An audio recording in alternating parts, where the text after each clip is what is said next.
sportsgrid.com. This is Sean and RJ on 105.3 The Fan. Good morning, Metroplex. This is the Friday edition of Sean and RJ. We're live, as always, here on your home of the Cowboys and Rangers. Sean Sharif, Ralph James Choppy. We got JoJo in for Peyton, and we got Ryan in the back, live on the Fan Cam, Twitch, and YouTube. Bobby Belt will be in 30 minutes, fresh off his fourth grade classroom beating that he took for career day.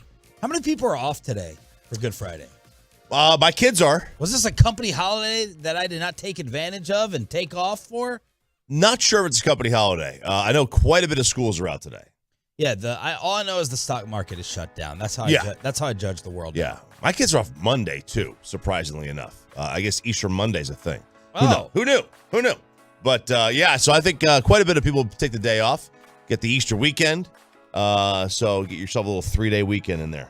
This is like the last weekend. This is like the last free weekend for me before baseball. You know, I think I have kids have a baseball tournament every weekend for the next somewhere between, it feels like 6 and 20 weeks. I know that your answer is no, but what part of you deep down wouldn't mind if they went and played a different sport? I think any sport's going to be like this. Even when they play basketball, they're always on the weekends. Now, you're not sitting there 7 p.m. at practice, 8 p.m. at practice. You still have, if they're playing at a high level, they'll probably practice twice a week. But I don't go to every practice, just the days I have them. But just so happens that they both have practice that day. But yeah, even if they play another sport, you'd probably still have weekend games. You might not have these tournaments where you're sitting around all day on a Sunday waiting for the next game to start. Carry my computer around in 100-degree weather. You probably wouldn't have that. Last night, what you need to know, the Oklahoma City Thunder, they won. So what does that mean for the Mavericks? Because the 10th seed is all that is available for your basketball team, courtesy of Landon Thomas on Twitter, to make the play-in for the Mavs. They have to beat the Bulls and the Spurs. Very, very doable. Very doable. They have to beat the Bulls and the Spurs.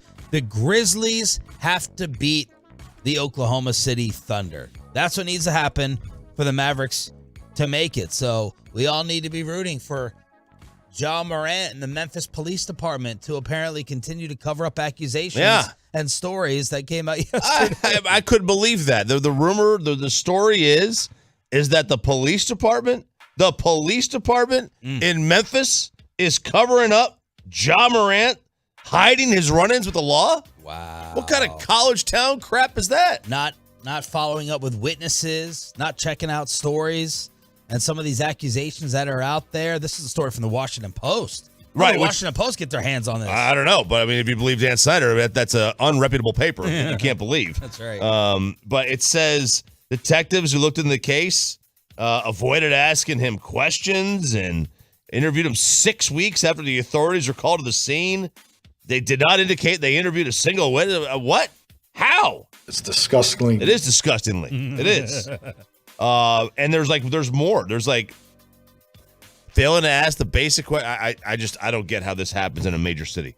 I assume Memphis to be a major city. Well, FedEx is there for crying out loud. For vacationers, but again, you go to these, you could also say it's kind of a college town for coverage.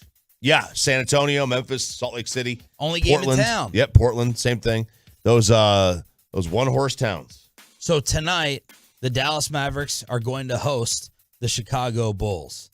How likely do you think this is? I think I saw last night 6%, 7% chance. Like OKC had a 7% chance to go ahead and make it, and the Mavericks were at a 6% clip.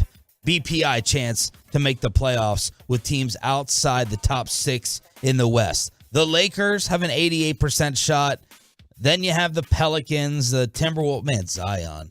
No one has talked about on a national scale the mistake of the Zion contract so far, because he can't get his ass out on the floor to save nothing. Then you got Thunder, Mavs, and then I believe the Utah Jazz were officially eliminated last night. So by OKC.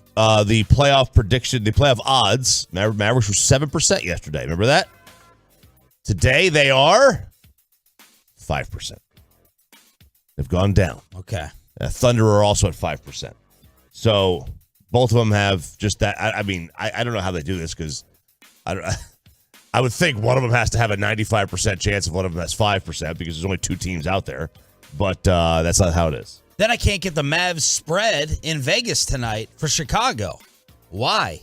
Chicago is thinking about sitting DeMar DeRozan. I know that for a fact. And maybe Zach LaVine. Tim McMahon had this, but I have to go ahead and double check. So that's why Vegas isn't putting out the spread for this evening, in which either way, here it is. Bulls are listing DeRozan and LaVine as questionable. So this should be a gimme. San Antonio should be the W, and then let's see what happens with Memphis sitting jaw or resting against the Thunder. Yeah, on online, BetMGM says they have it at 9.5, Mavs by 9.5, which would indicate that they're not playing, but then it's off the board basically everywhere else.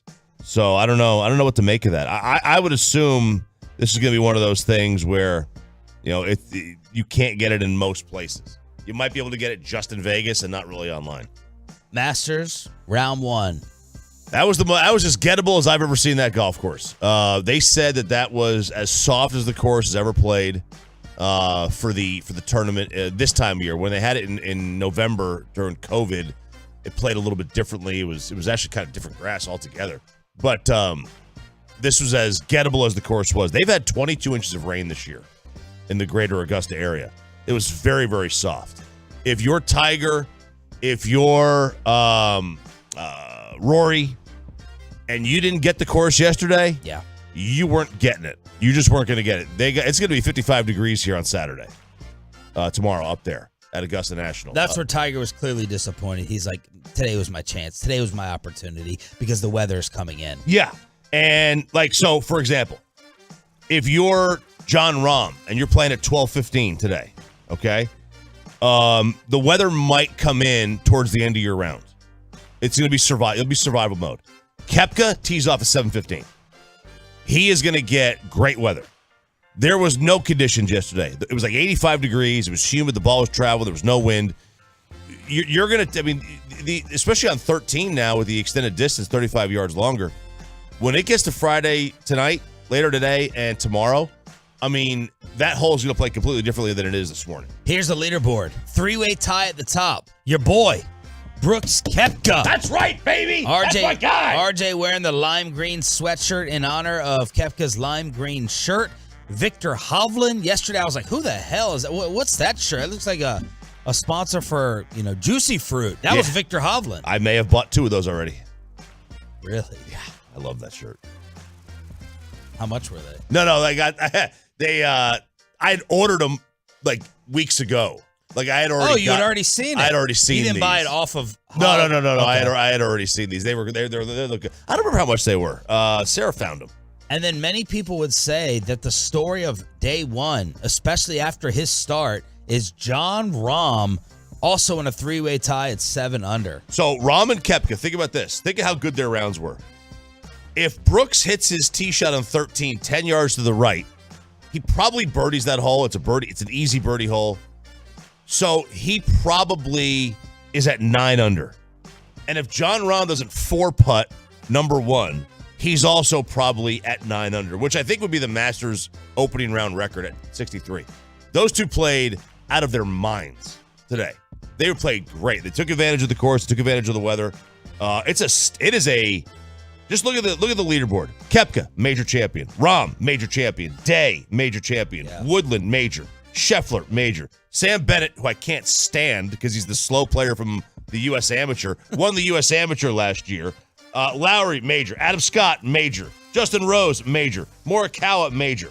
Spieth, major. These are all the top 13. Yes, it's loaded. It is a loaded leaderboard after day one. And then Tiger was +2. Did he finish +2? I think he was at +2, yeah. Bryson DeChambeau, who said what? This is a par 67 for me. This is a par 67 for me. He's tied with Tiger, tied for 54th at 2 over. Oh, you just hate to see it. What a dumbass. You hate to see it. What a dumb quote. What an idiot. with Bryson DeChambeau, Mr. SMU. All right, Sean, RJ, we got Joey and Ryan. Thanks for turning it on, leaving it on DFW Sports Station. Hopefully, you're sticking with us even if you have today and Monday off. The Dallas Stars were the only team in action. We're going to get a sponsor for the pitch clock. Hopefully, you didn't sleep too long last night, according to a recent study. And why does Hitler keep on winning Jeopardy? What a tease. Friday edition. Just getting started. Did you know that you can reduce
Dallas Stars used a 3-goal second period to beat down Filthy last night 4-1 at the AAC. Jason Robertson scored twice, and the Stars keep pace in the tight Central Division. This is Sean and RJ here on 105.3 The Fan. Do you have a nickname, being the second hockey guy in the station, Joey Erickson? Not really. All I right. don't think so. CA likes to call me P. Diddy for like Puck Diddy, Puck Daddy. Okay. Yeah. We need a bird. Yeah. Under a hawk. That would work. Microphone. Because you're St. Cloud State, right? Yes. They're the Huskies? Mm-hmm. We need a bird under the hawk. Call me a pigeon. Oh. It's kind of a rude way to call somebody. It is. But it's a hockey term, at least. Did you watch last night? Yeah, of course. Go. Well, Philly's fun when they come to town just because they have a good yet young netminder and Carter Hart. Both him and Ottinger, 24 years old, and have kind of stepped on the scene early. The difference is Philly's just garbage this year. Not very good in front of them, but they play hard because that's just a characteristic of a John Tortorella team. They eased their way into it. They kind of started stacking some shifts, getting more fluid throughout the first period, and Robo had that goal with 2 seconds left in the first period on the power play, which really helped, and then they kind of just dominated from there. Philly's young, they're rebuilding, so no match for this Stars team, and it was a big win because you got to keep pace with the Avalanche. They did get some help from Pittsburgh yesterday. They beat Minnesota 3-1, so you got a little bit of a gap there. So I think the Stars are pretty much in spots to get a 1 or 2 seed. We'll see how it finishes up here with the Final Four. Whew. Does it hurt your heart when Minnesota loses? Or No, I want them to lose. okay, I'm not because I a know big you fan. No, went to not at college all. up there. So Yeah, I'm no, sure I know. that's- I can't stand Minnesota. They can't stand me because we took their team. That was a beautiful recap. Yeah. Do you have hockey play-by-play tape, like a resume tape? Yeah. I Has- called a lot of games back in Oh, college. Has that I ever caught a been, lot of games. Has that ever been played on these airways? No. Would you mind? I think I have something here. I could if you You really just carry it want with to you hear it. everywhere you go? I It's do- like a business card. I like it. do. I do really want to hear I it. might, yeah. Why not? Let's put it Yeah. out there to go ahead and replace whatever has-beens are in the Stars booth. Let's go ahead and get rid of them. That's the problem. I'm joking. I'm just joking. Yeah, they're really good. They actually And I are. like 'em. They actually are. You have a clip? You have the clip? Here, let me go search it up. Let me know. Okay. Let me know when you get it. Let's go ahead and put the resume tapes out Yeah, there. let's do it, I mean, man. that was a beautiful recap. I mean, I got goosebumps. Stars beat the Flyers 4-1 yesterday. That is Joey Erickson, in case you are hiring and running some type of hockey organization. Baseball, we're getting a sponsor for the pitch clock. We are. And they're saying, Major League Baseball is saying, teams say that they feel they can get about $10 million per year on advertising and sponsoring the pitch clock. So you could have We're talking about in the Bally broadcast, like in the middle of the chyron of the scoring. Is that what it's called, a chyron? I think. I don't know if it's going to be in stadium or on the broadcast. On the broadcast, obviously, would go to, I assume, Bally Sports or Masson or whatever. But it's never going to go away. I mean, they can make money here. Some fans are joking about this, whether or not they like it or not. But some people are saying, like, hey, have the games are so fast, sponsored by Jimmy John's Freaky Fast Game. Okay. You know what I mean? Freaky Fast, whatever. So I think it's a great idea. But whether people hate this, they hate sponsorships. They hate the thing getting muddied up. But you can make an extra $10 million. Has it bothered you to see Bumble or another team, on these jerseys? What are the Mavs put on there? Is it Cat Dime? Chime, right? Chime. I don't care. Put them on there. It's gone out of my mind. I don't even notice it. As long as you're not going to look like a NASCAR driver. Yeah, I don't care for that. But no, I don't care. I love golf. These guys are tattooed with stuff. I still don't even know what UKG is. I know what UGK is. Sleep Study or Jeopardy Hitler? Oh, Jeopardy Hitler. Okay. This is sad. This is sad. It did make me sad reading this last night. Brian Henniger is a 2-day champ. He left Twitter on Tuesday. Who's hosting Jeopardy? It's Ken Jennings and Blossom. Oh, like they I don't know her. alternate? Yeah, she'll do like the weekend Jeopardy or fill-in Jeopardy, but he does majority of them. So he works, Brian Henniger is from Tennessee. He works at the Pilot Flying J truck stop. He was on the Monday episode. He won $23,000. He works at the truck stop? Yeah, he works at the truck stop. It looks like, I mean, they showed a photo of him. He had like an apron on and a name tag. What's he flipping the hot dogs? I don't know what he does there, but he's just an employee at the truck stop. Microwaving the wings? So he won that on Monday. And then he comes back the next day and he wins again, another $20,000. Well, he decided, somebody posted on social media. I'm looking at it right now. Oh, it's so sad. All the different posts. One person said, I need someone in Brian's life to tell him he looks like Hitler. Somebody else said, and I appreciated this one because I appreciate this when you can throw the words in. I just retweeted at 1053SS if anyone wants to see the picture. Brian was so excited when he won, he caused quite a furor. Like, that's clever. I appreciate jokes like this. But this is awful. Like, this guy, how do you make fun of how the guy looks comparing him to Hitler? That's terrible. So how would you describe his look? He does. He's got the mustache. It's not the stash like that. It's so small like that. It's a smaller mustache. He's got a smaller, I guess his mouth doesn't, when he smiles, doesn't go like super wide in his face. He does have that kind of haircut where it flops over and flops down in front of his side of his forehead. Yeah. So I look, but you still, come on, guys. Like, you make fun of the way the poor guy looks. This guy, he left social media. I mean, this is how people like go and get, have problems. That's what happens. But if he didn't leave social media, would it be okay? I mean, I don't see him tagged in the stuff. Obviously, he got back to him. It makes us feel much worse for him that he did leave social media. It feels like someone getting bullied in school. It does feel like someone getting bullied in school. Now, he did come back to social media. Okay. He came back.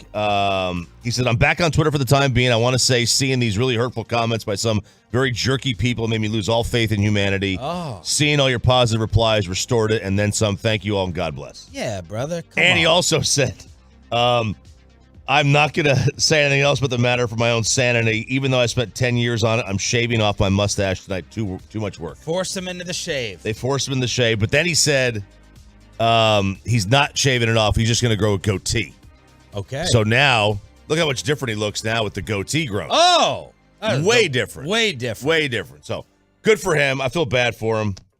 All right, Although apparently he does kind of look like Joey has found the play-by-play audio of his hockey calls. Where's this from? Let's give proper credit. Yeah, this was a USA Hockey Hall of Fame game, actually, and it's a women's hockey game between St. Cloud State and Minnesota. I caught a lot of women's hockey games, and I got a goal in here for you too. You scored a goal in the game? No, I wish. Our women's team is not that great, so I call a lot of away goals. So it's an away goal. So, okay. Yeah, here we go. It's 45 seconds.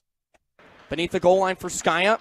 Back to the line for Ostertag. Wrist shot to the goal line. Heisey tried to redirect it on net from a sharp angle, but it went off the side of the cage. Husky still can't clear. And now Heisey in front. She couldn't pull the trigger. It was on her backhand. Now she spins away from Ness. Tons of space. Back to the high slot. Heisey with a turnaround shot blockered by Ahola. And there's a whole lot of mess going on in front of the net of the Huskies. That was fantastic. Drop back to the line for Knowles. It's not over. Walks the line. Wrist shot off the skate of Bourgeois, floats up in the air, comes back to the ice, picked up by Skya to the left circle for Heisey. Her centering feed was taken away by Bourgeois, shoveled to the line but not out. Now the Gophers have number. Heisey in the middle of the slot, slides it across, score!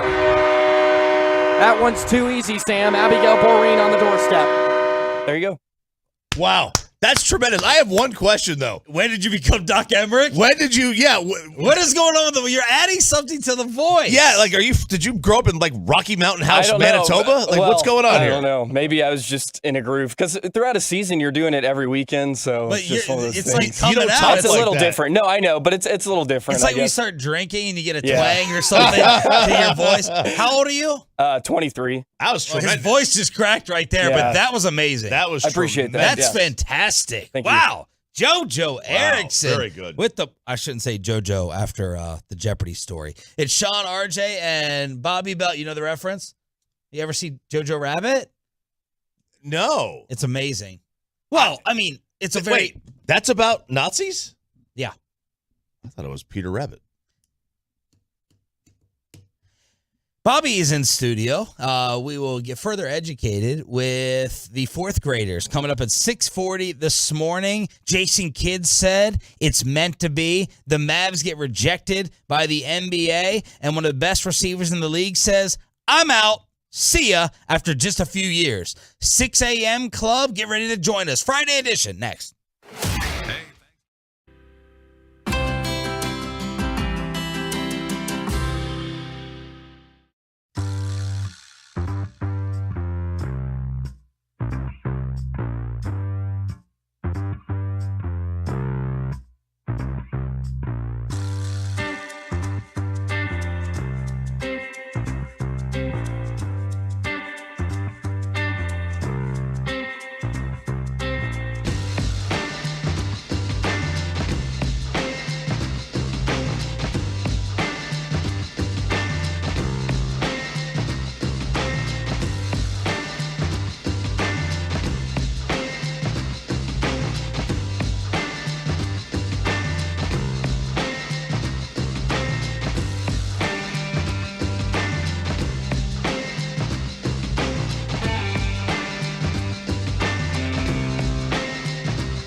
From our fan studios secured by DFWsecurity.com, this is Sean and RJ on 105.3 The Fan. Good morning, Metroplex. Shout out to the 6 a.m. club. Entire squad is here. Sean Sharif, RJ Choppy, Bobby Belt, Doc Emmerich, and Ryan in the back live on the Fan Cam, Twitch, and YouTube here on DFW Sports Station. You beaten up? Got body blows? Abused? Was it as bad as you thought yesterday? Speaking to the fourth graders for Career Day, educating them on the famous personality that is Bobby Belt. Pretty uncomfortable because I went to I had a video that I was playing of like a clip of us from yesterday, and so I went to go put it, and I was nervous enough that on the first one I did as I was going to touch it, I was like, I couldn't get to the play button because my hand was shaking. And so Really? dead serious. Yeah, I hate addressing a group of people even when it's a bunch of children, but there's a lot of fans at the station there. They're 10 right now. The teachers? Amongst the kids. Yeah, I mean they're 10 right now, so 15 years from now we're catching up to KNC and G-Bag. We're huge in the we are gonna 10 to 14 crush category. it, absolutely crush it. Yeah. And so it was funny. There was Why do you say what made you say that?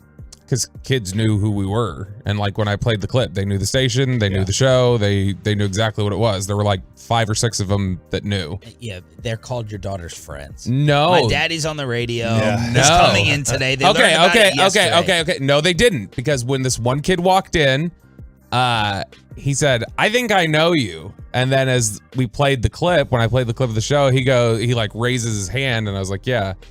And he's like, I think I threw you 25 cents the other day on a street corner. Well, you look familiar. I buy it from the standpoint that, you know, if the parents listen to us, that's what it is. He listens in the car with his dad. And all listen the to the car, and that's how you get the next generation hooked. On your show. That's the goal. Kid in my daughter's class. He walks in and he sees the Roadcaster, the board set up, and he walks by and he just goes, "What are you, a DJ?" I was like, "No." He goes, "If you're a DJ, how come you ain't got no bling or drip?" And I was like, a student said that? Yeah, and I said I'm not a DJ. And he goes, "You look like a DJ." And then he walked away. Wow. It's like, the hell is this? Where did this come from? And then at one point, kids are asking me if I'm like, are you famous? It's like, I wouldn't say my job is public, but I wouldn't say I'm famous. And then some kid raises his hand. He's like, actually, you're not, because famous means growing. Just because something's on TV or radio doesn't mean it's famous. I'm like, okay. And the clip I played was of us talking about Career Day. So some other kid puts his hand up. He's like, "Are you on social media?" I'm like, "Yeah." He's like, "Which social media should I do? Since I have 1 second of fame now because you talked about us on the radio." Wow. And I was like, you guys are sarcastic as hell. Man, the fourth grade. Yes. My son's in fourth. They are, first of all, they use lingo that, like, they're way cooler and hipper than we were. Oh yeah. Like, my son's like, I mean, my youngest, he drops phrases and words. I'm like, where did you learn that? Oh, these fourth graders are cooler than the high school kids that I see at my son's school. Yeah. Yeah. I've heard that one. So was your girl, she was proud of you? She was beaming, "That's my daddy"? Yeah, she was. And each class knew I would say when I started out, I'd say, "I'm Addison's dad." And somebody in each group, even though my daughter wasn't in each one, obviously, somebody in each group knew, like, "Oh, Addison, that's Addison's dad." And so they were cool. They were good. You think the audio at 640 will be cringy or hilarious? Yeah. It depends. We'll listen. From your perspective, I'm gonna. I hate listening to myself talk. Right. So I'm gonna cringe regardless of if what I said was good or not. I think it's gonna sound like everything you said not to sound like, which was rambling and monotone and everything else. So 640. We'll see. Career Day audio from Roberto here on 105.3 The Fan. Thanks for turning it on, leaving it on. The NBA denied the Mavericks' protest of their March 22nd loss to the Warriors. What was the explanation, RJ? What was the reasoning? This is pretty crazy, I thought. This is the controversial inbounds play. Against Golden State, they lose 127-125. They said they did not properly administer an out-of-bounds call with approximately 2 minutes remaining in the third quarter, resulting in an uncontested basket. The NBA statement. This is actually a real statement the NBA wrote. I can't believe this. The incident occurred with nearly 14 minutes remaining in the game. Dallas then took a lead twice in the final 4 minutes. Under these circumstances, they were not able to show that it was deprived of a fair opportunity to win the game, and the protest failed on that basis alone. So because they took a lead, the protest is nullified because the extra 2 points didn't matter in a game that was, checking my notes here, decided by 2 points? So it would have mattered more if the Mavs never took a lead and were blown out by 30. I guess. I don't understand. I don't understand this at all. How, now listen, should it be overturned? That's a different argument. The explanation is what I have a problem. I don't have a problem with the ruling. If they don't want to overturn, that's fine, whatever. The explanation, though, is garbage. Yeah, to be deprived of a fair opportunity to win the game. And the Mavs' contention is it was decided by 2. And you gave them a free 2 points. We were on the other end of the floor. Yeah. Now, none of us thought that they were actually going to win this, but we're just picking apart what the league said. Yeah, this is funny because this is 2 sort of protests in a row where the NBA has said to the Mavericks, yeah, look, you're right. But no. Because they basically said, yeah, you're right. It was done wrong. But no, we're not going to do that. Same thing with the Jalen Brunson thing. Hey, the Knicks tampered. Yeah, they did tamper for sure.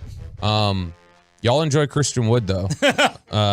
Which the Knicks, I still don't understand the Brunson tampering ruling. All right, you're gonna take a 2nd round pick from the Knicks, which is like taking a 7th from an NFL team, and you're not giving anything to the team that's damaged from the tampering. Right. So this is twice in a row now where the league has acknowledged, yeah, you guys were right, but then they come back around and go, we're not gonna do anything about it, though. Yeah, I mean, some of these protests, the rulings the leagues come down with, they just lack common sense. This just lacks common sense. Well, I think that they all just insult and slap us all in the face. Mm-hmm. The National Football League. I remember I think it was a Raiders-Bengals game. We all saw what happened with the controversy, and they're like, no, you didn't. You didn't see it. Your eyes lied to you. Yeah. It was a playoff game that I think was played in Cincy. With Derek Carr at quarterback, there was a controversy. We all knew it was screwed up. I think it was kind of running towards the sideline or something that happened in the end zone out of bounds. I can't remember, but all of us were on the same page. And the league is like, no, you didn't see what you think you saw. It's like Orlovsky when we were at Super Bowl, and you would list things off to him. He goes, I didn't say that. Yeah. It's like, okay, all right. If you didn't say it, then or if you don't think you said it, then I guess we can't talk about this. And Cuban had said that the refs originally gave the Mavs possession, then changed the call during the ensuing timeout without notifying the Mavs. The league said those public statements were inaccurate, and in its written submission in support of its protest, nope, did not happen. That's our conclusion. They couldn't manage a Dairy Queen. That's where we stand right now. And the Oklahoma City Thunder won last night. They control their own fate and destiny. The only way that the Mavs can get the 10th seed, they got to beat the Chicago Bulls tonight, who look like they may be sitting, Zach LaVine and DeMar DeRozan, and then beat the sorry San Antonio Spurs. You know San Antonio's going to go all out for Popovich's last game and ruin this at the AAC, and then ruin it. The Thunder save them. The Thunder have to lose. The Thunder have to lose to the Grizzlies, which they could.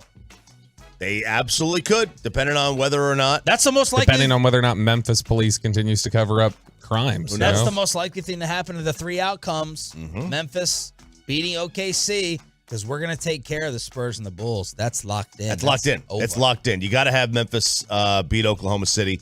Ja's got to play. The police like Bobby said have to cover everything up.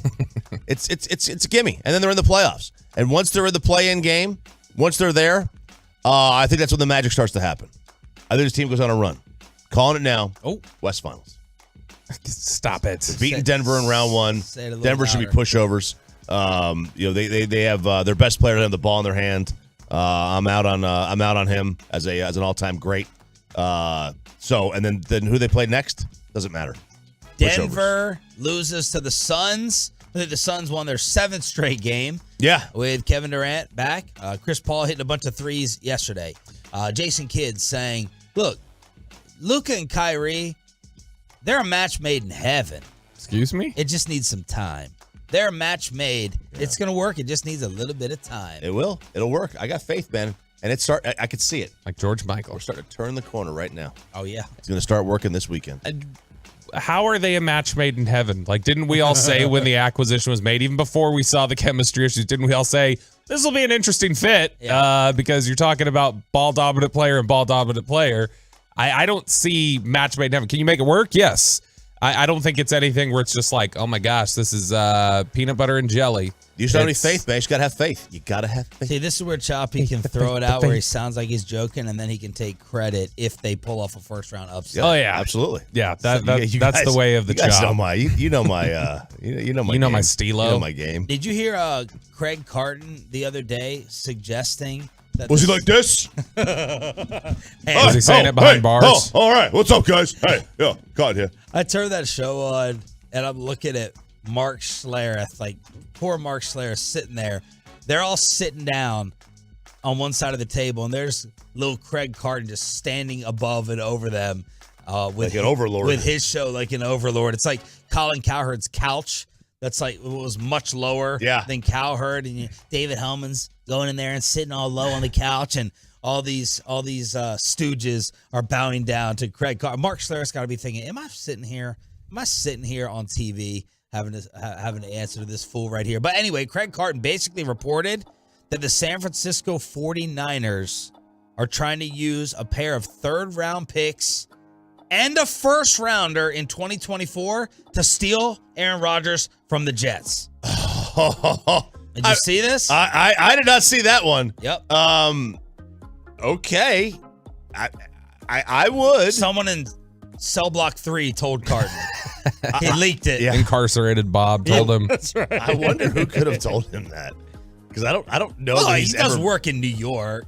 Yeah, that's true. Maybe it's a Jets person. Who knows? But he's reporting it, that San Francisco is trying to maybe get involved with a pair of thirds and a first rounder in 2024, as the Jets don't want to give Green Bay a first. It makes sense if you're San Fran, right? Does it? Not for Bobby. He thinks Aaron Rodgers is in the grave. I mean, who's better today, Brock Purdy or Aaron Rodgers?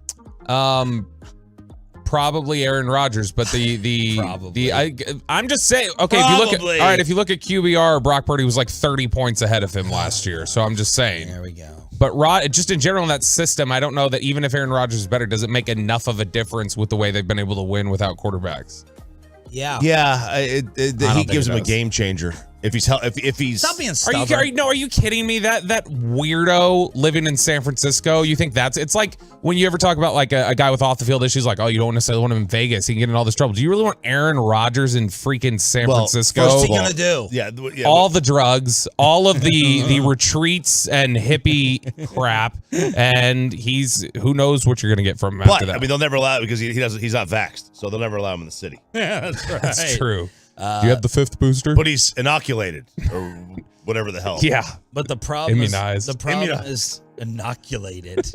Isn't that what it is? Immunized is what he said. Immunized, what he said. It was not inoculated. Lozengered. But that would call for Green Bay to trade him within the conference. Within the conference, they would be saying, "Look, we're not going to compete for 2 years. He's got 2 years left. Whatever the hell. So let's just go. Let's just trade. You should get the best value for him. If you get a first, get it." Sergio Garcia goes off on the PGA. We got a cheating scandal already at the Masters. Tiger. And Tyreek Hill says, enjoy it because I'm gone for the video games. That's next on A Fan. Keep the volume turned.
Hey, Choppy, I want more music. I need more beats from you, more intro songs, and I would like the other shows to acknowledge their new intro music if they like it. I appreciate that. It's a result of your internship. Thank you. Is it in their rotators? I don't know. Is this in the system, or are you just playing this from an email? No, it's in the system now. Right, Yeah, yes. Payne got them all in, so I just throw them in. Yeah, I could absolutely come up with some more. It only took, it took like a couple hours, maybe an hour and a half to do a dozen of them. Oh, I thought the bosses act like this takes 2 weeks. Hour and a half when you're working 9 to 5, hour and a half feels like 2 weeks. Holy cow, that was awful. But no, I could absolutely. If I could do them at home, if I have an audio editor, Bobby. I'll give you one. All right. So what else did we miss from Masters round 1? We talked about the early leaderboard. It's stacked at the top in the top 13. We got Tiger and DeChambeau at +2. We got John Rahm turning things around. Why don't you take this one, Chop? All right. Great music there, Joey. First thing I have to say is blank the Masters. They didn't put a single live golfer in a featured group. So I'm sitting here. My favorite golfer, Brooks Koepka, is on 13, and I finally see his first tee shot of the day. His first shot of the day was on 13. Did you see his girl and Paulina apparently stealing the show at the par 3? Jenna Sims? Yeah, Jenna Sims and Paulina. Taylor Stern's bestie. Who? They are. Jenna Sims. She went to Koepka's wedding. Who's Taylor Stern? Used to work for DallasCowboys.com. Oh. So, I think she runs a social media now. So I hate how they did the live golfers. They did them dirty. And the live golfers intentionally keep them off TV look, they weren't on any of the featured groups, and a lot of these guys are some of the most well-known, popular golfers out there. It's too coincidental. And the live golfers can be a pain in the butt anyway. I mean, they won't shut up half the time, but whatever. Sure. So what did we miss? And then Sergio basically lectured the media. Stop trying to make this a thing. Enjoy the Masters. Enjoy it. He was like being confrontational with one reporter about the European tour, and the guy was like, "So you're just going to ignore it?" He goes, "Yeah, so ignore that. I'm going to ignore it." Sergio is an all-time bad guy, right? The Mount Rushmore of irritants on the PGA Tour. Patrick Reed is definitely there. That's who I've been compared to. Somebody once told me, I don't know what that reference means. I just know somebody once told me, they were like, if you were a golfer, you would be Patrick Reed. Oh, God. Is that accurate? Well, nobody likes him. Oh, okay. Sounds like it. Not then. even his family. Maybe it was a fan texter who told me this thing. 2 for 2. And he cheats on the golf course. Oh. Maybe it was a looks thing. Could have been. Well, that's mean sounding then. I know. It's bad for Patrick. So let's get you set with the Masters. The scores were very, very low, especially in the early set. They were very low all day, really. The weather was calm. The course was as playable as I've ever seen it. They had 22 inches of rain in Augusta so far this year. And that'll change later today. It's going to start to get cold. Tomorrow's going to be brutal. It's going to be like survival mode out there. John Rahm, Victor Hovland, Brooks Koepka, all 7 under. They're in the lead. They played dominant golf. Koepka and Rahm had one hole each, where if they didn't have that hole and they just parred it, they'd have been 9 under and 8 under. Like, it was just, they played otherworldly golf. Tiger was not very good. Tiger was not good at all. The leg is killing him. There was that shot on 9 where he was in the bunker. He's one hopping out of the bunker. I feel really bad for him. Like, I am surprised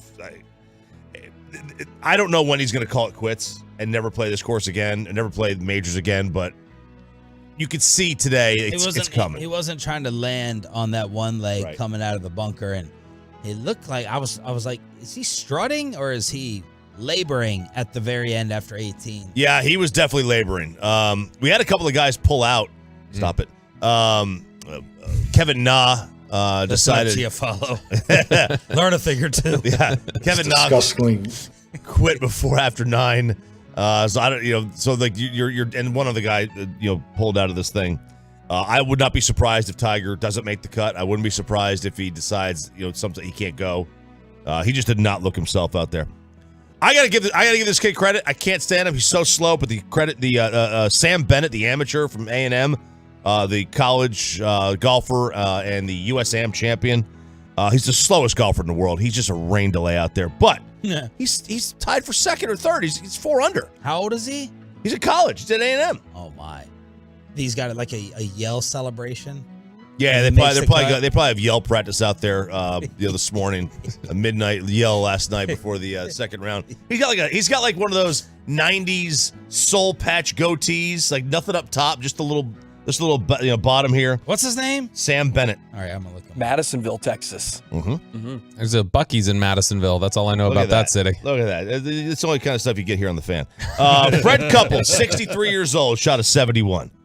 I just love him. He went out. How old? 63. Shot a 71. Shot a 71. He's six back. He's just fantastic. He plays the course very well. He always does. He's a former champ. He's invited back every year. I love him. He went after Sergio and after Phil, and then he goes out there and he shoots a 1 under. I mean, this is great. This is a great leaderboard. This is awful. This is awful chin hair. Yeah. You can't have. Did he have this yesterday? Does he still have that? Yeah, he's got that. Yeah, that's what he rocks. Whose is worse, his or Peyton's? this. No, Peyton's is worse. Look at that. Peyton's is worse. You can't have that, man. I guess Peyton's is worse. Yeah, I guess Peyton's been growing it for 13 months, and it still looks like he needs a you know makeover. what? He needs a major makeover. When we need to do the dating game for him, we really do. Yes. You see how he's shunned us. He's censored us. We can't give the updates on his life anymore. Back to you. 10 of the top 16 golfers on this leaderboard have a major championship. Wow. That is a phenomenal, that's a who's leaderboard. That really is. If it holds for the weekend, we might see some record non-Tiger numbers. Is Colin Morikawa a cheater? yes. What's up with this? So there's a, and he did, to his credit, he went and posted this. He was on the green and his ball moves. So he backs up. He lays down this is his explanation on social media. Ball moved as I addressed it, so I threw the coin down in no specific place. I replaced the ball to the original spot, which is what he's supposed to do, and then moved his marker to the original spot from where he threw it.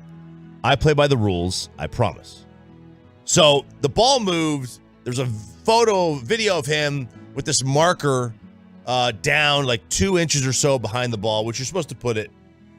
There's no set rule as to where exactly you have to put it. You're supposed to put it in the exact place in which you lifted it. Now, there's no way to get on the exact blade of grass, maybe, but the point is you're supposed to lay it down basically where you picked it up. It's a gentleman's game, honor system, all that crap. Well, he put it down like 2 inches in front of the ball marker, and then he moved the ball marker to where the ball is, and then picked the ball up again.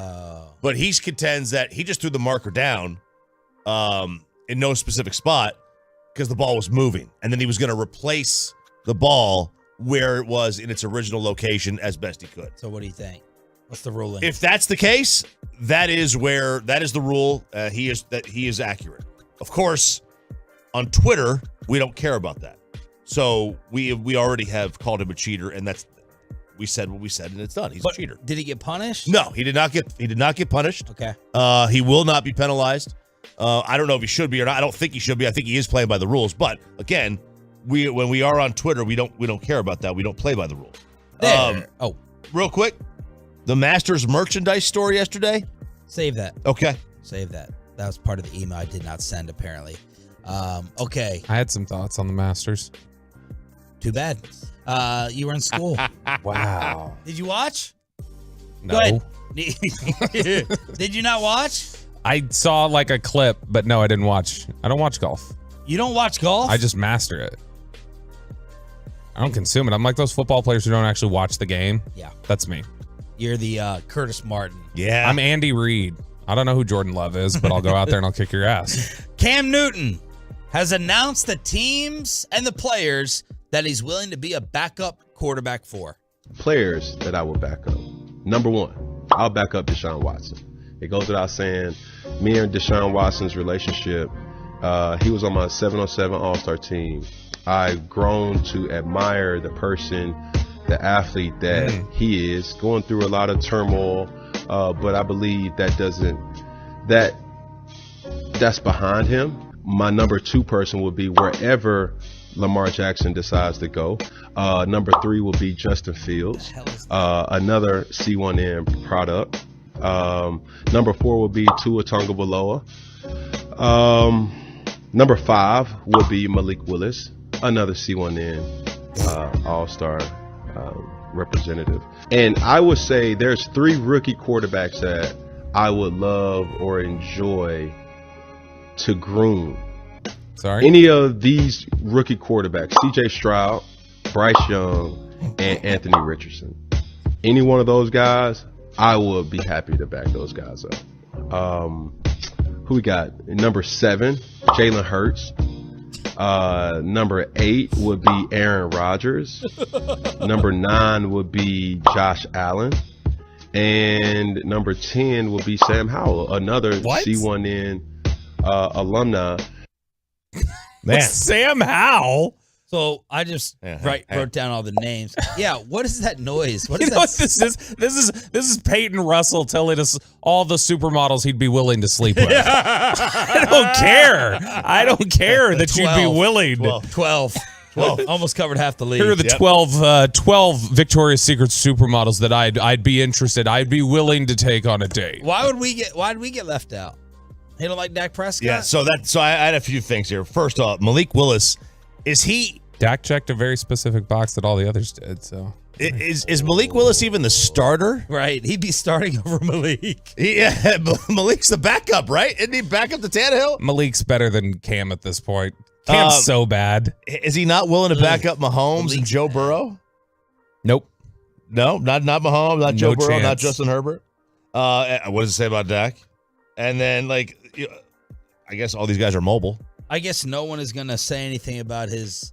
Well, Cam doesn't really matter anymore, but if he did, the Deshaun Watson defense and praise, that would get him roasted. Oh, Yeah. Number one guy would be Deshaun Watson. Just a great human, and I mean, he did. He said he gave him praise too for being a great guy, and all he's grown from his controversy and everything else. It's like, okay, That's from Cam's YouTube channel. Meanwhile, Tyreek Hill went on sports radio in Kansas City and announced he's leaving football soon.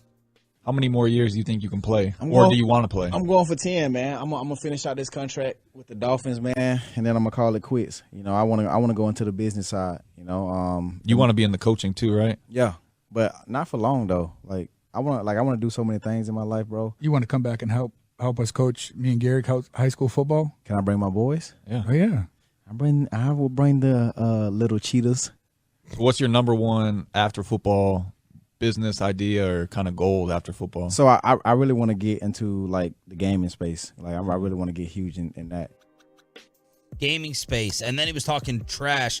Chiefs Kingdom, when Miami comes to Arrowhead, what are we going to do? I hate to say it. I'll be throwing up the peace sign against y'all. I hate to do it. I'm going to be y'all's worst enemy that day. And then him and Chris Jones were going back and forth. I guess just when I hear people say, I'm going to call it quits, I want to get into the business side, I don't then expect to hear I want to play Rainbow Six or I want to play Fortnite or whatever. And I know there's going to be 4 people on the fan text going, you know nothing about gaming. And I get it. I get it's big business. But when I hear business, get into business, I think I want to wear a suit and tie and own companies and not I want to play video games. That's just not what I think. That's a boomer take by you. That is a very boomer take. Not a boomer take. No, because that's still doing something. That's not the business side of it if you're just making money doing something else. Well, I guess you had much better career advice for the 4th graders. Damn Since right. You're a know-it-all. Let's hear Bobby Belt's audio from Career Day. How cringy is it for Roberto? That's next on Sean and RJ. But let's get you over to Boomer Jacks, your official game day.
You're still joining us on this Good Friday. Sean Sharif, Art J. Choppy, and Bobby Belt on 105.3 The Fan. Go ahead, Chop. Joey, I want you to try for the rest of the show to turn on the master's microphone. I want you to try to just turn it on like you turn on mine. You got it. What song is that? It's Copperhead Road. Sounds very... Man, okay, I like country music. There's a very clear problem in country music with songs sounding the same. This riff sounds very similar to Chattahoochee by Alan Jackson. This song's like 30 years old. Chattahoochee's like 35, yeah. So... Maybe this song's older than that. I don't even know. This is an old song. Time for the career day recap from Bobby Bell. I'm looking at your MTV shirt. First question, did the kids recognize your shirt yesterday? No, but when I walked into the little lobby area of the school, there were two other parents waiting there who were also waiting to go into career day. And within 60 seconds, one of the parents said something about it. And what was the shirt? It was an All That shirt from Nickelodeon back in the day. It's where Keenan and Kel, Amanda Bynes got her start there. It's like the SNL Amanda show. Bynes. Yeah, it's like the SNL show for kids on Nickelodeon. But yeah, I did get a chance to talk to the kids yesterday. Now, when I was loading up, I brought in, they told me to bring stuff. And I was under the impression like that's what you do at career day. You bring stuff from your job. And I came in and none of the other parents in the waiting room that I saw had anything. No. And I was like, oh, and they were like, oh, you brought props. That's cool. Did you see the other career day speakers? What did they do? Did anyone have a cooler job than you? No, they were all like talking. We were all talking amongst ourselves and they were all saying like, well, your job is cooler than ours. This isn't good. Because one was like an accountant, I think. And the other was an IT manager. Lame. God. And so they were just like, oh, well, you're bringing, like, you got all this cool equipment and stuff. And I was like, yeah, but now do I look like a tryhard? Yeah. Like, I come in here with all this stuff. Do I look like, oh, okay, like this guy? It is very try hard. I never brought any I thought I was props with me. supposed, but the email said to. That's the only reason I did. I would have loved to not. I thought you were trying to bring all the equipment and stuff to overcompensate, so you Look at the shiny stuff, guys. Yeah, It's so the you didn't lifted have to- truck of radio. So you'd have to talk as much. The lifted Don't listen to truck. my words. Just look at all this. Yeah. Look, I got pictures of Cowboys over here, Get on this guys. headset and pretend like you're talking. Yeah, no, we didn't do that. Nobody actually. I thought we might have an opportunity to, but no. So the headset was there and everything, but they couldn't walk up and actually talk in it. But it was we got red set up. velvet rope surrounding you. We got it's just they all had to sit in specific areas, and it was do not get up. The teachers looked. I felt for them. They seemed very. This seemed like it was going to be a frazzled day for them because it's like, gosh, got to walk them from station to station and keep them from talking to each other and doing other stuff. And Did so you feel underdressed? no, Okay. no. I mean, I'm trying to represent to them how I'm going to dress in my job. Okay. I'm trying to be accurate with it. So they all walked in the first group. I had to speak to 3 different classes. Oh. And I'll be honest, none of my 3 presentations were the same at all. Topic tree, different angles. Topic tree. Not on purpose. I would talk to the first group, and then when the second group came in, I was like, I probably shouldn't say it that way. That sounded dumb. And then I'd start saying something else, and then the third group would come in, and I was like, I shouldn't probably have said it that way. I should probably say it this way. So they were all very different presentations and very different types of questions. The first group that came in just asked me if, like, do you know Tyreek Hill? Do you know Lamar Jackson? Do you know? That's all they wanted to ask me. They wanted to know if I knew players. Okay. And when they asked me about Lamar Jackson, I just and then I moved on. You're like, no, but I simp for Dak Prescott like no one you've ever seen. Yes. Yeah. The next group came in and they were much more interested in just roasting me. That was the first kid that came in, asked me if I was a DJ. I was like, I ain't got no drip if you're a DJ. Like, I'm not a DJ. He's like, well, you look like a DJ. And he walks off. You ain't It's got like, no drip. My gosh, look at you. The other guy telling me, like, here's why you're not famous. Let me break it down for you by the, like, Oxford Dictionary definition of famous, okay? And this is, you are not that. And then the third group came in, and they were actually more interested in career questions. You know what I got, Sean? I got one of these kids who's a loyal listener. He knew, like, all of our names. What's his name? Just give him a shout out. Chase What is up, his Chase? name. What up, Chase? And so Chase said, he's Where's like, Rocky? my dad listens in the car all the time. And so I'm always listening to you guys. And he said, I think this at the very end, he said, I think this is what I want my career to be now. And he said, and so you've given me good ideas. And so I was like, oh, that's nice. But this is this clip here, which I'm going to take my headphones off for. Sorry. Why? This because I hate listening to myself. It was pain just cutting it. This first clip here is me talking to the students about kind of what my job is. It's a summation because I ramble and I talk for 5 minutes, so I had to chop it down a little bit. But also what you're going to hear in here, you're going to hear something weird where voices change. These kids got picked up by my microphone. I didn't ask them or the school, so I had to change their voices. So you'll hear that. But this is me breaking down what I do here. What my job is basically is every morning, get up at 5 o'clock in the morning, drive into downtown Dallas, and then at 6 o'clock I am on the radio until 10. The other part of my job is I am a reporter for the radio station covering the Cowboys. And so my job is to, every day during the week, pretty much during the regular season, I drive out to Frisco and I go to practice and I go in the locker room and interview the players and talk to them. Thank you very much for putting our school on the radio. Yeah, you're welcome. You're welcome. Yeah, so that's basically what I do each day. I'll go home in the afternoon. When I get done here, I'll go home. I'll start going on the internet and looking for news stories and things like that. And then what we do is we put together everything. We have 2 other people on the show, Sean and RJ. And we all email each other at night and say, hey, here's all the stuff we found in the news today. And then our main host, Sean, he puts it all together and he creates a schedule. Just like you guys have a class schedule, he puts together a schedule of, we're talking about this at 6, at 6:20, we're talking about this. And then that's how we proceed. But so that's basically my gig. So do you guys have any questions? Are you famous? I don't know about famous. Well, you're famous and you talk about us on the radio. That must be worth. I mean, There you go. So they were just thrilled that they thought they were famous now. What was the last girl saying? She said, "Are you famous?" And then I said, "I wouldn't say famous." She says, "Because if you're famous and you talked about us on the radio, then we're famous." And then they just all started cheering. Yeah. But that gave me confidence. That did give me confidence to feel like I maybe I can have a different approach. That was pretty boring. Yeah. I know. Yeah, I told you. You But should have spiced it up like Choppy did. Oh, thank you. I did spice it up because I got more confident with it, and I felt better about things coming out of that one because I was like, man, I didn't even think I did very well, and they ate it up. If I attack this with some energy and really lean into what is clearly a strong fan base of ours, then I think that I can have a better round 2 here. And same sort of thing here. Didn't get permission to play the kids' voices, so I had to disguise them a little bit.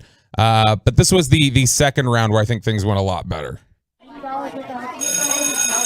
Oh. All right, kids, take a seat. I need no introduction. Nielsen has made it very clear that we own this 4th grade demo. So, just start firing away questions, I guess. Why don't you come into work at 5:30 when the show begins? Y'all wouldn't be ready for me at 5:30, okay? Do you stick your dinner into a cold oven? No. Sean and RJ preheat for the first half hour so I can cook at 6. Nerdy kid with the glasses, what do you got? Do you know Marcus Mosier? I know he's a bitch. You, overalls, what's your question? My dad says radio is a dying medium. I know your dad and he has a drinking problem. Next question. Are you allowed to say whatever you want on the radio? Of course. What kind of a freak would say we can't? Next. Are you famous? Extremely. Freckles in the back. Are you allowed to have animals at your work? Orlovsky wasn't in studio. That was Radio Row. Next question. How do you drink so much at station events? Hey, you try to do 2 weekend panel segments on Kentucky basketball with Will Chambers. Somebody give me a real question. What really happened to Mike Fisher? Ask Broadus. You, go. How much money do you make? I live in Highland Village. What do you think? Look, I think I've gotten enough questions from you guys. It's time I start asking some questions. So I've been flipping through these textbooks, and I saw some stuff in here about gender that I wanted to get your thoughts on. Hey! Do not unplug my mic. I am not finished. Plug it back in. So they cut me off there. But the kids enjoyed it. That's Well done. fantastic. Bobby Belt with a career day recap. That's here tremendous. On 105.3 The Fan. You did get more comfortable. You did. Yeah, there was no more stammering. There was, the audio quality improved a great deal from there. I figured out the audio setup in between classes. And Well done. Well yeah. done. All right, Choppy, we got old guys fighting. I've ignored the first 2 chapters of this, and now we're getting to chapter 3. Isaiah Thomas and Michael Jordan just continuing to hate each other's guts. Yeah. Normally, I'm out on some of these '90s NBA feuds. I'm just kind of tired of. Right. But the Isaiah Thomas, Charles Oakley, Michael Jordan love beef triangle, whatever you want to call it. Yeah. Oakley was on a podcast. All the smoke. All the smoke. That's right. It's the Matt Barnes and Steven Jackson podcast, and he just kind of he's had enough with Isaiah Thomas. He still want to be Mike. Mike do not want to be your friend, Isaiah. I'm telling you for the 5th time. He do not want to be your friend. You know, stay on ESPN, keep talking on TNT. Oh, Mike says, now you're trying to say everybody better than Mike. It's okay. You not better than Mike. He came to your city and took your city. That's why you really mad. He took over Chicago. I know. So just so you know, in case you're not familiar, Oakley and Michael, they're running buddies. Yeah. They always have been. They have been since the 80s. Oakley, Barkley was in this group, right? Charles and Michael were best friends. Charles criticized Michael as owner of the Hornets. Michael got butthurt, and they've never spoken since. Oakley has never said anything. He's his main henchman. He's his main goon. He's his number one. He protected him in Chicago, Yeah. and then when he went to the Knicks, they had to find. I guess Cartwright did at that point, but Yeah. they were still tight. Isaiah quote tweets this video and says, "I remember us kicking your ass a lot. Someone please check my record versus any team he played on. Sit down, be humble." Talking to Oakley. Kendrick Lamar quote there. Yeah, be humble. Sit down. Yeah. The internet, I think some of these guys that are that played basketball in the 80s and 90s just forget that the internet keeps records of things. Isaiah Thomas had a record of 19-18 against Charles Oakley in his career. That's a winning record, bro. Yeah, I would not call that kicking ass though. That's just it's 19 and 18 is Isaiah's record. Not taking names, but it's kicking ass. Now that is just regular season. When it comes to playoffs, it's quite a bit different. He was 10-5 in the playoffs against Charles Oakley-led teams. But then he says, for the record, I'm not beefing or hating on anyone. I'm correcting and teaching factual, documented history, not mythology. I just love it. I love it. They hate each other's guts. I love it. We don't get near enough of it. It's fantastic. And now Charles Oakley is getting involved. Isaiah's such a whip. Like, it's such a... anytime he talks about anything, usually I'm just like, gosh. And then, speaking of Mike, real quick, Charles Barkley was asked by Bob Costas the age-old question, MJ or LeBron? Jordan or LeBron? Jordan. LeBron is amazing. What he's done in the community is amazing. The reason I give Jordan the edge, and I'm never going to say it in fairness, I haven't even put LeBron past Kobe. Let's get that out the way. I want to be fair. All right. The reason I put Michael up there before those other guys, LeBron has stacked his teams. Let's be realistic. And as Kevin Durant did and others have done. And that's why lessen their legacy? Yes. So the Kevin Durant war continues, and KD writes back, I'm just getting really tired of this. All you do is talk about me nonstop, basically. But the headline to me is Charles taking Kobe over LeBron. Something you don't hear a lot of. 6 a.m. Club, Sean, RJ, and Bobby here on DFW Sports Station. Our final giveaway of the week. We want to send you to the golf course with John Smoltz, with Pudge Rodriguez, with Tony Romo, with Mike Madonna. So we're going to hook you up for being a Tolo and talk about the actual golf yesterday. Round 1 of the Masters. The Mavs lose on their off day, and the Rangers back in action with the Stars winning. Headlines after this. Well, let's get you over to the greatest.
Metroplex headlines, aka your radio sports page, to get you ready for your Friday and everything else for the weekend.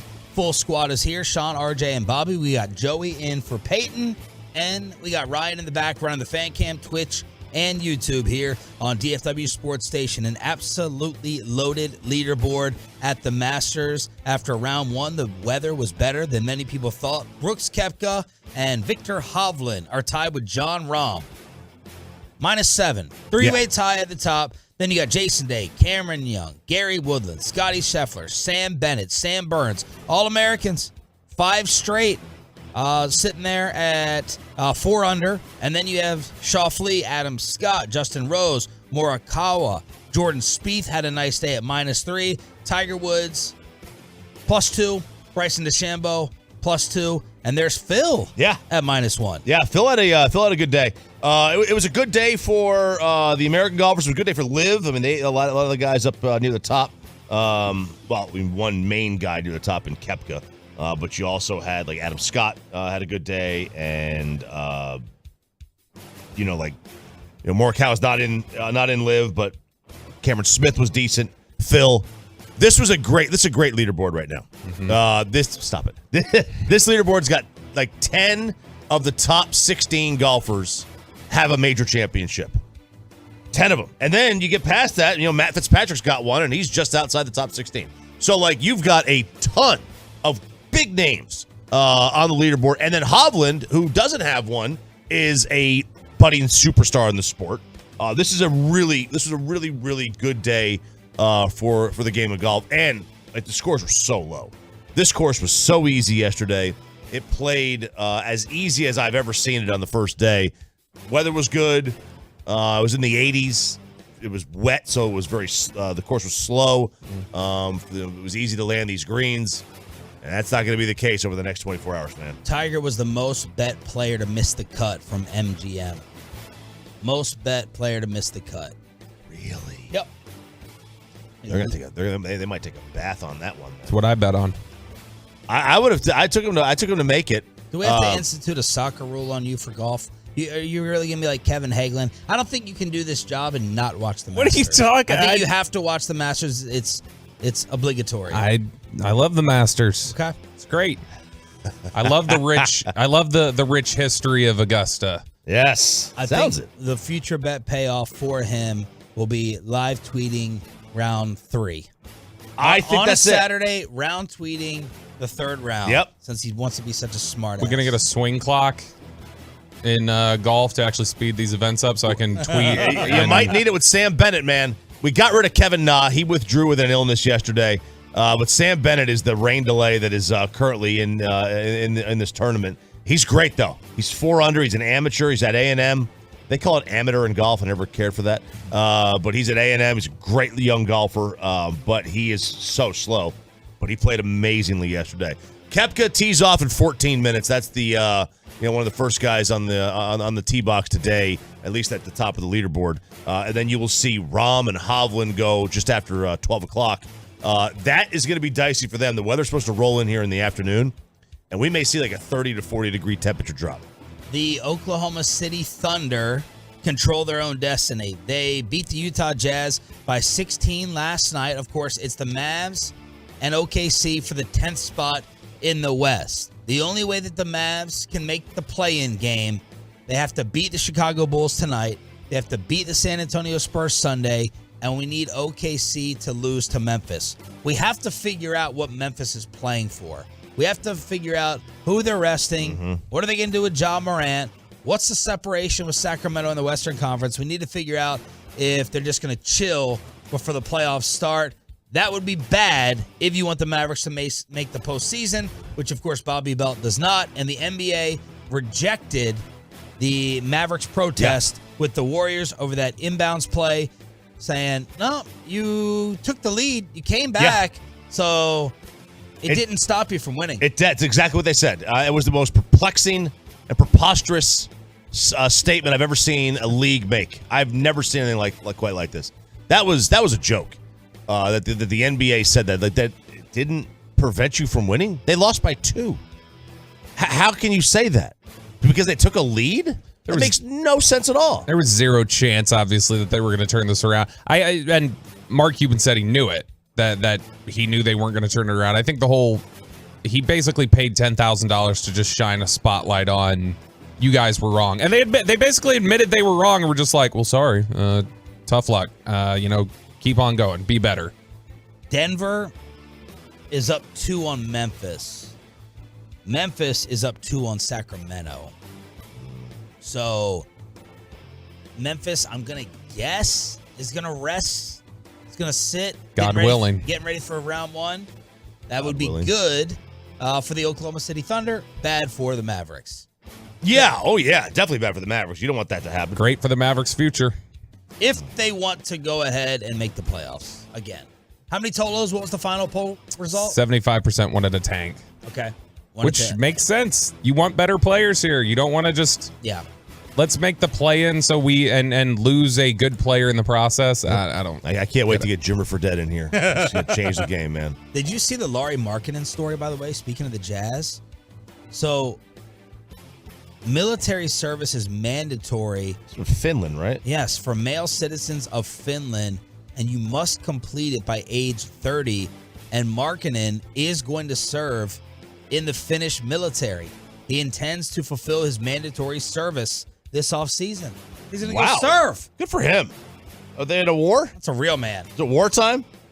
I don't know. What's you get? That? If I was the Jazz, I'm like, yeah, let's tap the brakes on this one. Ask Biden if we're sending there too. Wasn't there I'm kidding. Wasn't there a point? I'm trying to remember.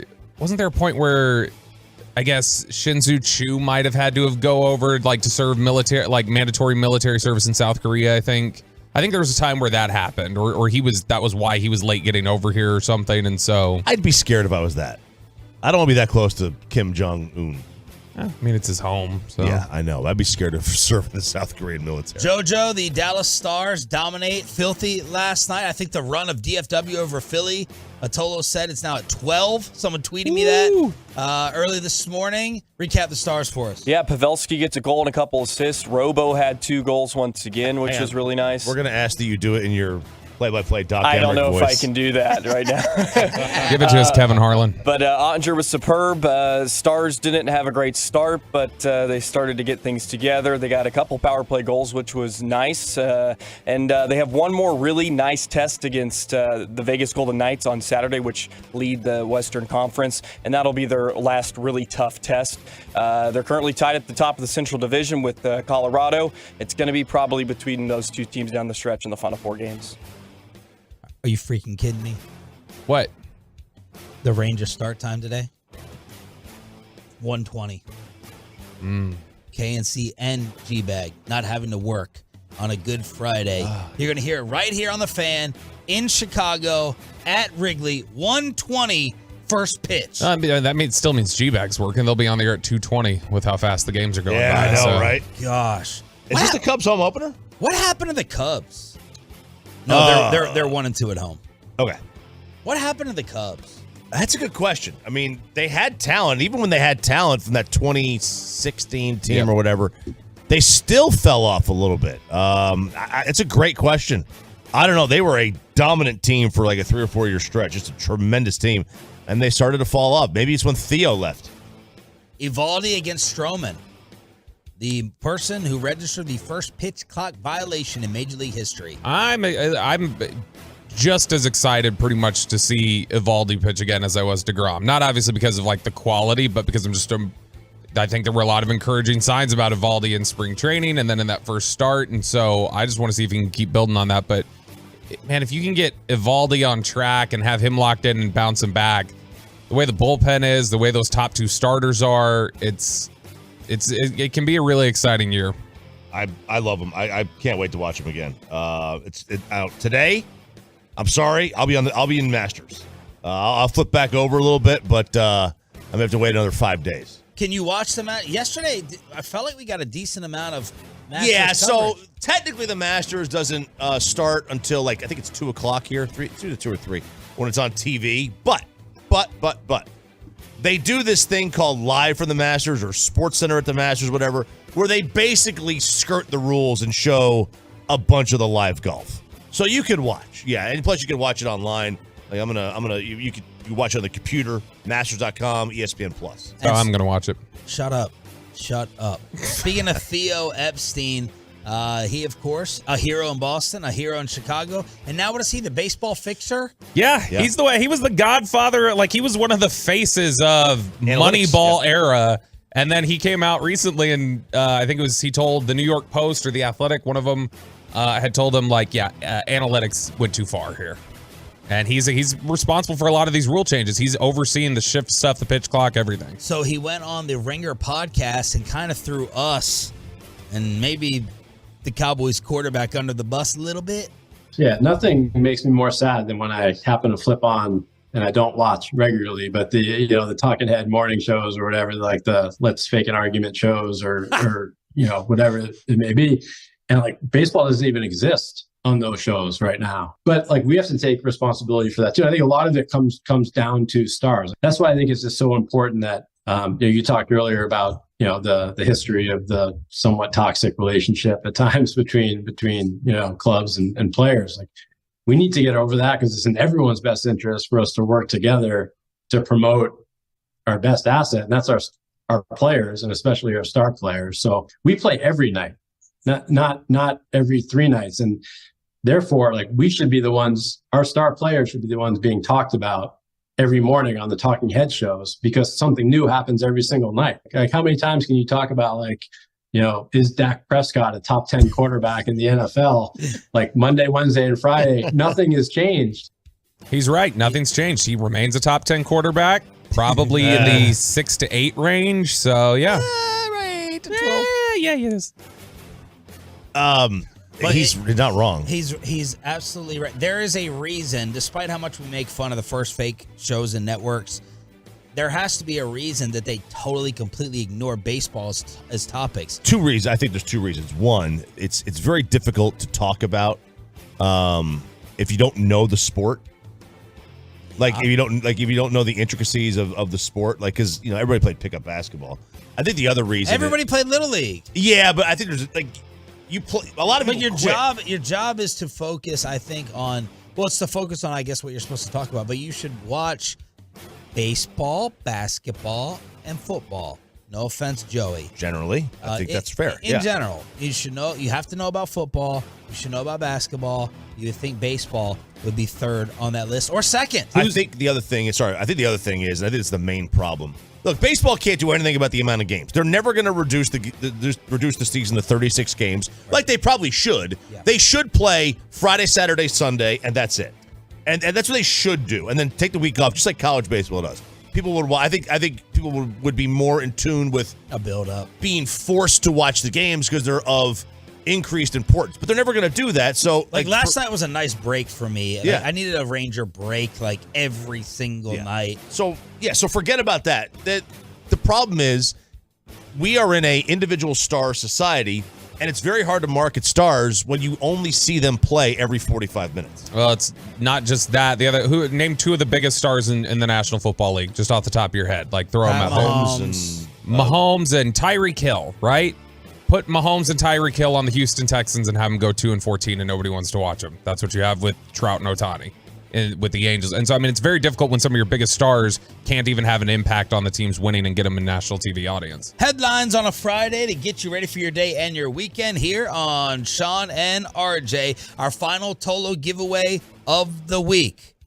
You're going to go hang with the celebrities at the local golf tournament. Our boy Adam Thielen. You're going to have Emmitt Smith, Tony Romo, Mike Madonna, John Smoltz, have been on the show. So that final Tolo giveaway and a brand new Friday audio segment. Let's see if you like it or not. Next. Let's get you over to Q.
Jay and Bobby live on the Fan Cam, Twitch, and YouTube.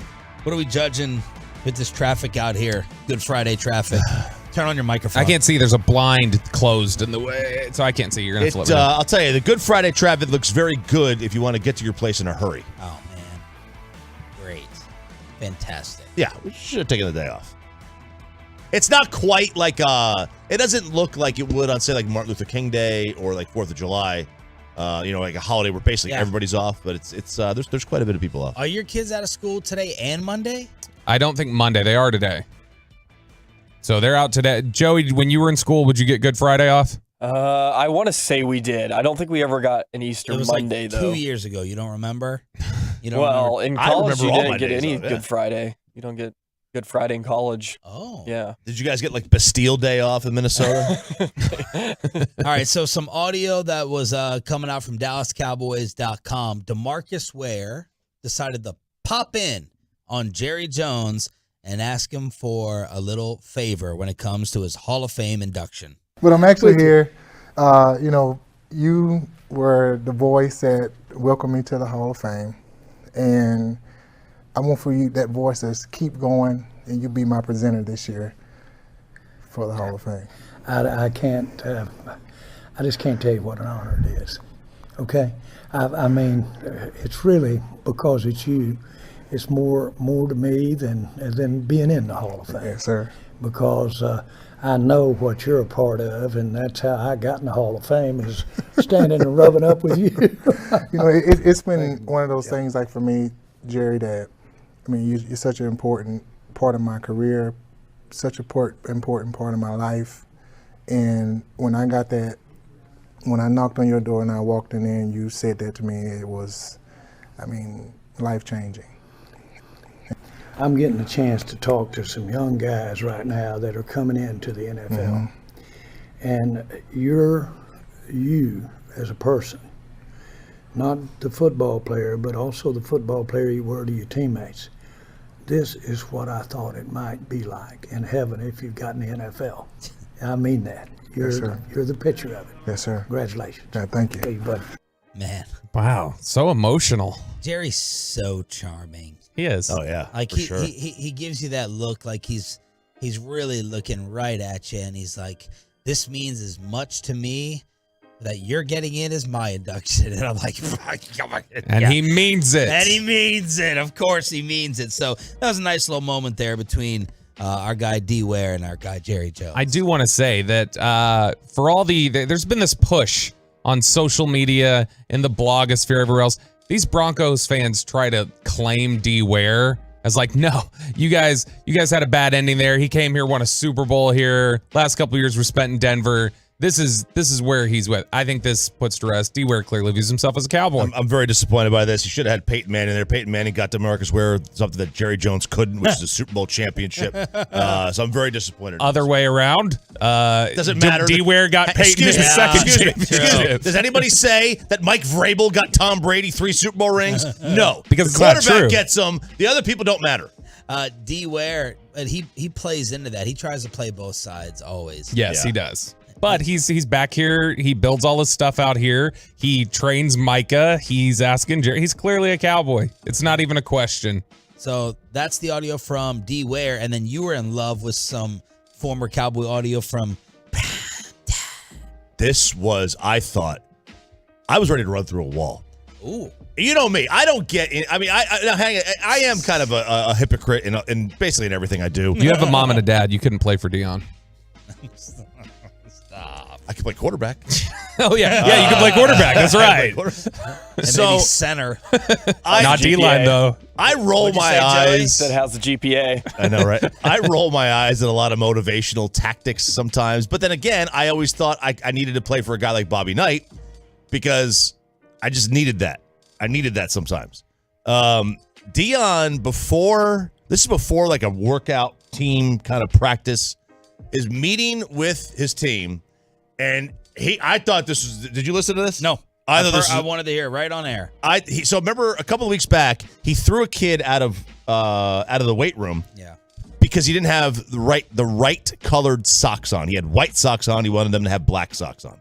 So he threw a kid out of the weight room. And here he talks about why the dress code's important. Why I'm such a stickler on the uniform is because my stepfather worked at a company named Wicks Lumber. And he put on that uniform every morning. He didn't like it. He didn't love it. Sometimes he didn't want to go. Sometimes he was too exhausted. But nevertheless, I would always peek out that room and see him in that uniform, ready to go to work. Because he was providing something for us. If you don't want to work, you will not make it in life. Some of you have kids and you don't want to work. Some of you understand work and the work ethic. Some of you we have to push and encourage to work. But some of you will not make it because you don't enjoy work. Now this is something that you chose to do. Think about that. This game, right? This is something that you chose to do. What happens when you into something that you really don't want to do? The only way we're going to get to where we want to go is work. And the only way you're going to be who you want to be is work. Do the only thing you want to do is work. And live the life you want to live is work. Let's work today. I got Goosey's here. Man, all that to go 3 and 8. Stop it. Great music. Why is he playing the 2 Girls 1 Cup piano underneath his thing? What's your name, Bobby? Yeah, I don't think he's playing it. But that was a great. That was a great speech. It was. It was. I mean, I wish I would have done that at my high school when they asked me to. Is it commencement? Did they ask you to do the commencement? I was the commencement speaker, and that would have been a better speech than what I apparently gave, as they were not happy that I cursed and went on for too long. Ooh. Yeah. How long did you go? I don't know. It may have been like maybe 8, 9, 10 minutes. I mean, I flew home for it. I'm like, I'm gonna speak. I'm a radio host. It's like yesterday you left when I said I was today after the show. Well, I asked you how to record a video and send it for better quality. I have to record my Tennis Hall of Fame induction speech because I'm not going home for it because I'm so scarred by the high school speech, the lack of appreciation for having a morning show host on the home of the Cowboys fly to your piddly little town and talk to your future unemployed individuals. Isn't there a private airport? You can get a PJ up there? They wouldn't send you one? Man, I can't even afford a HOA fee. I ain't getting no PJ. They only had the budget to fly one of the 2 in. So, the mixed doubles partner. She's getting it. But that was good. That was good from Deion. Yeah, I thought it was great. I was ready to run through a wall, man. I wonder how many of these speeches ever land. That was my dilemma. Like, what can I say that these kids will never forget? I was just considering going up and like saying one word and dropping the mic and walking out. Like, no one would ever forget that. Yeah, and I don't know if that speech works anyway, because like, to me, I think a lot of people, you either have the work ethic or you don't. I mean, you can motivate someone, but that the motivation only works for like a day or 2, right? And then you go back to your old ways. Yeah. So I think you either are a self-starter or you're not. And, I mean, is he going to do that every day? What do you think? You're a big work ethic guy. Do you think it came from mom, dad? Can you learn it, or it's just there? 877-881-1053. I'm just curious with everyone's own situation. Definitely not genetic, because half my siblings are not driven. No, I'm just saying. They're driven to drugs and alcohol. And when people admit they're driven to rehab, yeah. When people admit when they're not driven, I think so. Reggie does every day. Reggie will come in here and be like, I'm lazy. Like y'all don't have to pretend I'm lazy. Really? Yeah, Reggie does. I think it's sort of a bit, but Reggie will say, no, it's not a bit. Y'all think I'm playing. I am. But no, I think I got it from we were 9 kids in a 3-bedroom house growing up. had to fight for the last piece of chicken So at I'm the just table. like you had to be The Michael Irvin of the fan. We got hand-me-down shoes, Yeah. and we slept in the same bed, all 8 of us. I'm just saying, look, you guys know the radio industry. It was 9 kids in a 3-bedroom house on a radio salary. Like, that's what we grew up with. So it was just, I don't know. My dad had to work really hard. So I guess I just got it from there. So there's Deion. Yeah. With his, that was great. What about your mom and dad? Man, my dad was always traveling for work. I mean, he worked a ton. And they come from blue collar families themselves, like farmers and mechanics and stuff. That's why you did that farming. You were a farm hand. I was a farm hand in college. Did you ever hear this? He worked on a farm. Worked on a farm for about a week. About a week and a half. Oh, look at that. Yeah, I had to quit. I saw my paycheck that they took money out because of They were milking you? No, they wanted me to be milking things. This is like Napoleon Dynamite when he gets done at the chicken place. That's like $1 an hour. Yeah. So I you know, my mom's dad grew up, my mom grew up on a farm. So like, yeah, they had that old school. I'm driven by failure, like fear of failure. Like I'm scared to death of like, I don't. Some people are driven by success, others are driven by failure. Yeah, I could see that. That's maybe part of the aspect.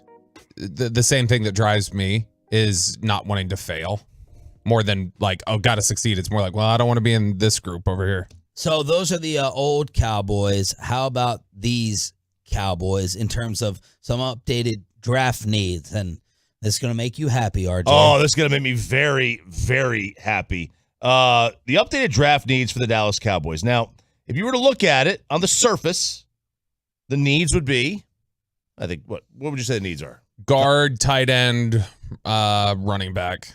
Okay. Maybe some linebacker. Corner? I mean, they added Gilmore. They like Bland. They got Diggs. I mean, it's something that's in there. I wouldn't say it's at the very top, though, after they got Gilmore. Okay. So my question, my concern is, like, I don't want them, when they got Gilmore, when they got Cooks, the first thing I was like, do not allow this to alter your draft plan. Mm-hmm. They're not long-term solutions, right? So I wanted to see, all right, if there's a good wide out or corner that they get in the first round, then go get it. You know, that's what it is. So ESPN had their top needs. Top need, tight end, running back, wide receiver, corner, linebacker. They are missing what is currently number one, which is left guard. Because if they're not going to play Tyler Smith at guard, they do not have a starting left guard right now. I thought we had 2 tight ends. Why do we need a tight end? I thought we all loved Fergie. Fergie. You've got we all liked Fergie. You've got a decent duo, but I mean, there's so many good tight ends in this draft that, I mean, you can definitely get better. This is what the write-up is. Dallas filled many of its needs by trading for Cooks and Gilmore and retaining Van Der Esch and Tyron Smith. But it lost Zeke and Dalton Schultz, so watch those positions. Even after adding Cooks, a young receiver can't be overlooked. If Dallas likes alongside CeeDee Lamb, if a player Dallas likes alongside CeeDee Lamb slips to 26, the first order of business should be loading up targets around Dak Prescott. The Cowboys have to get younger across the board, including on defense. They have 7 total selections. Oh, I love that. Load up, baby. Load up at the wide receiver position. Huh? And who is this? That wrote it? Yes. Jordan Reed. Okay. The draft guy. Yeah, I know Jordan. What are you mocking it for? You should be in love with it. It's the same thing every year. Give the favorite kid even more things. Right. Give him more silver spoons. Every year, just load up the weapons. As you know, Michael Gallup and his extension, and Amari and Lamb and Zeke and all the first rounders, and all those Witten wonderful and weapons, Dez all those wonderful. That's not enough. It's just not enough. Sure, I mean, you guys were out there in training camp, and we were like, yeah, we're going to start undrafted free agent wide receiver Dennis Houston in week 1 because we have such a just plethora of talent at the receiver. We all were talking about how awful they were for stacking the receiver position last year. We were talking about Houston and Washington and, yes, making fun of it a little bit. They also drafted a 3rd rounder. The Dak did not make any better in Jalen Tolbert. He did not. I'm joking with that one. I'm blaming Jalen Tolbert for that. Go ahead. So there's the... My old school change this offseason for the record. Again, I'm going to keep saying it. I want to load up the defense. That's the only way they're going to win the Super Bowl. Defense first. In the playoffs. I mean, defense definitely matters. It's just hard to predict. It's much easier to predict how good you're going to be on offense than defense. So, having figured that out, I also saw this other interesting piece. This is from Bill Connolly, he's a college guy, but he's an analyst. He's probably one of the best at determining which teams are going to be the best. Former Texas governor. What? Oh no, that was John Connolly. I have no idea who you're talking about. He was in the car with Kennedy. So he says that he did a study about wide receivers in the draft, that over the last 3 years, wide receivers have basically never busted in the NFL draft. In the first round. Oh, okay. In the first round. Because one of them did in the 3rd round. Do you think that you can put together 3 straight comments today one of them not being sarcastic? Just Probably three. not. 3 straight today. I'll sure try, Sean. Your percentage is like 98 right now. On the show. So I just go aggressively sarcastic when I don't take my Adderall, is what you're saying. I don't know. Because I didn't take it today. Okay. There you go. So, of the 17 wide receivers taken in the first round of the last 3 drafts, 7 of them were picked 12th or higher. By the way, in the previous 3, there was only 7 wideouts in the first round. Wow. Of the previous 3 drafts. Okay. In the last 3, there's been 17. Ooh. Okay. Now, by the way, there hasn't been a running back pick higher than 24th since 2018. Ooh. Now, take that, Bijan. That's right. So, according to Conley, almost none of the 17 first rounders were reaches. 5 of those produced 1,000-yard rookie seasons.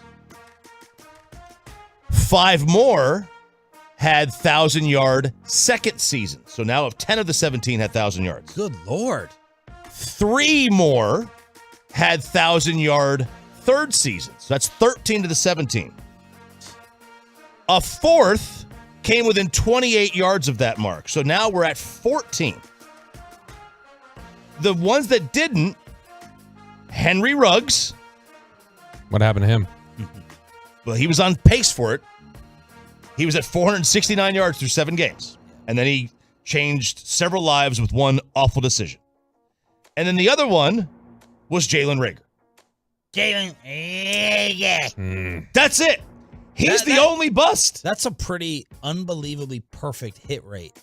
It's almost perfect. It almost is. Now, I don't think you can just take it as a hard and fast rule, though, and say wide receiver in the first, like, now it's all good to go. Because I think all those receiver classes were praised as being like, these are extra strong receivers.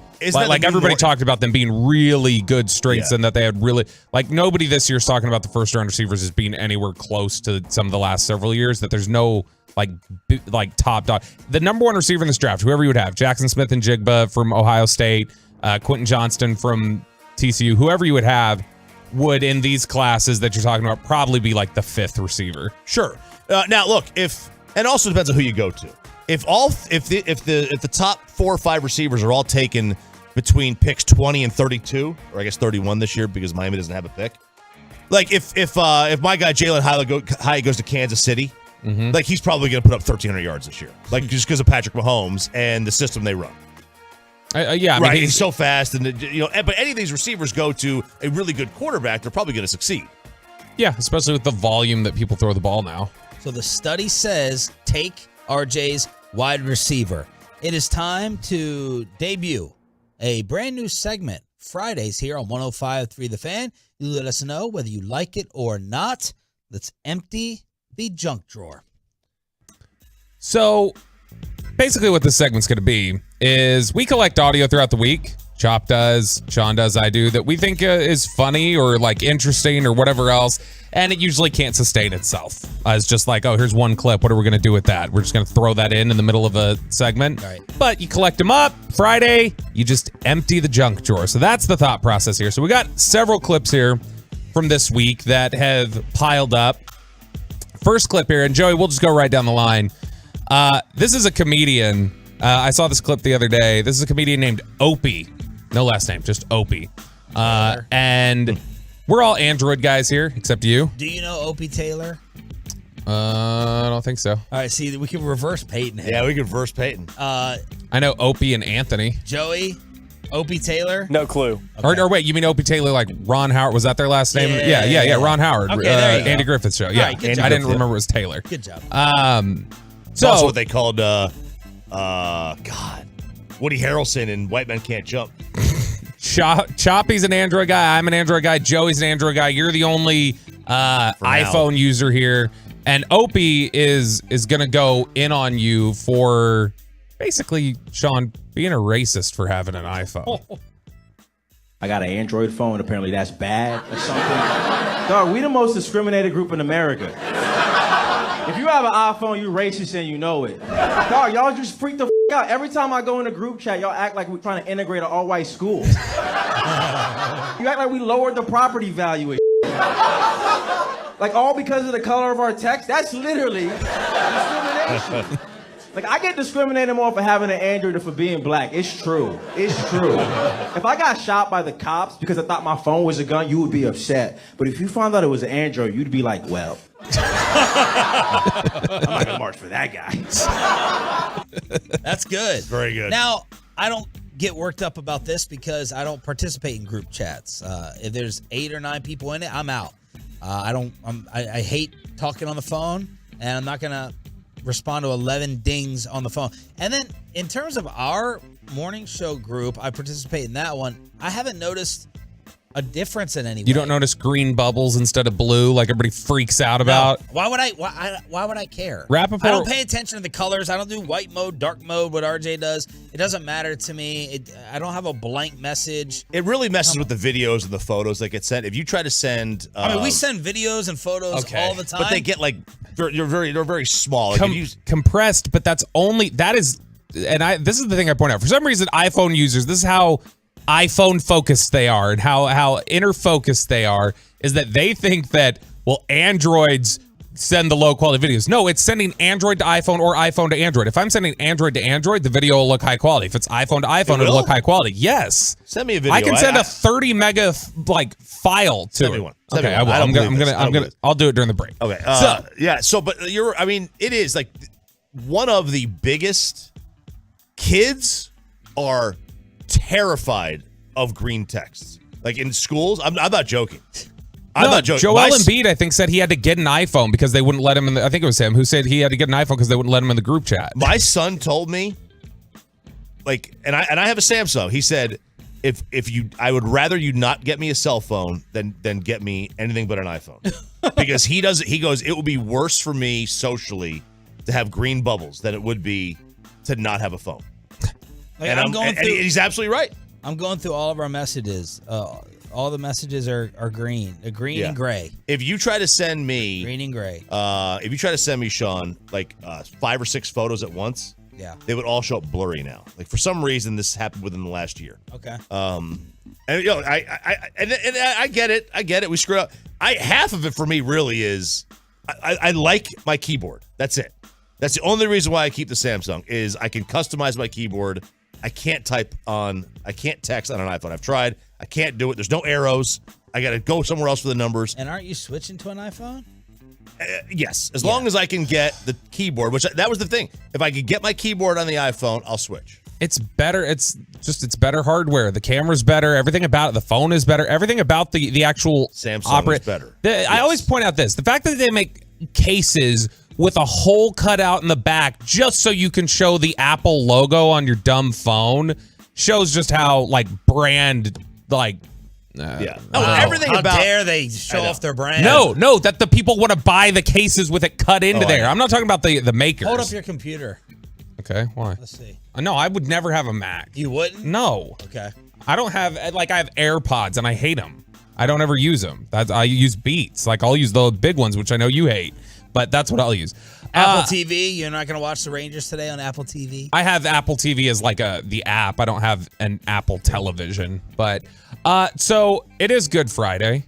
And, there will probably be a lot of people who are out on the road because it is Good Friday listening to, some worship music. Can't eat meat today. You guys. I can't eat meat today. You guys remember the Marvin Gaye classic Sexual Healing? Cafeteria Christian. Is that what that's called? Yeah. We call them C&E Catholics, Christmas and Easter. Yeah, my father-in-law went to Austin, and he calls me. He goes, "I'm right down the street from Franklin's, the most famous barbecue in the country." And I'm like, "Dude, I've never been there. I'll be so jealous. You gotta go. You gotta go. You love barbecue." And my mother-in-law in the background, "It's Good Friday." No, I said, "You don't go to. What are you talking? You don't go to. Come on. You don't go to church. Yeah. What are you talking about? You're gonna stop this man from the Mecca of barbecue because all of a sudden you decided today that you're gonna be real religious? Yeah. Come on, man." They're all saying, by the way, Fantex are screaming. They're going, Apple owns Beats. Fine, but I hate the AirPods. The AirPods are not good. So coming back to that. Do you remember the Marvin Gaye classic Sexual Healing? Yeah, of course. I think it turns 40 this year, or maybe it was 40 last year. Great song. So there's a DJ named Jameson Bethea who has gone viral on social media because Antoine? He has, I don't think so. He has decided that he's going to mix those two worlds. Marvin Gaye's Sexual Healing and Worship Music. You've never been closer than you are right now. You are tried. You are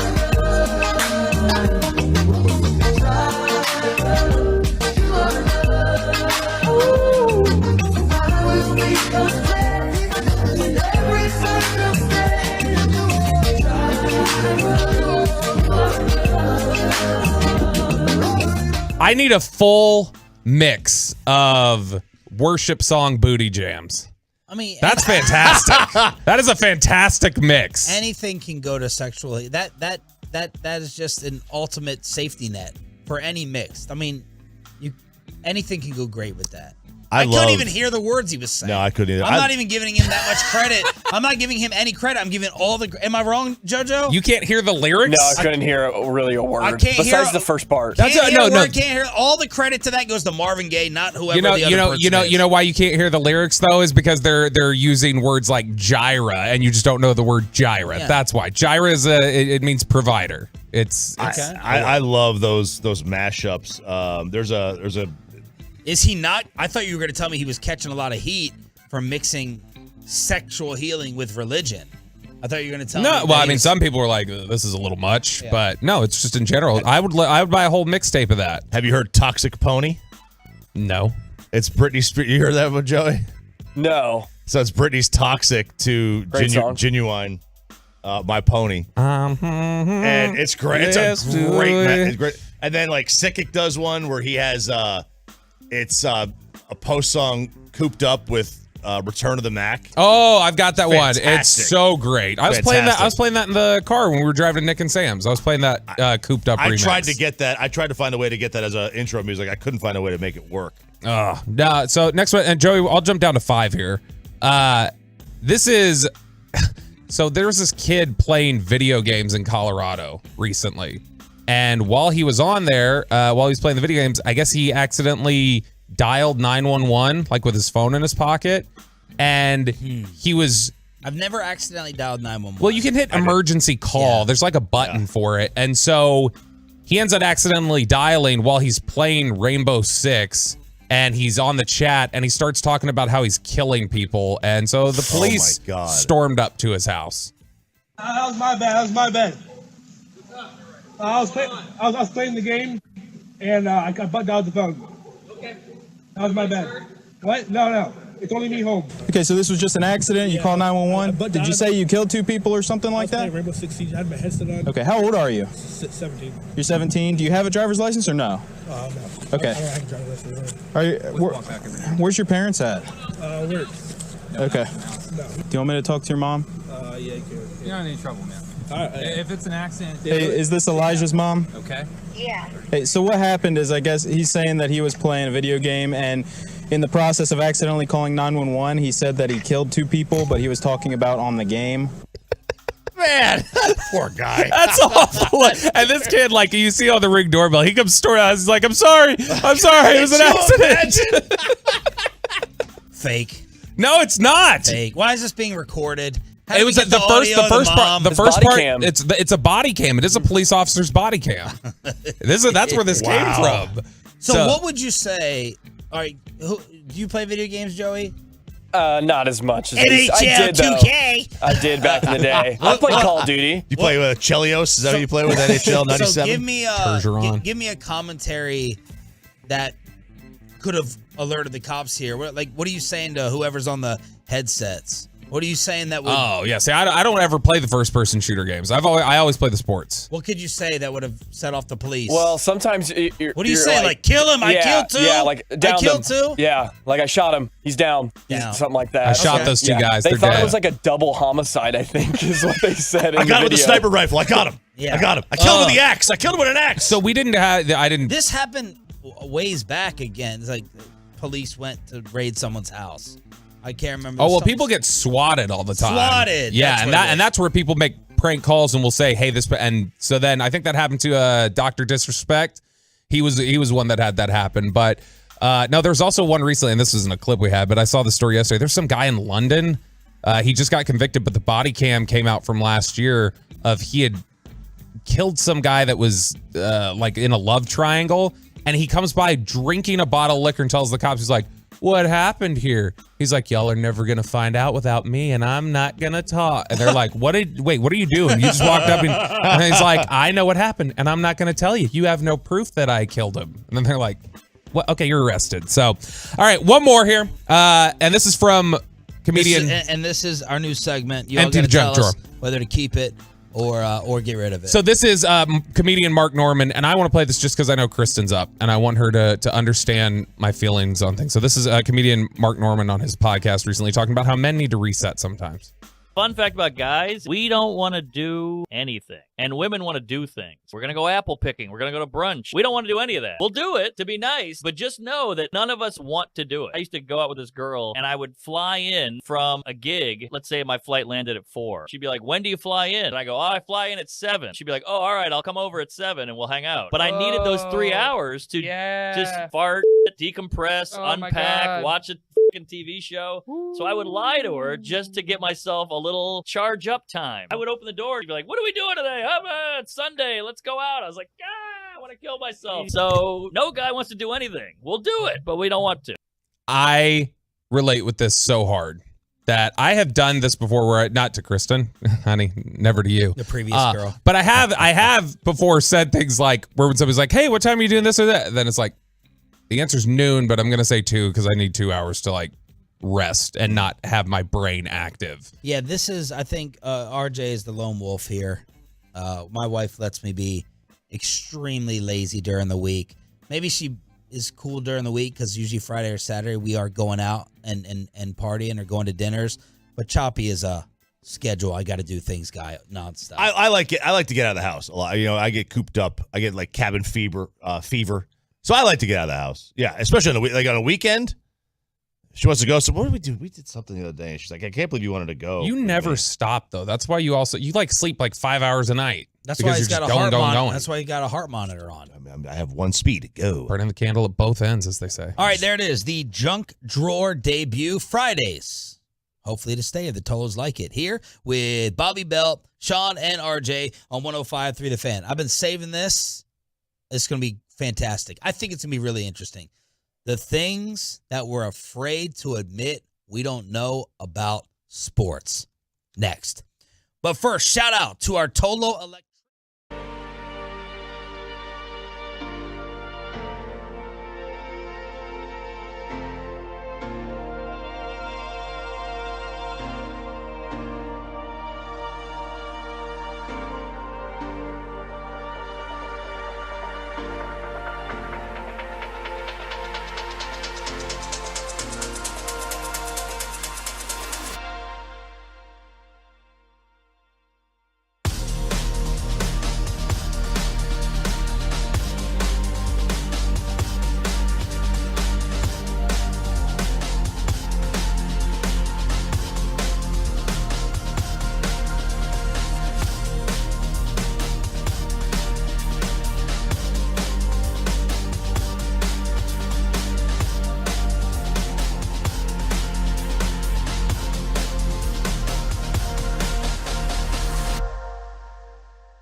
Secured by DFWSecurity.com. This is Sean and RJ on 105.3 The Fan. 8 o'clock hour. Let us know if you're listening, what you're doing on the truckwreck.com text line, live on the fan cam, Twitch, and YouTube. Sean, RJ, and Bobby. We got Joey Erickson in for Peyton. We got Ryan in the back on all the different ways to get the show. Today, Rangers baseball. I don't even want to say the time because I know Corey and Kevin will be celebrating.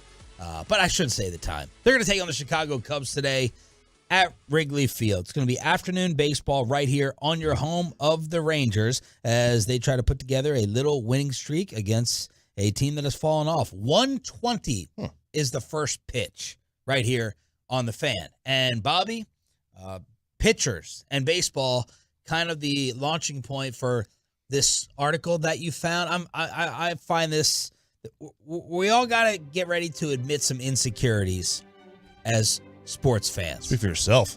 Okay, we'll see. I'll call out the things you don't know just fine here in a second. So yeah, this was actually a post that went viral on Reddit a couple weeks ago, and I thought it was really interesting just because I think we all have a hesitancy to admit things that we don't know very well, and that we all will try to fake it till we make it on certain topics, especially in social settings where we don't want to look uninformed or whatever else.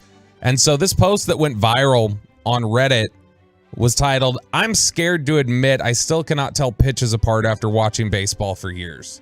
So this is somebody who's watched baseball for forever, is a fan of it, and he says, like people would say, that was a giant meatball. Can't believe Schwarber missed. Or, damn, what a filthy slider by Ohtani. And I honestly wouldn't be able to tell. A hanging breaking ball looks no different to me than basically any other pitch until I watch the replay or someone points it out. And forget being to tell what pitch it is live. I can tell you if a pitch curves, but no clue if it's a curveball, a slider, a splitter. Sometimes even fastballs have some curves too, and that just ends me. Slightly embarrassed that I can't tell the difference after so many years, but I still love baseball. And it got me thinking, there's things like this I think that we all have, life or sports or otherwise, where we don't necessarily have a ton of confidence in what we're seeing. Like I've said this before, when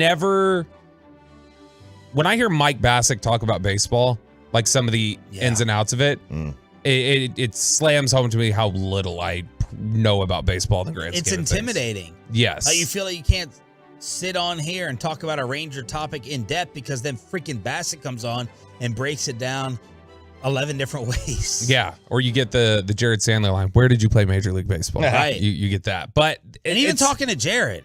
Oh, yeah, because Jared's also another one who knows baseball really, really well and knows all the ins. Like, I remember still haven't heard my name mentioned here. Mike was talking about basketball. There you go. We can just leave yours at that. Anyway. No. Choppy wanted to hear his name mentioned with the baseball knowledge. with the baseball knowledge. Yeah. I mean, I am coaching at least one future major leaguer. So whatever. Or at least I have. Luka? I mean, it could be another player on his team. Okay. It's not your son. Statistically, somebody on there will. Yeah. He's a unit. He's got a chance. He's a unit. Your son or someone else? No, I say he's got a chance. He got a chance to play college. He's a unit. Okay. Just a beast. Is there a future major leaguer other than him on the team? Who are you referring to? So you don't have to say the kid's name. No, there's one or two kids that I think has got they're trending like major leaguers. I'm being exaggeration a little bit, but there's several kids on this team that are going to be college players. Yeah, but for baseball and golf, Choppy. I mean, him and Holland and Bassick, they just sit up here in commercial breaks and talk about baseball technicalities. He loves it. and that's why I think the baseball analyst, to be honest, in the booth is maybe the most valuable one, because there's all these little things that don't, to me, it just looks like, okay, this is a straight at bat. And I know that when you talk to Holland or you talk to, Mike or Jared or anybody else, that it's like, oh no, okay, that's a waste pitch there. They're doing something here so that they can set up this. Right. They had no intention. That wasn't an accident throwing that ball where they did. Or, okay, I don't even need to see the way the defense is aligning to know that this situation, the defense probably looks like this. And then the ball gets hit into play. It's like, oh, yep, that's exactly where the defense was, even though they weren't looking at it. Yeah. And so those are the sorts of things that whenever I hear those guys talk about baseball, you're like, man, you realize just how surface level your own understanding is of the game in a lot of ways. So admit your sports insecurity. You watch it, you love it, but you still sometimes don't really understand it. 877-881-1053. It's easy for me. It's easy for me. I have never. I could not tell you if I were to watch an entire football game. I could not tell you what player, other than the quarterback, is having a good game. I can tell you the receivers. I couldn't tell you the linebackers are having a good game. If the offensive linemen are having a good, I have no, because I don't care for one. Okay, I care about the quarterback. But we didn't have football in my school, my high school. We didn't have a football team. So that was the one sport I never played. So I don't have that knowledge of anything other than the quarterback. That's it. That's for me. I'm going to take mine to football as well, but it's more nerdy. I still have to think 2 or 3 times when people are talking about A gaps, B gaps, C gaps. That doesn't just immediately register quickly with me. Or when we're talking about schemes in the secondary, like when a player comes on and he's like trying to break down what Vic Fangio did to the Cowboys 2 years ago, it still gives me a headache. It was just defensive holding. That's all it was. It still gives me a headache in terms of defensive schemes or like A gap, B gap, C gap. Those types of things. And I love football the most by far. And I've gone over these things 50,000 different times. I'm also admittedly ignorant when it comes to cap stuff. I felt like I understood it. What's wrong? Oh, Kepka just made a putt. What? Kepka made a putt. Oh. Big par save on 3. We'll get a Masters update here at 8:20 for all those wondering, but I've gotten dumber with it. I felt like I understood it more in the very, very beginning, but then dead cap and post-June and pre-June, I don't understand it. I don't want to understand it. I hate it. So I would keep mine within football because I love it the most. And I'm like, yeah, when we're still talking about some of these X's and O's schemes and, I know one technique, I know a 3 technique, but in the very beginning of doing this, I'm like, am I going to get all these things absolutely down pat when we're talking about the football intricacies? So that would be mine. So Joey, you as a hockey guy and a guy who played it and obviously has commentated on it, do you find that even amongst hockey fans, there's a large collection of the hockey fans that there's a misunderstanding of the game and that they don't see it on a deeper level? Yeah, absolutely. And I mean, I'm in the same category as that. I just feel like people that play at the high level, like at the professional level, it's just, there's so many different nuances and things that when you listen to podcasts and stuff that they describe is like, I never even thought of that. Didn't even think that even mattered or even had an effect on a game and stuff like that is where you can really learn a lot. 817 is asking Joey a question from their own lack of hockey knowledge. They say, I love hockey, but can't tell why centers are kicked out of the face-off circle. Well, part of it it's because it's being unfair, basically. So you can't go in and basically move your stick into the dot before, because it's basically like a false start. It's kind of have to think about it. So if you false start, they kick you out. And sometimes you get a warning. And now if you get 2 warnings, you can get a penalty, but it rarely happens. What are Tolos saying? Okay, here we go. From the 915, I don't understand betting in sports. Impressive hearing Choppy break down Vegas spread. Still don't understand it. That's a fantastic one. I even still get confused. Minus 135, plus 240. What does it all mean? Yeah, another one from the 817. I'm with Sean on the gaps and schemes with football. Yeah. I love watching, though. From the 469, what is icing? I don't know any hockey rules. I know icing just from the video game on Nintendo. Let's see. I can't tell between nickel, dime, and man, and I played football. It's like Brett Favre.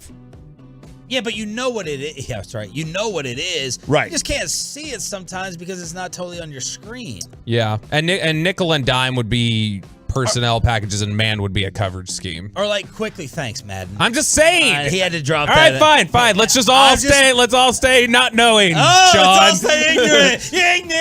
Ignorant. I'm talking about like I'm trying to be helpful. I'm talking about like a quickly like cover 3, cover 1. We're gonna cover 2 press. Man, where's the man beaters? Where do you go ahead and throw the man cover beaters? Yeah. Anyway. Let's see. Pat Kerwin has a great book titled "Take Your Eyes Off the Ball." I own that book and I've never read it. What? You own a book that you never read? Mm-hmm. I own many books I've never read. Fair. Let's see. Football packages and schemes. A lot of people coming in with the football, a lot of on defense because we follow the ball. We just follow the ball in general. A lot of people in baseball, I can't tell the difference between a 4-seam and a 2-seam. I mean, that might be tough on TV. Although the 2-seam will it won't break, but it'll kind of go to the right a little bit on from a righty. It drifts. Yeah. Drifts, that's the word. Yeah, if I quiz you on the numbers of the route tree, right? Like, how quickly would you be able to go ahead and name them? The numbers? The numbers. You know what a 9 route is? Is that just the straight go? Yeah. Yeah. Do you know? I have no idea why they call it that. I didn't know they had numbers. Yeah, no, the 9 is the go, Let's just go backwards. 8. I always flip them. 8 and 7 are the post and the corner. 8 is the post. 7 is the corner. What's the 6? Gosh, I'm sitting here trying to remember where they're all split out on the tree. So you've got the slant, the dig, the out, the curl, the flat. But I don't remember where they're all assigned. You just remember 7, 8, 9. Those are the ones that people usually reference in that sense. 6 is the in or the dig route. 5 is the out route. 4 is the curl or the Kellen. Number 3 is the comeback route or the Kellen. Number 2 is the slant route or the McCarthy. And number 1 is the flat route. Also the McCarthy.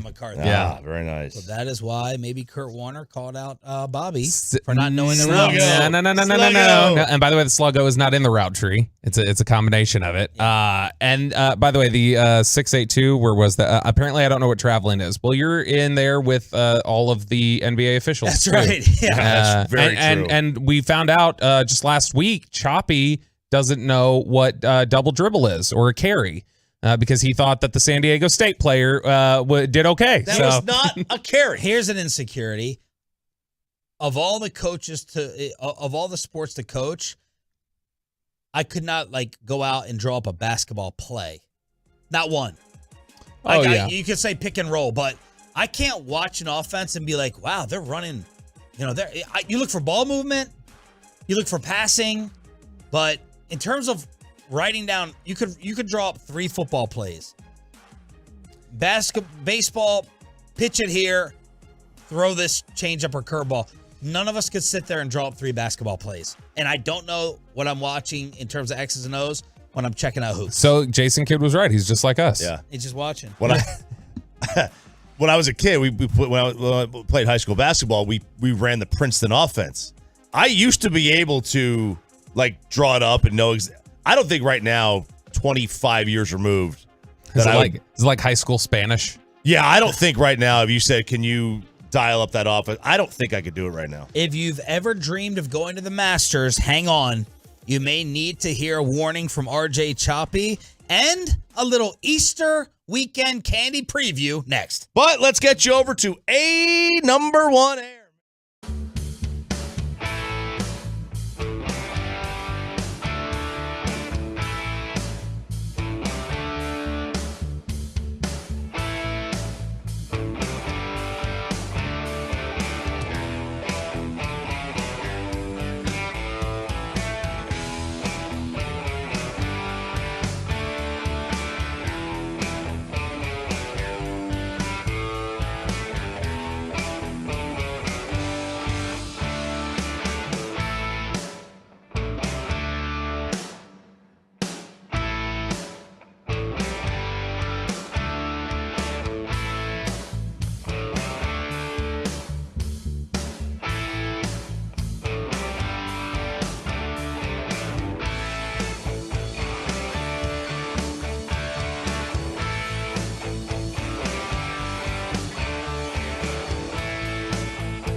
A special license to drive a big truck, so companies that hire drivers and put them in a big truck should be held accountable for what happens when one hurts you. Frankly, you need Frankel & Frankel. That consultation, it is always free. Visit truckwreck.com. Masters update. Brooks Koepka is your leader at 8 under par. They are through 3 holes. They're on the 4th, so we'll see what he does on the 4th hole. Victor Hovland, John Rahm yet to tee off. They are 1 stroke back. They tee off at 11:54 and 12:18. And the great Gary Woodland. Love that guy. Friend of the show. I have his U.S. Open flag. When he won the U.S. Open a couple years ago, he signed it for me. What? It was my 40th birthday present. Wow. Yep, a very good dude. -1 on the day, 5 under for the tournament, and he's playing with Koepka and Danny Willett. Koepka par 4, he's still 8 under. I'm really glad that I watched that Netflix golf thing because I look at Koepka differently now. That helped me. Yeah, I thought you didn't like him now because of that. He's my favorite golfer. I thought he came across really poorly in that episode. He looked like a total jackass. What? No, he looked like he was he cared too vulnerable. Much. What are you talking about? He admitted I have confidence issues. Like he appeared real and not a meathead. What do you mean he came off like a jackass? Well, I wanted him to continue to be a meathead. Right. That's what I wanted. Your version of jackass is being vulnerable. Yeah, my version of jackass is being a normal human. I wanted him to be a meathead like me. Is that a tier? What a jackass. I still appreciate that he has his shirts custom made with extra large shirts with a medium sleeve. Are you for real? I'm dead serious. I appreciate that. That's something I would do. Although if you look like me, you don't need to do that, right? You just I'm kidding. I really should do that. I really am going to sit there and interview your girlfriend one-on-one to figure out what you're really like behind the scenes, how soft you are with this freaking act. Or maybe not. I don't know. I think one of those things you're terrified to find out the truth. You know, like, was it a cartoon or I can't remember what show, but it was someone was like, it was a Seinfeld. Jerry asked George, tell me your deepest, darkest thoughts. And Jerry was like completely disturbed and was like, I don't know if we could be friends anymore. Yeah, you are disturbed. That's what I imagine he'd be like. Yeah, you are disturbed. No, you ever seen Old School? Yeah. When he goes into therapy and he's like, all right, we're in the trust tree. And he starts saying things and they're all looking at him because he's like, I'm sorry, we're not in the trust tree anymore. That's right. Yeah. All right. So Masters update. All right. So like I said, Koepka's in the lead through 4, 8 under. The big mover of the day. So there really isn't a big mover of the day yet. KH Lee, 2 under par. Okay. That's about it. So the cut line right now is at +1. So Tiger's got to get to +1. He's at 2 over. So is Sergio. So is Zach Johnson and Molinari, who are former major champions. DeChambeau's at 4 over. He is 2 over for the day. So it doesn't look like he's going to make the cut. So there you go. Bubba Watson's not going to make the cut. He's 5 over. Not the greatest day for those guys. All right. Rules and merch. Okay. Let's do the rules here. Yeah. So I've been to Augusta one time. Yeah. One time. Great trip. It is a fantastic golf course. Picturesque. But you would definitely want to go back. Yes. I would absolutely want to go back. Now, was this set up by the guy who owes you money, the chicken guy, or someone else? The chicken guy got me golf down the street from Augusta. Did he put up your lights too? He did not put up my lights. So he got you the JV course. Yeah. So the backstory is that the guy who built the course we played, Sage Valley, tried to get on as a member at Augusta.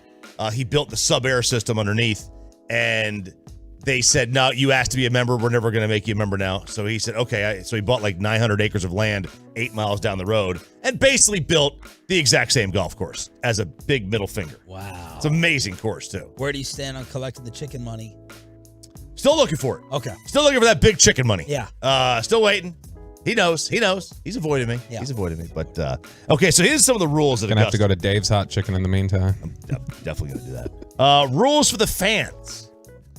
So if you ever go to Augusta, rule number 1, when they let you in the gate, a lot of times when you go and you see like at the Phoenix Open, Waste Management, Arlington, the doors open. John Machoda's weekly video. They sprint, right? You sprint to find a spot.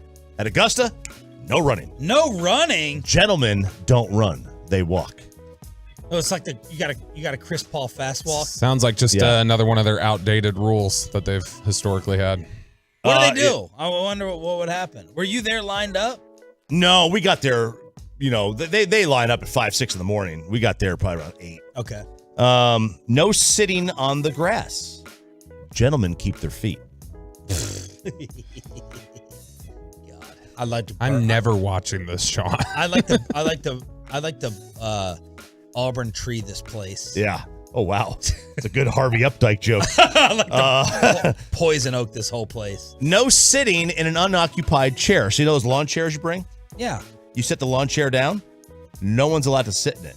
When you set it down. Well, it's and your then, chair. And then I know, but like you rent them, right? You rent them there. Okay. You sit it down.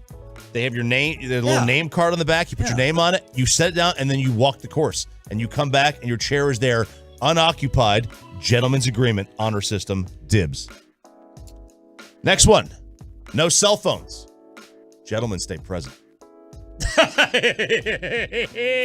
Did you follow this? Like, I left the phone in the car. But when you left it in the car. Mhm. When you were out there, did you see people out there to enforce it?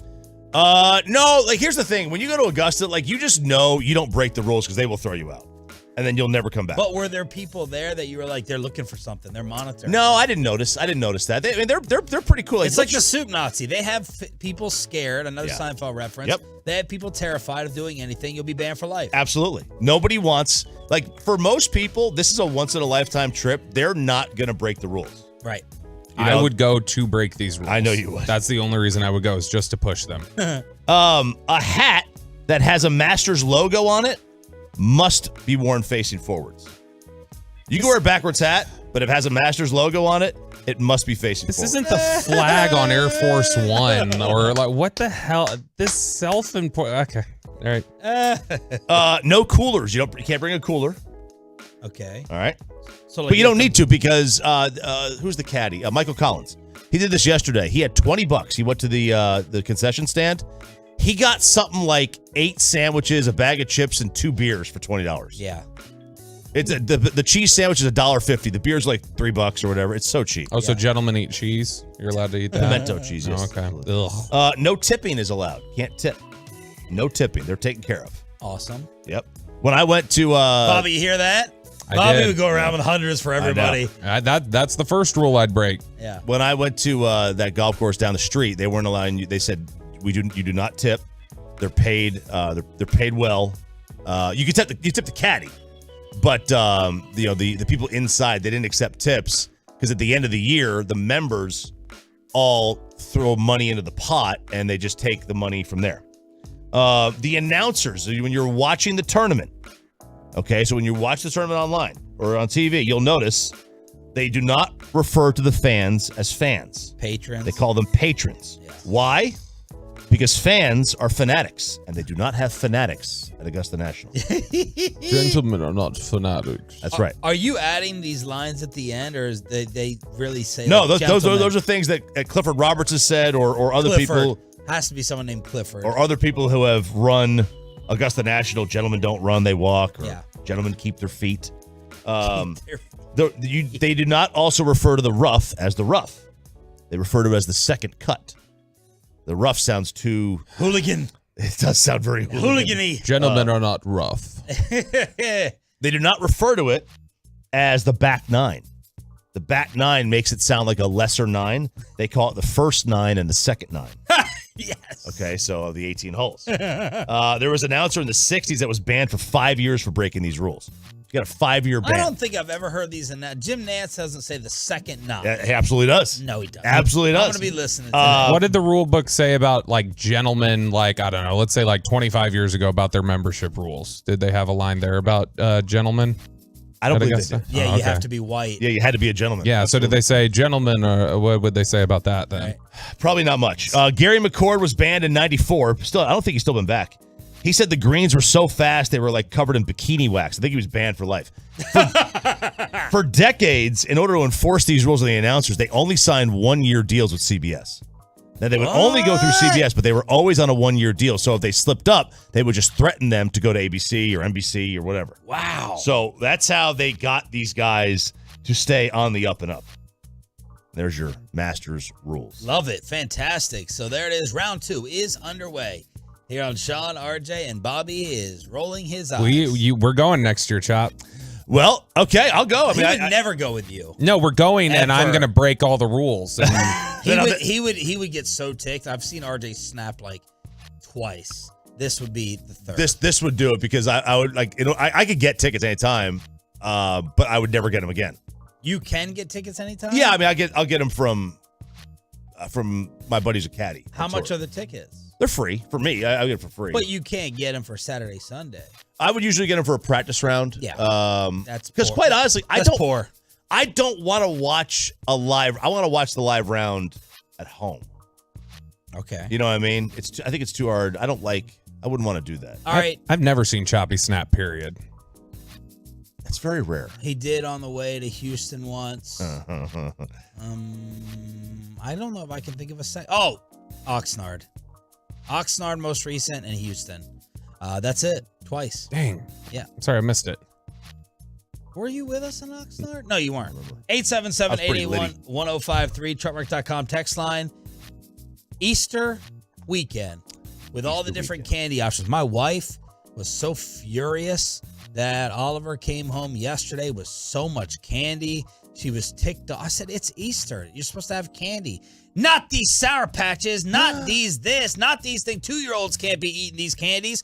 He's on a sugar rush. He didn't want to eat dinner. She was furious with all the rest of the parents for giving way too much candy out. Well, I'm a big candy guy. I've kind of stayed away from it lately, trying to watch my height and my weight. But height? Yeah, it's just a joke. I'm trying to stay away from it. So we're on Seinfeld jokes today, so why not? I went with that one. Was that a Seinfeld joke? Yeah, he was in the Chaperone episode where he tells the Miss America pageant contestant, she goes, "I'm watching my weight." He goes, "I'm watching my height." Very clever joke. Very quirky. I was listening to an interview with Ken Jennings the other day. Remember the old Jeopardy champ? And the current host. He said something that I had to go Google and look up. Do you know Sugar Rush is not a thing? Really? It's a myth. Sugar Rush the sugar does not do that to you. Really? And he said that. I was like, that's a lie. I've heard it my whole life. And I looked and Googled it, and it's like, no, every research has said Sugar Rush is not a thing. Yeah, I don't even know if it gives you energy or not. I thought just caffeine did. But there's do you want the Cadbury cream egg sandwich? Whatever you want. Or the candy, or the, let's do this. Today only. It's available. It appears only to be available. They're testing this out in the UK. But at Subway, the sandwich shop. Oh, thanks. They are making a Cadbury egg sandwich. Oh. This is disgusting. I'm sorry. I don't care what anybody says. What's in the middle? It's on Italian white bread, and all it is in the middle is melted Cadbury eggs. Vom. With bread on the outside. With bread on the outside. People have really turned on Cadbury over the years. I'm very disappointed. I love them. I love them too. What is it? Is it marshmallow? What is it? No, it's not marshmallow. No, it's like cream. It's some sort of velvet. Yeah, it's so good. Kristen hates them. Yeah. We saw some recipe the other day of fried Cadbury eggs. And I was like, I want to make these this weekend, even if I can't eat them. They look great. Yeah. I can't stand them. I think they're disgusting. This looks nasty. But that is not the worst candy, I don't believe, on this holiday. I believe the worst candy to be the Peeps. I think Peeps are awful. Yes. And there was the worst candies, the 10 worst Easter candies for 2023. Number 1, generic. These are no particular order. Generic jelly beans. Cheetos, Sweetos, cinnamon eggs. Never heard of those. Those chocolate crosses. Chicks and Rabbits marshmallow candies. Sour Patch Kids white chocolate bunny. Adding sour gummy candy to creamy white chocolate. No. Oreo cream eggs. Those are good. Solid chocolate bunnies. I like the solid chocolate bunnies, man. Candy corn, Easter candy corn, Peeps, and then Cadbury cream eggs. You can't eat those without making a mess. You guys do anything? You guys do an Easter egg hunt for the kids? Yeah, we'll do one tomorrow where they're going to have some friends come over and we'll do it. And then I think she's got something else she's doing Sunday after church. So Your boys don't care about going in the backyard looking for eggs. They're too baskets. They're too cool for school at this point. Yeah. Oliver? I'm supposed to be doing something with Chicoline tomorrow. Well, some country club of his. Wow. Yeah, dude, he's really rich. Dallas National. I mean, Dallas National. To get I don't know where it is. My wife's just like, we're going 9 or 9:30, so I have to go to some Easter egg thing tomorrow. You have to dress up? She's like, we're getting photos. Blue bonnets. Yeah, hit the blue bonnets. God forbid we don't drive a highway and drive past the highway and stop under a bridge. Careful. We go stand in the middle of the damn blue bonnets. Careful here, Maryland. Be careful. What? I'm just saying, people don't take too many shots at the Are you blue gonna bonnet go on a highway or are you photos. gonna go to a farm? I'll go on a farm. Last year was like a field. Careful of the rattlesnakes, man. Shut up. They like to hide the blue bonnets. Where's your blue bonnet photo? I have one. I can say it. I'm just saying, I'm not going to take shots at the blue bonnet photos. I'm taking shots at family photos. Yeah, that I agree with. I hate doing I'm family taking photos. shots. She's like, we're getting pictures taken. All right, they can take ours, we can take theirs, and dee and da da da. That's what I hate. You know what you should do when you're there? Pick them. Pick one and then post it on social media. Are you not allowed to pick them? No, you can't. Nope, it's illegal. It's illegal. Is it illegal? Yeah, you can't pick blue bonnets. You can't. I don't know pick what them out of the happens. I ground? don't know what happens to you, but you can't. Like they say, it's illegal. Wow. Okay. Can't pick one out of the ground. Interesting. All right. Where do Dak Prescott and CeeDee Lamb rank among the best quarterback and receiver duos? That's next in Below the Belt. Well, look,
Take off my belt. Whoa, whoa. This is my segment. No. Is that the wrong intro? Apparently, we got a new intro. Apparently. That the station request. Pay. I think Peyton did this on purpose before taking off. Oh. So he wouldn't have to suffer the repercussions. Let's see how it sounds. Apparently, Odyssey's voice guy was asked to come up with a brand new, hip, cool, improved, better below the belt intro. Let's hear it, Joey. It's time to go around the National Football League below the belt style with Bobby Belt. No. No. What do you think? I like it better. All right. No. All right, y'all, let's line them up. You vote on the TrekRec.com text line, 877-881-1053. You already know where Bobby stands, so that may influence the vote. Let's hear the original, Joey, and then let's hear I don't like either. the new one. Don't make me take off my belt. All right. That sounds so nerdy. Don't make me take off my belt. It does. It's a drop from something. I don't know what. Okay. I haven't recognized it. And now the new and improved intro.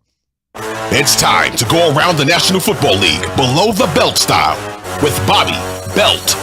Why the hesitation? I love the pause with Bobby Belt. That sounds like that freaking idiot Bonta Hill in San Francisco, that loser. It sounds like him. What's the matter, guys? What's the matter? You don't like you can't be the 49ers? Who cares that we killed the Cash App guy? San Fran's amazing. It's fantastic. Oh, gosh. The poor Cash App guy. Cash App Man, guy. did you hear that? Or did you see the video? I've heard the video is like. There's a video? Oh, there's a video of him apparently of him pleading with the guy like, don't kill me. Or Dude, whatever. he stabbed him. Insane. He got stabbed. And I think in a nicer neighborhood. So let us know. What are the totals voting? 877-881-1053. Wasn't the Tenderloin that we stayed in? For the below the belt intro, I guarantee you they're voting for the new one. No, it's pretty split. Okay. It may lean the new one, but there are a lot of people here saying, no, the new one's not good. But you hate the new one. I hate the new. I don't like the original. I dislike this one more. This one just, it almost sounds like a parody. Like it sounds like something I'd hear in a movie or something. Which one you like better, Corey? Which one you like better? Just ignore us. Which one's better? Less this one. Yes. What'd he See? say? Less this one. Less this one. Yeah. All right, go. So, all right. So, Bleacher Report last week had done a ranking of the NFL's top quarterback receiver duos ahead of the 2023 draft. So, this would not include tight ends. This would just be quarterback to receiver. Is there a point, RJ Choppy, where a quarterback is so good or a receiver is so good that it doesn't matter how good the other one is? They should be on the list just because one of them is that great. And even if the other one's average, that should be enough to make the top 8 as this list calculates. Yeah, I think so. Maybe, but it would have to be quarterback. Would Patrick Mahomes be able to? Who's his top receiver now? I don't know. Whoever. Outside of Kelsey. Yeah. So whoever. Yeah, Right. they're number one. All right. So Number one. They're number one. Patrick Mahomes is not on the list at all. He's nowhere in the top 8. Who's this from? Bleacher Report. Okay. Now, so I do think Travis Kelce's a tight end in name only. They should put him as a wide receiver, right? They should put him on this list. But he's not. And he's just lost Juju. I'm just saying, Juju, McCole Hardman, these guys are all gone now. In fact, let me look. His receivers on his roster: Marquez Valdez-Scantling, Kadarius Toney, Justin Ross, John Ross, Cornell Powell, the old Secretary of State. Colin Powell. That's what I thought. Same thing. Sky Moore. So I don't know. I would have thrown one of the receivers on there. Yeah. And just said he's on the list, but he's not. So number 8. I think you guys are going to have some issues with this list. Okay, I'm already writing mine down. All right. Number 8. Hang on. Let me go. Let me see. All right, go. Justin Herbert and Mike Williams from the Los Angeles Chargers. Yeah. Like, that feels like you're filling out a list. Yeah. It does, especially when it's just the top 8. It feels like you're filling out a list. And they said we could have made a case for Detroit Lions duo of Jared Goff and Amon-Ra St. Brown. Spoiler alert, they're not on the list. But this is the one that they went with. Herbert, I'd have a tough time. I can't imagine there's 7 better duos than Herbert and Williams, though. Like, I think Williams is a solid receiver, and I think Herbert's really good. Sure. Number 7. Hang on. Let me just throw out my list real quick. Okay, go ahead. There's 4 definite ones better than Dak and Lamb. Okay. 4 definite. All right. Allen and Diggs, Burrow and Chase, Cousins and Jefferson because of Jefferson. And then I'm going to think that they put Hurts and A.J. Brown up there. Is there a greater gap between Jefferson and Lamb than there is between Dak and Cousins? Yes. I don't think so. Of course you wouldn't. Yeah. You're a Dak homer. Tua and Tyreek has to be ahead. Tua and Tyreek was my possible 5th. Yeah, Tua and Tyreek, Allen Diggs, Burrow, Chase, Hurts, AJ, Cousins, Jefferson. Yeah, I'm trying to think here. Then I'll give Dak Lamb number 6 and possibly number 5. Hurts, AJ. I'm just saying what the list is going to say. Well, you're wrong on your possible. Speaking of Tua and Tyreek, they come in at number 7 on this list. I'm guessing a lot of this is weighted just the concern about Tua's future, his health, how available he'll be. And he did not, outside of the first 4 weeks of the season, he was not as good the rest of the way. Now, obviously, he started getting banged up, and then by the end of the year, he wasn't even really available, but still. Number 6, Dak Prescott and Sedarian Lamb. There you go. And this only happened because CeeDee Lamb's emergence in the second half of the season. He freaking turned it on, and he answered the number 1 receiver doubters, including myself. Starting November, his splits actually, they do the splits weird, now that they've added games. So I got weeks 1 through 8, and then, actually, no, they adjusted for it. So weeks 1 through 8, here were his numbers last year. 42 catches, 556, 3 touchdowns. 9 through 16, went from 42 to 65 catches, from 556 to 803, and he doubled the touchdowns from 3 to 6. So he really turned it on and answered a lot of the doubts. Yeah, 5 100-yard receiving games in the second half of the season. He had none in the first half, and then he had a 6th in the playoff game. So he really turned it up. Now, you know what was different in the second half of the season, Sean? Dak Prescott was throwing in the ball. Oh, yeah. Good point. So that's, I think that as a duo, the way they work together. All the, what do we call the Cooper Rush people?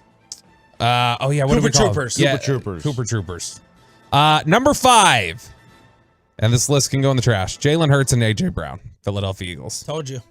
There you go. I mean, look, if you're going to put you're going to put Jalen Hurts as part of this duo, then you should have Patrick Mahomes somewhere in the top 8, even if it's just I agree. a warm body at receiver. I agree with that. Number 4, this is where this list is going to get. This is going to get ridiculous. Number 4, Matthew Stafford and Cooper Kupp. I mean, Matthew Stafford's arm doesn't work anymore. Okay, that's true. It barely worked before. Colin Cowherd's number 1 quarterback in the NFC. Yeah, if Stafford's on the field, they belong because Kupp is a machine. Yep. But I agree. I wouldn't put them up there because I think Matt Stafford is dead. I would replace them with, I don't know. I think Amon-Ra St. Brown is going to be amazing. He is really good. good. I think that needs to be on there, but I don't know. That could be up there. I would take them off, and I would take Kupp and Stafford off, and I may just shift everybody down a slot and then put them at 8, 7, or 8. Number 3, Joe Burrow and Jamar Chase. That to me is the best connection in the NFL. That's right a heck of a number 3. Yeah. Wait till you see 2. Wait till you see 1. Well, we know that. What could possibly? It's Allen and Diggs and Jefferson and Cousins. What order? The way you're asking it, it's going to be Cousins and Jefferson 1. So let's just get through number 2, clearly being Allen and Diggs. Number 1, Cousins and Jefferson. That's ridiculous. It's not ridiculous. Yes, it is. It's not ridiculous. No, it is ridiculous that if you're not going to have Patrick Mahomes anywhere in the top 8, They're not connected. But it is. Stop, it's a different point. It is connected because Cousins being anywhere number one on a list of duos, the receiver can never be good enough to cover over the fact that Cousins would never be number one in a duo. Okay, but hang on. Someone has to throw him the ball. Yes. And he puts up monster numbers. Right. Okay, Someone. but he puts up. You have to give Kirk credit for that. You got to give Mahomes credit for things. You got to give. Yeah. I want you to get this through your head. I want you to absorb this and just turn off your mic. You don't even have to respond. I want you to listen. I want you to absorb. It's my segment, Joey. Don't cut my mic off. I want you to let this land with you. Let this absorb into your thick bearded skull. Yep, my size 8 head. Kirk Cousins is Dak Prescott. No. And Dak Prescott is Kirk Cousins. Yep. Just accept that and more coming up next on First Take. Just it's not a hot take. It's a hot take to say that it it's with me and say this with me. Jared Goff's better than both of them. I'm not saying that yet. I can't support your boy Goff. He's had a fantastic year. I can't bring myself to do it. He looks too California. I can't support it. I can't. But Cousins is fine. He's fine, but the issue is Dak not. may be a little bit better. It's barely. Jefferson is not forget just that though. On a list like this, how can you put Cousins and Jefferson above Chase and Burrow? Because Justin Jefferson has set all the receiving records, so you have to weight it for him. Yeah, I agree. Like Michael Thomas, Drew Brees, that would have been number one. Let's talk about the gap again. And Michael Thomas, insanely overrated. We're talking about the Jason Witten of receivers with his 8-yard routes. Wow. So when you look at you hate on Romo. Listen to me. But you love Dak. It's amazing. He's crapping on Witten's career to boost Dak. If Dak had a real tight end, the boss was worried about your energy level before. That has been fixed. I'm not even talking about Dak here. I'm saying Burrow and Cousins. Is there a larger gap there than Jefferson and Chase? Burrow, Cousins, Jefferson, Chase. Yes, there's a larger gap. So the combo should be better with Burrow and Chase. That shouldn't even be a question. But Justin Jefferson, he had a record-setting season. You have to weigh that. You have to give Kirk credit for a lot of that. He's really good. 128, 1,800 yards. Jefferson's a stud. He's probably the best receiver in the NFL. Okay, he's not so much better that it covers over the gap between the quarterback combo. You're right. I think Burrow and Chase should be higher than Cousins and Jefferson. But, you have to give Kirk credit. Yeah. If you're going to give, Dak credit for CD, which I think a lot of us do, he didn't create CD, but he gets credit for helping him along. Sure. I think you got to give Cousins the same kind of credit. Cousins is a decent quarterback. All right, where the Mavs stand after last night, they get rejected by the NBA. Rangers power rankings after week 1. And can the Stars actually go on a run? Final hour, Friday edition, next. But let's get you over to the all-new Platinum Ford location in Terrell. It is, of course, a Stephen.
Studios secured by DFWsecurity.com. This is Sean and RJ on 105.3 The Fan. Final hour, fist pump time on the Fan Cam, Twitch, and YouTube. We're all here. Sean Sharif, RJ Choppy, and Bobby Bell. We got Joey in for Peyton, and we got Ryan in the back on the Fan Cam, Twitch, and YouTube. Did we ask Peyton if he had any vacation plans being off today and yesterday? Any idea? I just assumed that he was going to be on a boat, helicoptering somewhere. Yeah. Who knows? Getting his drawbridge fixed. At, Reggie Bullock's Island. Oh, yeah. Wow. Definitely not around Rockwall. He hates Rockwall, apparently. Oh, yeah. He's always in Fort Worth. Yeah. I love Rockwall. Rockwall Ford. Shout out to them. So. There you go. Okay, so where do things stand? Oklahoma City eliminated Utah last night, took out the Jazz, and take that, Mormons. And it's a joke. Pull that, Joey. The Thunder, I dated a Mormon. I could say something like that. Control their own destiny. If they beat Memphis, final game of their regular season, they're in for the 10 spot.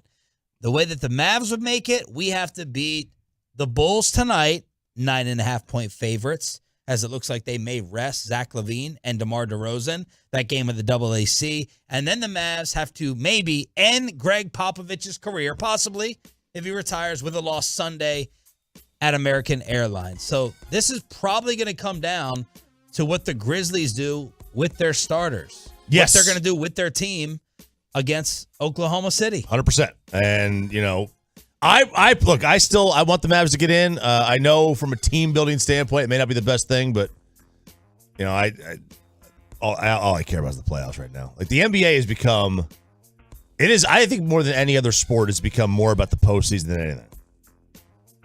But it's not even the postseason. Like, do we really feel like the play-in is the postseason for this team? Yeah, you're right. You're being a little selfish with this, RJ. Yeah, I am. You're being very selfish Totally with this. Very. And look, I want to enjoy the playoffs as well, no doubt. But I want to be able to enjoy next season too. Yeah. And I agree with you, Choppy.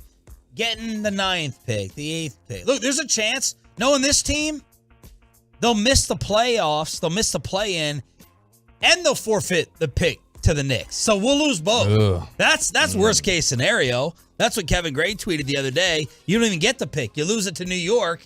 No one's dying. While you miss the play-in. So that's where we stand. We have to beat. Wait, you can't miss the play-in and not get the pick, right?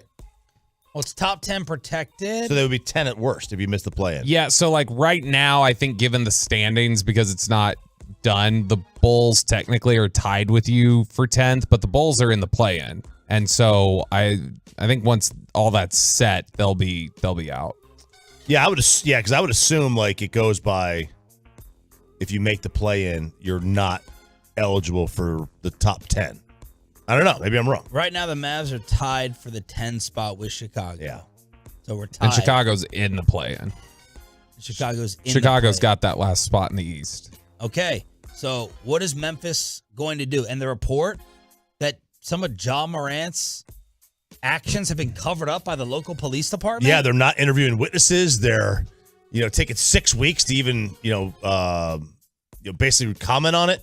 It is like that to me is crazy that they're taking that long of a time to even interview these guys. Like that's what kind of small town college crap is that? He's doing something wrong. It's not that small town. But it's acting small town. No, I know. Right? I think that's actually some big city behavior too. But look, they got to protect Ja. Got to protect the star. I'm really hoping Ja gets another chance to take a break for the Thunder game, and that everybody else just needs some time to reset before the playoffs so that the Thunder can win that, and we can go ahead and get this pick, and the Mavericks can be in a better position. Look, I'm being selfish too, technically, because I selfishly realize if the Mavs make the play-in, we have one more week of Mavs discussion, whereas if the Mavs miss and they get a draft pick, we at least have some things to talk about with the Mavs in June whenever the draft is happening. Oh, we're going to break down NBA draft talk? That's what I'm here for, baby. Augusta and NBA draft. That's me. And World Cup. So they play the Bulls tonight. The NBA rejected their protest of the Warriors' inbound pass, saying, nope, you took the lead a couple times after that, so that didn't cost you. You didn't lose. You didn't lose the game because of it. You had a chance to go ahead and take the lead. Mark Cuban said, yep, we knew that we were going to lose the protest, and they did. Meanwhile, must be nice to just have $10,000 to throw around for a statement. Rangers, you're the Mark Cuban of the fan with the way you throw around money. That's it. There's an ends I've to it. counted though. about 6-7K that could be in your bank account that you've. There is an ends to that though. What does that mean? Like there's a purpose behind it. I'm not just making a statement. There's it's a like, purpose here you go. behind you're lazy. That's the purpose.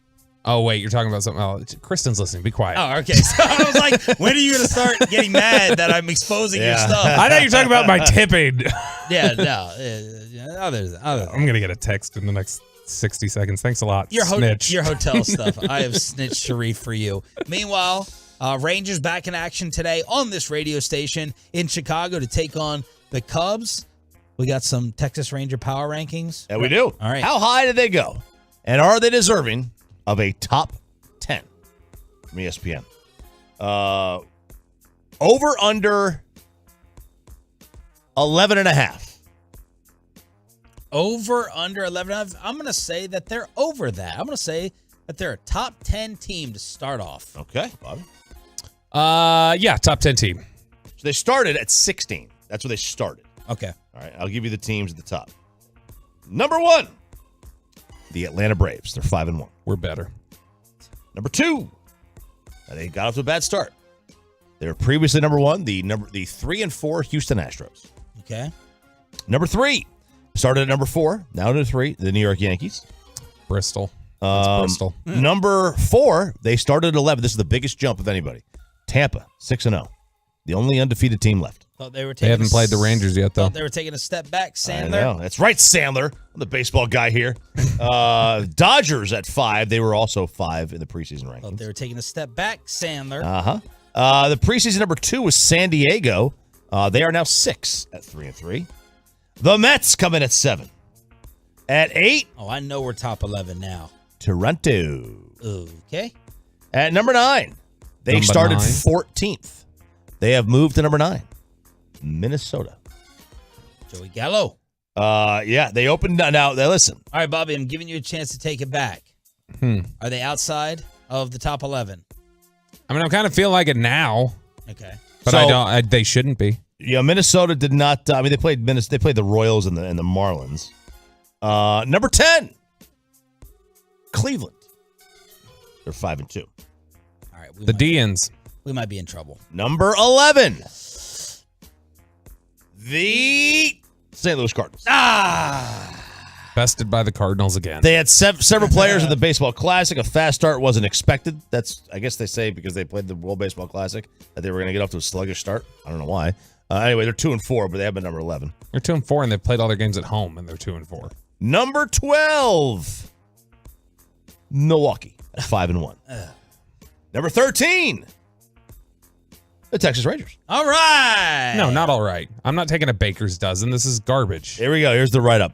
They overhauled the starting staff during the winter, but it was the offense that generated headlines, scoring 27 runs in the first 2 games against the pennant-winning Phillies. The Rangers returned to earth with 2 losses to the Orioles, but they remain an intriguing team.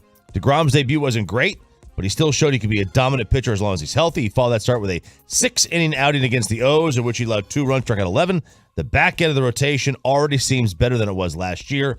There's no reason Bruce Bochy's squad cannot contend for a wild card this season. Some unexpected performances will help their cause, like Josh Young. You said the other day that you were still trying to get a feel. What does this team feel like? What have They you, feel like they're going going to. How have you felt them up so far? Well, I felt them a lot of things over the last few days. You did. I do feel that they're going to be like, if you're a playoff team, if you're Houston, if you're Seattle, or like Toronto or New York, they're probably going to be the team you don't want to face. Not in a playoff game. I just mean a regular season game, because of if you have to face if you face Heaney and Perez and John Gray in a series, you feel good about yourself. I mean, good comparatively speaking, because Perez and Gray are pretty good. But if you go up and you start out and you have DeGrom, Evaldi, and Lighter. then Gray, what? Lighter. Yeah. Like if you have that, like you're gonna hate life as the opposing team. Like if they go play in Toronto next week, and Toronto has to face DeGrom, Evaldi, and then Gray, like Toronto's looking at it like, man, Yeah. we're gonna run into a pitcher here, Did dude. you forget Perez? I would say Perez is definitively behind those three for me. Okay. Yeah, I would think so. I didn't forget Perez. I just, I think this feels legit. I'm not saying legit World Series. You can tell when something's fluky, right? The Utah Jazz, we knew it was a fluke to start off the season. I feel like this team feels serious. Serious might be too strong. Legit, it's not fluky. How about that? It's not fluky. Like if you're gonna go into a series and you're facing the top of the rotation, like the other team is like, all right, let's just try to get one here. Like that you're in for a dogfight. Like DeGrom can shut any team down. Evaldi, if he's healthy and on, I mean, he can shut any team down. I'm not even asking a question about the starters anymore. If this team's 5 through 9 can tread water and be above average, no pun intended, then they're real. If the bullpen's just good, they're real. I mean, the bullpen doesn't have to have 22 straight scoreless innings or whatever it's up to now. Like, I mean, if the bullpen's just on their game and making it difficult on opponents, that right there, that factor being better makes them a legitimate, team that can contend for a playoff spot. 877-881-1053, truckwreck.com text line. With the Rangers playing again today, we'll preview it with the KMC Masterpiece. Can the best team in town actually make a legitimate run? The future voice of the Dallas Stars will join us to talk about that. Choppy will also get you a Masters update and then crosstalk. Friday edition of Sean and RJ continuing on The Fan.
A special license, drive a big truck. So companies that hire drivers and put them in one should be held accountable for what happens if they hurt you. Frankly, you need Franklin Frankel. By consultation, it's always free. Visit truckwreck.com. Crosstalk with the K&C masterpiece, as Mike Bassett just sent us a text message, a group text on the slopes. Where is he? He's skiing for the first time. But where? I don't know. He just said, I've never been, and then he put a skiing emoji in my life. Wish me luck. So good luck, Mike. Where is he, Choppy? And I mean that sincerely. We don't know where he is. I don't know where he is. Wow. Okay. Well, great friends. Why do I think he was? I don't know. This could be totally wrong. I may just be put, but I thought for some reason he was going to Colorado. That's for some reason. That's the only guess you could have. No, There's New no Mexico's. There's a lot of skiing. New Mexico. There's Wyoming. Kevin. Corey. Hold on. I'll ask him. They don't have the, He could be in the Grand Teton Mountains in Idaho. He could be in Wyoming at Jackson Utah? Hole. Isn't Utah? He could be in Utah. He Salt could be Lake at. He could be in Tahoe. They don't know? Wow. What a horrible friends. What horrible teammates. That is ridiculous. Disgusting. Yeah, all right, let's ask him. Where are you? So there's Bass, and he's never skied before? That's what he says. Okay. Real athlete right there. Have you ever been? No, I would not trust myself on the ski slopes. How coordinated are you? I'm Just shoot 70 in golf. Yeah, coordinated enough. But no, I wouldn't.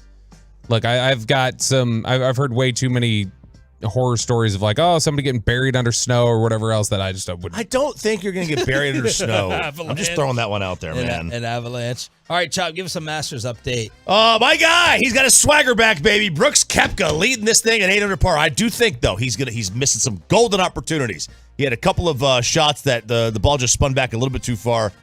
He's 8 under, leading by 1 stroke. He probably should be 2 or 3 under on the day. He's not taking advantage of this weather. It's going to be survival mode for everybody, starting at about 6 o'clock Augusta time tonight. 940 says he's in New Mexico, by the way. So wow. They're better teammates, I guess. They heard him say it on the air. They heard him say it. So thanks, 940. And his co-host didn't hear him say it. Meanwhile, the Tolos did. All right. The story. Oh, my gosh. Koepka? Eagle for Brooksy. 10 under par. Oh, baby. Swags Central. God, I hope he loses now. Popping them baby sleeves on that shirt. Hope it's a total meltdown. He got rid of the blonde hair, I think. I think we're good to go. Yeah, that was bad. He looked like a Bond villain. He looked like a new kid. A boy band member. A boy band member. All right, what's the merch store? All right, so now I've been to the merch store. 1053thefan.com/merch. Well done. My good friend Robert, my attorney, really. He went this week, and he sent me back a little care package I asked for. Is this the side note? Is this the one I asked you for his phone number? Yeah. All right. How many friends on average, and this is not for me, mom and dad-in-law, how many people have asked you for a good divorce attorney number? I'm not mocking you. I'm talking about the state of divorces. Oh. Do you give out the number like twice a year or more? I've asked you for it twice myself. For my buddy. You want honest answer? Honest. I've given his number out 3 times this week. You have? Yeah. You know what? This is very interesting. It's not just the divorce attorney, because it's the divorce attorney. The other day when we were talking about how much money I owe in taxes, Chop's like, I got a guy. I'm going to text you my guy. And he does that. And then we were getting on the elevator that day. He's like, oh, yeah, my guy's coming over to look at Derek's house. He's going to fix some stuff. It's like, how many random connections do you have? He got more lawyers than Trump. I do. No, yeah. If you need if you want to leave the wife, you got a property tax guy for me? I need a life hack property tax badly. Otherwise, we need to find some. My entire home deal has fallen through. Like I'm not moving to Sunnyvale anymore. It's over. I think there's a way to write your property taxes off on goats, your income tax. Well, you get goats. Get a bunch of goats. Yeah. You got an acre of land. Get like 5 goats. You'll be fine. Okay. Create a house of worship. Whatever. I don't know. The merchandise store. So I got my care package. I'm getting it today. I saw this yesterday. This week, the merchandise store at Augusta, which is amazing. This is the merchandise store at Augusta is a machine. It is so awesome. They will do $1 million an hour in sales, $16,000 a minute, and $277 per second. Look at the line at this merch store. Wow. It is incredible.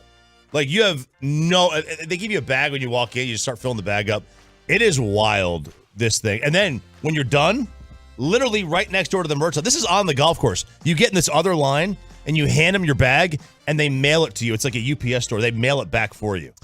Man, there are very few things in life at all anymore that I'm willing to stand in a line for, like of any sort, of any length. If the line's more than like 2 people deep at a concession stand and I want a beer, I won't do it. So what will you stand in line for? I mean, the things that I'm like forced to, like if I have to go to a tax office, it's like, well, I guess I got to stand here, but I'll be upset about it. No, but something that you would willingly, like, without being miserable. Nothing, probably. Okay. I mean, it's got to be a very quick line. All right, so that's the Masters update. That's the merch store. Now, do they jack up their prices or it's all affordable? They're very reasonable. Like, you know, like a golf shirt, a good golf shirt. It's like $85. Yeah. Which is expensive, but like that's what you're going to pay at, you know, you're going to pay $85 for like a Nike golf shirt. Okay. They're reasonably right. Hats are $25, $30. They're reasonable. So while we have young Joseph Erickson producing the show in a superior manner than Peyton, I want to take advantage of this, but I want to set it up with his play-by-play. He said he found a second clip. The first clip was phenomenal. Do you guys vote? Do we play the first original or get the second one? I want to hear the new one. You want to hear the new one? Yeah. It's an OT winner, so I was pretty excited about it. Okay. Yeah, this was actually more recent. It was from PHL's a league. It's prospects, young kids, but I think this was like a 16U game, and it was an OT winner, so it's pretty exciting. Do it. Okay. Felix comes in to support. Hands off for Ochitwa. Ochitwa steps around Webb on his backhand. Back in front, looking backdoor, and Slugoski was tied up nicely by Lutz. I got excited. Now Webb and Mazzola. It's a 2-on-1. Felix is the lone defender. It's Webb. Webb across. Mazzola. He shoots. He scores. What a setup and what a feed by Owen Webb to Mazzola, and he made no mistake of it. First one was better. Did you ever think of a call like Mike Lang in Pittsburgh? Did you say appreciate that? Yeah. Because you still complimented him. Oh, yeah. I thought both were good. No, but the first one has the accent. It has the accent. The It's got the Doc second Emmerich. one, what happened? Well, I mean, the first one is from a couple of years ago, so maybe it's just changed a little bit. That's I don't know. amazing. I do like the name Ochitwa. Yeah, there was a lot of tough names in that. They were a team from like Winnipeg. Yeah. They came down here, so it was a lot of different names. The first Yeah. one sounded a lot more difficult, complex, had the accent in it. You were adjusting. Yeah, because that was a radio call. This one was a stream, so it was a little different. That one was a stream, so it's Okay. a little different. Yeah, so the radio a little bit more descriptive. Wow. But I the need- accent. I need to pull. I need to go grab clips of, because I've got the files of Peyton's women's softball play-by-play that he did, and we need to compare it to Joey's. Because there's one point you hear Peyton trying to go like full Nadell with the mean green are in their green brims and with the white sleeves, and he's literally doing it in the stands where wind's blowing. And he's got an open mic, so you just hear all this wind blowing. Play the first one, Joey, Okay. so the Tolos who missed it before can compare. Beneath the goal line for Skya.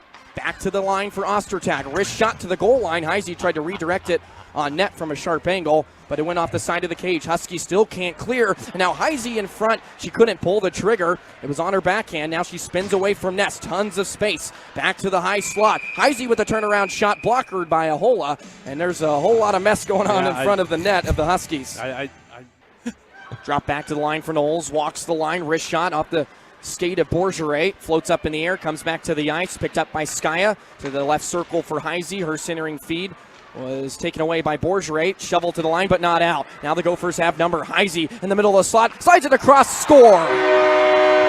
That one's too easy, Sam. Abigail Boreen on the doorstep. Too easy. Way too easy. Different. I agree. It was way too easy on that. Yeah, totally different.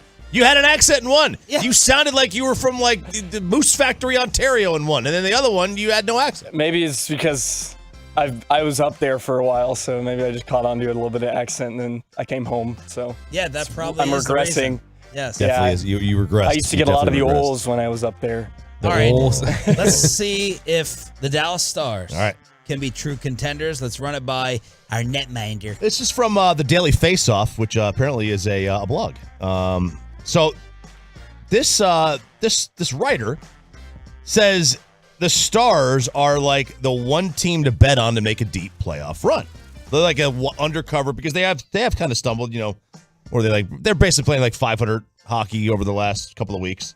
And Colorado and the Oilers have, kind of really come on. But one of the things, a couple of things that he points out, run these by you, young Joseph. The overtime rules will benefit them in the postseason. Because they only have 4 wins in the 15 overtime. In overtime this year? They do, but it's 3-on-3. Yeah. And the Stars in 5-on-5, when both teams are at full strength, have a plus 25 goal differential at even strength. So do you buy that? I do. And in recent seasons or recent playoff series, they've been really good past 60 minutes. They just seem to have a little bit of knack or the gene for the clutch moment. You think back to a couple seasons ago when they went to the Cup, Gurianov in Game 5 against Vegas. He's not here anymore, but then you had Kivi Ranta, the Game 7 goal against Colorado. When you have veteran guys, too, that can contribute, that they don't panic. This team doesn't panic, especially past 60 minutes. And, 3-on-3 in the regular season, it's just totally different. There's so much more space. It's basically someone gets a break, shoots, and then it's a breakaway the other way, and it's just pure chaos the entire time. Next one, the Benaissance. Oh, Jamie Benn resurrected. The Jamie Benn resurrected. 30. He scored 32 times this year, 33 times. So that's one of them. And then obviously, Pavelski, 168 playoff games under his belt. Yeah, a guy that has a lot of knack for playoff goals, and he plays a style of game that rewards him for it in front of the net. Him and Ben. I love playoff Jamie Benn. He's a power forward. He's going to get in on the forecheck. He's going to bang bodies down low, and he's going to get to the net and score a lot of goals. Next one, the DeBoer bump. We've talked about this. Basically, he leads every team he coaches to a deep run in the first year. The Stars are, let's see, the structure he has installed. He did it twice. 3 times, really. 3. Twice to the Cup, once more to the conference finals. The structure he installed, 8th overall in the NHL in goals per game, while giving up just an average of 2.75. Yeah, 3.44 goals per game, which is almost a goal more improvement from a season ago, which is pretty staggering considering where this team was. And it's a style where it's kind of a 5-man offense. He wants his defense to be in on the offense, and we've seen that with Miro Heiskanen over the past month or so. He had 23 points alone just in the month of March, and he's a couple of points now from having the most points in franchise history in a single season. He's up to 69. So this is a guy that's been superb on the back end, and they like to force the issue. Sometimes it's kind of the thing where if you play good offense, you don't have to play much defense. What a beast this kid is. Next one, Otter in hockey. Net, who he believes is the best goalie in the Western Conference postseason playoffs. Yeah, I'm up there too. I'm obviously biased. He's young. He's incredible. Great rebound control. He doesn't give up a lot of second chances, and he bails the Stars out a lot when they have defensive lapses. He can make that big stop, which is great. Another nice thing is the Stars are relatively healthy coming into the playoffs. Roope Hintz is out day-to-day right now, but it's more of kind of a maintenance thing. They're actually able to rest some of their top guys like Robertson and Pavelski last night. They only played, I think, 10 or 11 minutes because they're up by much. Yeah. So DeBoer's like, hey, we can rest these guys. So they should be relatively healthy. Marchment should come back, which I think is going to help that second line with Sagan, Domi, and Marchment that we only saw for about a handful of games because they both got hurt in about a couple days span. So that's going to be huge. So I think relatively healthy, and they got a fantastic goaltender. Those are recipes for good success. And the number one reason, the top line, Robertson, Hintz, Pavelski. No line in the NHL has as many even strength goals. Yeah, they've been one of the best top lines in the past 2 seasons. That's something to say when you're talking about Boston. They have guys like Pasternak, Marchand, and Bergeron. So that's good. Robertson's a top 10 scorer in the league, 103 points this year. 45 goals. He's almost up to 50. It's pretty amazing. Reasons the Stars can contend with Joey Erickson, Spits and Suds podcast at 1053thefan.com. Let's crosstalk with Mike Bassick on the ski slopes. We bring in the KNC masterpiece, to finish up your Friday morning after this.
All right, we definitely need to stop that commercial break conversation. It's Sean, RJ, Bobby. Want to keep it fresh for the air. Don't you think that the host that brings it in and out should get paid more from stopping the others from getting fired? Yes, I do. It's a totally unappreciated. You probably have the biggest task with Bassick.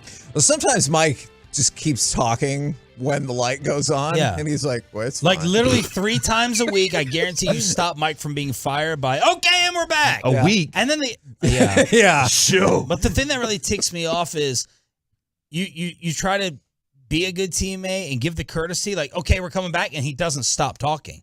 Like, he doesn't silence. He just keeps going. And I'm like, okay, then you deserve to get fired if you say something. Yeah. So If the mics were live for all of our off-air conversations at the station, who is the first to get burned and fired? Me? You. Yeah. Not me. I don't think it's me. I think it's Eric or Mike. You say some dark stuff. I do say some dark stuff, but I laugh when I say it, so it's okay. No, I don't know if that. It could be Sean or I, honestly. Yeah. It could be one of the 3 of us. Yeah. I mean, I might have gotten fired for that last comment during the break, but that's For that sure. one. I believe that Sean and I mean, we haven't done this enough with you, but we have a pretty good understanding of like how dark what we say stays between us. Like for sure. We're taking that damn thing into the grave. For sure. Unless it's something I said during a commercial break and then Sean tells my wife. Yeah. There's that. Oh, no, that feels like a violation. I've had a bad run of snitching on Bobby recently. I could see it being Chiafalo just because sometimes he's like a little like, oh, I didn't know you couldn't say that. Like yesterday, Zach was like, Oh you my can't say that word. gosh. We were like, no, dude, you What was can't. it? Dito. Yeah, the Buffalo Bills fans' favorite thing to chunk on the field. Oh. Can I say it in reference to the island that exists overseas? Because there's a real place called that. There was an article about it the other day. Then if it's a name. What? Hold on. Wait, just one second. Hold on, I'll find the article for you. No. If you allow me. What brought this article to your attention? Do you have a Google notification? No, or? I just have certain websites that I check, and that was one of the headlines. Let me introduce a scenario. All right. I name or Choppy names his next child the F word. I was just going there. Right. I was just thinking that. See? So we can say that on the radio? It's a name. That's a name. That is what a radio person needs to do to screw the industry. Name their own kid that. Name their own kid or Howard middle name. Howard Stern. It's not Howard Stern got away with that, right? When he said in one of his skits that he did, bits back in the old days, back in his early days, he couldn't say certain words on the air. So a way to get around that, he would say blank. He held up cards. Blank Willow. Phil, what's the name of the tree? Yeah. Right. It's like, and you can say it because you're saying the name of a tree. I'm going to make Joey a little nervous. It's like if we ever reference the TV show Schitt's Creek. Yeah. That is a TV show. That gets said all the time. But it's spelled differently. Yeah, that's right. So you're fine. So if you spell it with an X. So if I spelled it with a PH in the front instead of an you're F, fine. then I think I can say I think it. even if you said it, even if it doesn't matter how you spell it, it's a person's name. Sean, by the way, we were discussing, I have this idea for a bet payoff for their show, and whoever loses the bet has to carry one around for a week. And they have to carry what? A Dito. And they just have to have it on them at all times. They have to just, and at some point, somebody says, hey, you got to show it. The thing named after this island? Yeah, after that island, exactly. That island is shaped like that. It's an island. Is that Reggie Bullock's island? It's the name of an island in Canada. No, his is in Belize. Oh, okay. Is that why they named it that? I need But more carrying it information. around, does that mean like in your hand? Because RJ always wears Put a it in your backpack. bag. Yeah, but but if somebody says you gotta show it, you gotta prove you have it, then you have to pull it out of the bag and show it off to everything. Well, you think the random person in Albertsons is like, pull it out. What's in your bag? Hey, What's in your bag? Do you know how many Tolos we see all the time? Oh, yeah. Somebody stopped me on my walk the other day, and they just yelled. Well, they didn't even slow down. They slowed down a little bit like, hey, Tolo! If you really want to do it, though, you should make the person carry a clear backpack. Oh, my Oh, yeah. That's good. That's Yes. good. Would be the worst. What's coming up on the show before we get fired? Pretty much more of that. Yeah. Spittle's driving to Choctaw, so he's got a long listen. Okay, all right. Baseball Buckets with me today, the original baseball segment on the baseball show of record that Sean called us. I don't remember saying Don't worry about that. You say it in Come on, man. cross. You just talked about being a good teammate. The, come on. I watched Jack Leiter pitch last night, and I got some thoughts about that. So, did you watch it too? I did not. I know you can watch every minor league game this year for free. So what happened was I was looking at my phone and saw it on Twitter. Yeah. Hit the link, and then my phone said, "Hey, do you want to watch it on your TV?" And I was like, "Yeah." So you were casting Bam. it up to and the now it's television? up on the TV, Yeah. and I was like, "Oh, this is great." Yeah, And- that's one of the best things Major League Baseball's done this year is they've made all the minor league baseball games available for free. You can watch the minor league games easier than the major league games. Yeah. Who's What's the missing a worst payment thing? right now? The Tigers or Twins, somebody? Tigers, something like Somebody that. didn't get a payment from Bally. Oh, there's 3 of them. Yeah. I also want to be clear. I have seen the video. For everybody that keeps tagging me in this video, I have seen the video. What? The 2 girls one? It's a Kay Adams. Kay Adams clip from- video. Oh. I've seen it. Everybody. So Corey would like you. I'll pull a Corey here. In the RJ's. No. Calm down. Hey, You ever seen I that? want to be in the loop. I want to be in the loop. Show me. Here. Yeah, you got a heart monitor on. Relax. I know. I needed to go off. In the It majors. went off this morning. I had to press the button. Oh, really? What? What happens next? Oh, now they document it and see what it is. Oh yeah, Adrian did that for Yeah. a month, 3 months or so. Her Yeah, heart was skipping. she was concerned about it, so they put one of those monitors on her chest, and she had to have that for a And while. what did it end up being? Anxiety. Really? Like they were like, we don't see anything real, and so they said you need to see a therapist. So Oh, there we are. Oh. And she does, and she feels great. So Okay, good. So Bobby Belt yesterday I'm so excited about this. went and spoke at Career Day for his daughter's class, 3 different classes of 4th graders. Wow. And here is a little Q&A back and forth with media, rising radio star and Cowboy insider, Bobby. What my job is basically is every morning, get up at 5 o'clock in the morning, drive into downtown Dallas, and then at 6 o'clock I am on the radio until 10. The other part of my job is I am a reporter for the radio station covering the Cowboys. And so my job is to, every day during the week, pretty much during the regular season, I drive out to Frisco and I go to practice and I go in the locker room and interview the players and talk to them. Thank you very much for putting our school on the radio. You're welcome. You're welcome. Yeah, so that's basically what I do each day. I'll go home in the afternoon. When I get done here, I'll go home. I'll start going on the internet and looking for news stories and things like that. And then what we do is we put together everything. We have 2 other people on the show, Sean and RJ. And we all email each other at night and say, hey, here's all the stuff we found in the news today. And then our main host, Sean, he puts it all together and he creates a schedule. Just like you guys have a class schedule, he puts together a schedule of, we're talking about this at 6, at 6:20, we're talking about this. And then that's how we proceed. But so that's basically my gig. So do you guys have any questions? Are you famous? I don't know about famous. Well, you're famous and you talk about us on the radio. That must be word. I mean, Did we alter their voices? Had to. Okay. What was the last question? Are you famous? No, then. Then they said if you're famous and you put us on the radio, then we're famous, Yeah. which was better than the DJ kid. The DJ kid is the one that was like, oh, okay, you're getting quite sassy with me. Can you spice it up a little bit versus like the minutia of then I go home and I cut and paste and I come up with it, and then the 6:20 segment should be a little lighter than the 6. What did I and then tell we you tease before I left yesterday? that you were I cannot edit information. I don't know how to parse it down to the meat and potatoes. Everything gets included. What did the kid say that was being spicy? What did He walked in and he saw my Roadcaster board and he goes, "So what are you, a DJ?" And I was like, "No." And he goes, "If you're a DJ, how come you ain't got no drip?" I was like, "I'm not a DJ." He goes, "You look like a DJ." And then he went and sat down. That's what he said. No drip, man. So that was the first class. Okay. Right. So if you do this 3 or 4 different times, you might, You want to jazz it up a little bit? Well, Is that what you want to jazz it up and you start getting probably a little irritable. Oh, running no. up on nap time. So this is the final class Oh, dear. that Bobby spoke with yesterday in school. All right, kids, take a seat. I need no introduction. Nielsen has made it very clear that we own this 4th grade demo. So, just start firing away questions, I guess. Why don't you come into work at 5:30 when the show begins? Y'all wouldn't be ready for me at 5:30, okay? Do you stick your dinner into a cold oven? Oh my No. God. Sean and RJ preheat for the first half hour so I can cook at 6. Nerdy kid with the glasses, what do you got? Do you know Marcus Mosier? I know he's a bitch, You overalls. What's your question? Dad says radio is a dying medium. I know your dad, and he has a drinking problem. Next question. Are you allowed to say whatever you want on the radio? Of course. What kind of a freak would say we can't? Next. Are you famous? Extremely. Freckles in the back. Are you allowed to have animals at your work? Orlovsky wasn't in studio. That was Radio Row. Next question. Why do you do so much at station events? Hey, you try to do 2 weekend panel segments on Kentucky basketball with Will Chambers. Somebody give me a real question. Mike Fisher. Ask Broadus. You, go. How much money do you make? I live in Highland Village. What do you think? Look, I think I've gotten enough questions from you guys. It's time I start asking some questions. So I've been flipping through these textbooks, and I saw some stuff in here about gender that I wanted to get thoughts on. No. Hey, do not unplug my mic. I am not finished. Plug it back in. I got more comfortable by the end. I got the most nervous about 2 parts.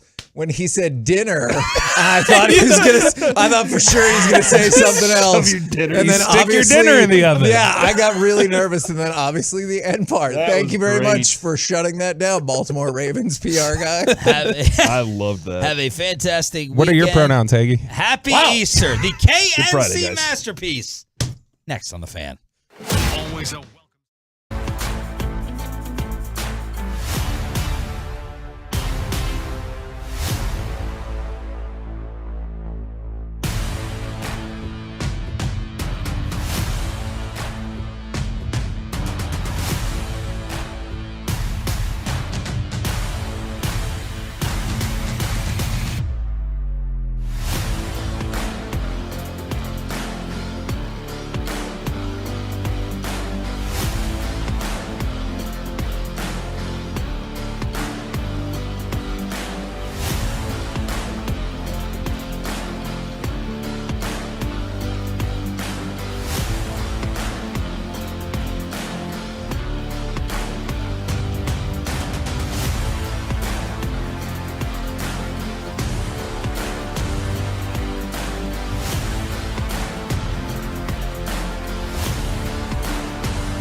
From our fan studio, secured by DFWsecurity.com, it's the KNC Masterpiece on 105.3 The Fan. KNC Masterpiece right here on 105.3 The Fan. Got a shorter show today. We will lead you all the way up till 12:30 when Rangers pregame begins. And then, here's a heads up. We're starting a new venture today. At 1:20 when the Rangers game starts, me and Wolchuk will be on Get Live. If you follow us on Twitch or Facebook, you should get a notification about that. We will be doing alternate commentary for the first couple of innings of the game today. Getting paid extra, huh? That is a good question. Oh my gosh, you haven't negotiated that yet? I just got told to do it. Well, you know what the biggest thing is? I have to clean out my email. You know how obsessed I am with that. So I was like, you know what? If I do this, I can just delete the email. Yeah, that's the best absolutely. way to get me to do things. Or just delete the email and then don't do it and see what happens. Well, we can certainly welcome in one of our bosses who is staring right through the window at Corey Majors, who's trying to cause trouble. Which thing was it that I said? All right, so here's the question. Can you say... I think it was the just delete the email and just ignore it. What am I, Mike? Can you say anything you want on this? Like, is this one of those like free, you can cuss kind of things? Or I is think this... so. That is the way I've interpreted it. Although I'm sure Tim will come in the break and be Stare at like, us you have again." interpreted this incorrectly. All right, and so this is Go Live. Where can they find it again? You're gonna tweet it out. Just tweet it out. We will tweet out the link for our Go Live. Plus, I'm pretty sure since it's associated through our app and everything, if you follow us on the app, there you go. You'll get a notification. There you so go. that's the biggest thing is if you follow us on the app, you'll get a notification. On the Twitch right now, Swaggy Booty says Cousin Kevy and Woolchuck, I'm in. So It's Kevin, gonna you at least have one rocking with you today. yes! So, there's another one. All right, so this is gonna be nice. This is an unstoppable juggernaut of momentum. This might be the only way to check out Rangers is to listen on the fan on the Go Live and on the Odyssey app. This might be the only way to do it from now on. You know what I didn't double check about? I didn't double check to see if Wolchuk has Apple TV because that could hit us. That could run us into a wall to begin with. But you know what?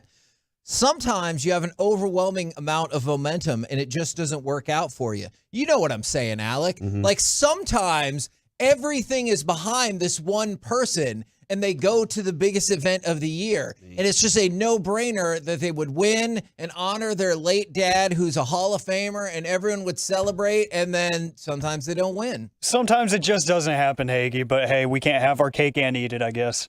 We're not talking wrestling in the first Cody segment. Rhodes! We're not Yes, doing this. Guys, come on. Are y'all serious right now? Did y'all just cut off my... That's right. Now it's WrestleMania time. And you know what? I know this already came in, but I choose the 2-on-4. I can't wait. I choose to believe that was about wrestling talk, even though it came in before we started talking about wrestling. It is also a shout out Friday, 877-881-1053. For the texters, Twolos, YouTubers, you want to weigh in, we want to hear your shout outs as well. If I may, shout out to my brand new nephew, little baby Lucas. He gave us all a quick little scare there, but he is good to go, and he is awesome. That is great to hear, dude. I'm so excited for your sister, whose name I shall not say out loud. Thank you very much. For the rules that have been applied. I appreciate it. From your mom. You're going to Also, get that call from my mom this time. Woolchuck said yes, he does have Apple TV. Okay. So we're really excited for We Woolchuck. are in business. We've already overcome some of those hurdles. So Look at that will start at 1:20 when the game starts. So if you're following us on the app, you should get a notification about that. And I think shout out to Sean, because he'll be glad that I do other work after this show is over. Because I know when we get out early, he gets so frustrated. He's like, you guys get out early. We start at 4:30. What time do they start? 5:30. I feel like you should know that. It feels like they start at 4:30. I've done that show before. Come on, dude. You know, you've done it before too. Okay. And then from the 469, shout out to all the idiots without an Apple TV. Ha ha ha ha ha ha ha. Without an Apple TV? I think maybe they meant subscription. I will tell you, I think Apple TV has stepped up their game on original programming. Let me add this. I was already watching Ted Lasso. Like you know how I feel about that show. It's fantastic for me. It fits exactly what I want. I then saw Shrinking off of, I think maybe your recommendation. And I started watching that, loved it. And the intro song is fantastic as well. Yes. It's by the guy who from Death Cab for Cutie. Is it true that Hello Tomorrow is not that great? Fair. I will concede that to you. You also suggested, though, you just texted me, and I think the text was something along the lines of Tetris. That's it. That's the text. And I was like, okay, I need to watch Tetris. I sat down yesterday and started watching it, and I could not stop watching Tetris. So shout out to Kevin for, I said this on Twitter, the food takes, pretty awful, all right? Like Kevin's food takes, fair, not that great. If he tells you, hey, look, this movie might not be for you, but I loved it, don't watch it because it's weird. It'll be like, Thanksgiving or something, or some tires chasing people. And those were pants. But he said, when he gives you a movie suggestion, take it. Yeah. Because every time Kevin delivers with a good movie suggestion, and Tetris was fantastic. It was, somebody asked, and we were like, oh, is it just guys dropping blocks from the sky? And I was like, no, this is about the rights, the publication rights for the game of Tetris for Nintendo, how they acquired it. Yeah. And there's some Russian spy espionage going on at the same time. It was captivating, dude. So thank you for the suggestion. And I do agree with you. Apple TV's come a long way, man. The Big Door Prize is the new show they have on there. I would highly recommend. It's only got 4 episodes, I think, but it's a super intriguing concept. And then multiple people are texting in to watch Severance. And if you haven't seen it, that is a different kind of show that you probably need to lock in on and not multitask while you watch it. But fantastic stuff there. And this is a great suggestion. Thank you very much from the 682. Rangers Instagram earlier, I believe today or last night, was giving out codes and ways you could get your 2-month free trial for Apple TV. I think Major League Baseball did the same thing because this is the first year they put the Major League Baseball games behind the paywall. Like last year, they had Major League Baseball, but you didn't necessarily have to have the pay subscription for Apple TV, and this year you do. So the Rangers are not on Bally's today. I did double check that. They are. They're on Apple TV. And? Right here on 105.3 The Fan. Yes! And I think tomorrow they're on FS1 for people who have still been struggling with Bally's. So they're getting some national attention. But yeah, check out MLB, check out Texas Rangers Instagram, because I believe they're trying to help set you up for a couple months free of MLB or of Apple TV, so that you can watch a Rangers game today. And if not, you can listen to it right here on The Fan, and you can check out some of those shows that we have recommended. Oh, Kevin, I just saw this, and I wanted to let you know the survey for Power Poll NFL that Rick Gosselin sent to us personally. It is out.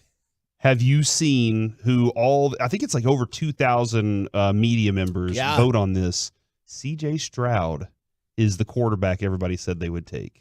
Okay. So everybody's with you. Bryce Young, narrowly behind him, but everybody's with you. Was that in another segment that I already? No. Okay. Not at all. I just saw it pop in. So everybody's my sadness with you on look this. was for poor Will Levis. Is I just saw you just saw how low it was. He got 3% of the vote. Anthony Richardson 10%. Bryce Young 35% and CJ Stroud 52%. CJ Stroud, like I said, is the guy I would go with. I don't think, I'm not telling you, I'm not going to go Mel Kiper and be like, this is why this team is in the top of the draft every single year, because they take Bryce Young when CJ Stroud's on the board. If I was running the franchise, I think CJ Stroud would be the guy that I was taking. Did you see the next poll question? It has a local kind of link to it. Yes, I did, and I voted for Bill Walsh. I did too. Okay, that makes me the question was, the draft is where championship teams are built. Teams that hit in April wind up hoisting Lombardi trophies in February.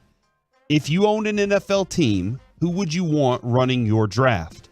The options were Pittsburgh's Dick Haley, Jimmy Johnson, Baltimore's Ozzie Newsome, Bill Walsh, Ron Wolf from Green Bay, who Broadus knows very well, and other, and then said leave a comment. And everybody voted Newsome. And this is interesting. Like most of the people voted Newsome. Yeah. You and I think Jimmy Johnson and Bill Walsh are almost even there. Jimmy Johnson's third at 17%. Bill Walsh second at 18%. Ozzie Newsome at 35%. What are my thoughts about Ozzie Newsome as opposed to Walsh and Jimmy Johnson is it's easier to pick him because of when he operated. You know, like Jimmy Johnson operated right on the cusp of salary cap. Obviously, Bill Walsh operated before the salary cap. And Ozzie Newsome, you saw more contemporarily, even though he's not like running the show now, you saw him more contemporarily in the salary cap era. So I understand that vote. I went with Bill Walsh just because I have an epic amount of respect for what he did. I will say it was not close for me with Bill Walsh. It was with Jimmy Johnson and Ozzie Newsome. I might still take Ozzie Newsome. Yeah. Because I do believe that dude he's like, no, he's a football player. Give me that guy. Yeah. With Bill Walsh, I also kind of messed this up. I was thinking as the GM of overall things, Bill Walsh was really good at all the details of everything in the entire stadium. Like there was one story in Michael Lombardi's book about him where Kevin, he's in the middle of a game and the PA announcer says something. And he says into the group of like the offensive coordinators and stuff, and he goes, remind me to fire that guy. Yeah. And he said because what he was doing at the time wasn't conducive to what he wanted the experience to be like, not only for the fans, but also for his team. Yeah. And so like that's the Bill Walsh, that's kind of GM you want. That's kind of guy you want on your team. No, you're definitely right about that. Now, I wanted to throw this out there because you brought this up the other day. You showed me this article about the Kyrie effect. Yes. Now, I know from the last game, some people are like, Kyrie effect is you dominate the fourth quarter and will your team to victory, which is absolutely what happened in the last game. And by the way, Tolos, YouTubers, if you're at the game tonight, if you're at Mavericks Bulls, we will be out there. I will be out there with my son, Brandon. Please excuse him in advance. He will 100% be decked out in Bulls gear. So just be aware of that. You know, who's winning tonight? Yeah, I think the Mavericks are going to win. All right. But he's already talking a lot of S because he's my kid. So you get it, right? All right. So you showed me this article talking about the Kyrie effect. And so the Kyrie effect, unfortunately, in the context of this article from CBS, is not positive. And it talks about since 17-18, it talks about 2017-2018, because I know I've gotten dinged for that in the fan text before, is it breaks down win percentage of Kyrie those seasons when he plays versus when he doesn't play. And there are some specific seasons where the team is better, but not a lot better. And then there are other seasons when the team is worse when Kyrie plays as opposed to when he doesn't, which is, you know, you wouldn't imagine that would be the case, and yet here we are. And the Mavericks, unfortunately, when Kyrie and Luka play together, they're 5-11 this year. Now, could that be a reflection of the team as a whole? Absolutely. But that's why I think this article is interesting, because it goes back to 2017-18 with the Celtics, and it incorporates the run with the Nets, and now it incorporates the run with the Mavericks. So I don't think it's not just focused on the Mavericks, because this is a small sample size. It goes through his entire run with the Nets and the Celtics. And so I crunched the numbers, and here's the thing that it's kind of astonishing, and it's not good. And I don't have a great way to explain it just yet. In the last 6 seasons, with Kyrie on the court, his teams are 140 wins, 100 losses. Okay. But here's the key number you need to know. A lot of losses. That's a 58.3 win percentage. Okay. Without Kyrie on the court, 98 wins, 69 losses. That is a 58.7% win percentage. So here's the thing. If you want to say it's only 0.4 higher, who cares? I hear what you're saying. My counter argument would be that's not good. Right. If it's almost the same, whether Kyrie plays for your team or doesn't, that's bad. Yeah, I guess with the Mavericks, you can look at it and say you were not winning lots of games beforehand. You were kind of in this weird spot where, you were fourth place. You were bouncing back and forth over and over. But I don't know. Was the expectation? I don't think the expectation was that Kyrie was going to be, for us, that Kyrie was going to make us a winner. I think it was a hope. Okay. It was a hope that everything goes well, everything goes smooth. They make the playoffs, maybe lose the playoffs, and then off-season there's some trade stuff and some movement here and there. Okay. But I don't think anybody expected that he makes them a winner. I disagree with you about that. I agree about our opinion. Yeah. But you don't remember how I was excited. There were people Got another who were star. like, look out. Yeah. Here we come. Because I think at that time Dallas was 5th seed, I want to say. Yeah, somewhere in that range. And so a lot of people were like, all they need to do is use the rest of the regular season to kind of tweak it up and everything like that, and then they're going to run over folks in the playoffs. And I mean that's where, Kevin, I think that's the optimistic hope, right? Sure. And that's where I'm saying that's the difference between the real expectation. That's what we're trying to do with the Rangers. Sure. Our optimistic hope is that DeGrom pitches every game this year. You always have a stopper. Nathan Eovaldi is essentially Colby Lewis for you. Yeah. And so you got a Cliff Lee, Colby Lewis combo, and then the rest of the guys fill in their spots the way they're supposed to, and we hit dingers all day. Like, that's the optimistic hope. The reality and the expectation is when you go up against good teams, you're going to be playing against good teams, and you have to be good that day. Because it's not going to be a cakewalk for you. So maybe if you can get close to being above 500 and over 500 and close to playoffs, then that's a good expectation, but not the same as an optimistic hope, which I think people had for Kyrie. Now, the Mavericks still can make the playoffs. I know Oklahoma City winning yesterday, not optimum, but as we talked about all along, you had to win out. Well, you won the last game. You still have 2 more games. The Mavericks have to win tonight. If the Mavericks lose tonight, they're out. Mm-hmm. Like, that's a done deal because, remember, they lose the tiebreaker with Oklahoma City. You would be incapable of moving into any 3-way tiebreaker or anything like that. So the Mavericks lose tonight or they lose on Sunday. That's it. That's a wrap. The other thing that will really... So if they win tonight, then all attention turns to Sunday. And you need Oklahoma City to lose. You need to win. Luka and Kyrie, probable for tonight. JaVale McGee now, Kevin, probable for tonight. It would be pretty shocking if Luka and Kyrie were unavailable especially after Luka was like, look, as long as we're alive, I'm playing. Well, they're alive going into tonight's game. And I think they're pretty sizable favorites. Let's do it. Over the Bulls, despite the fact that they have the exact same record. So you win tonight.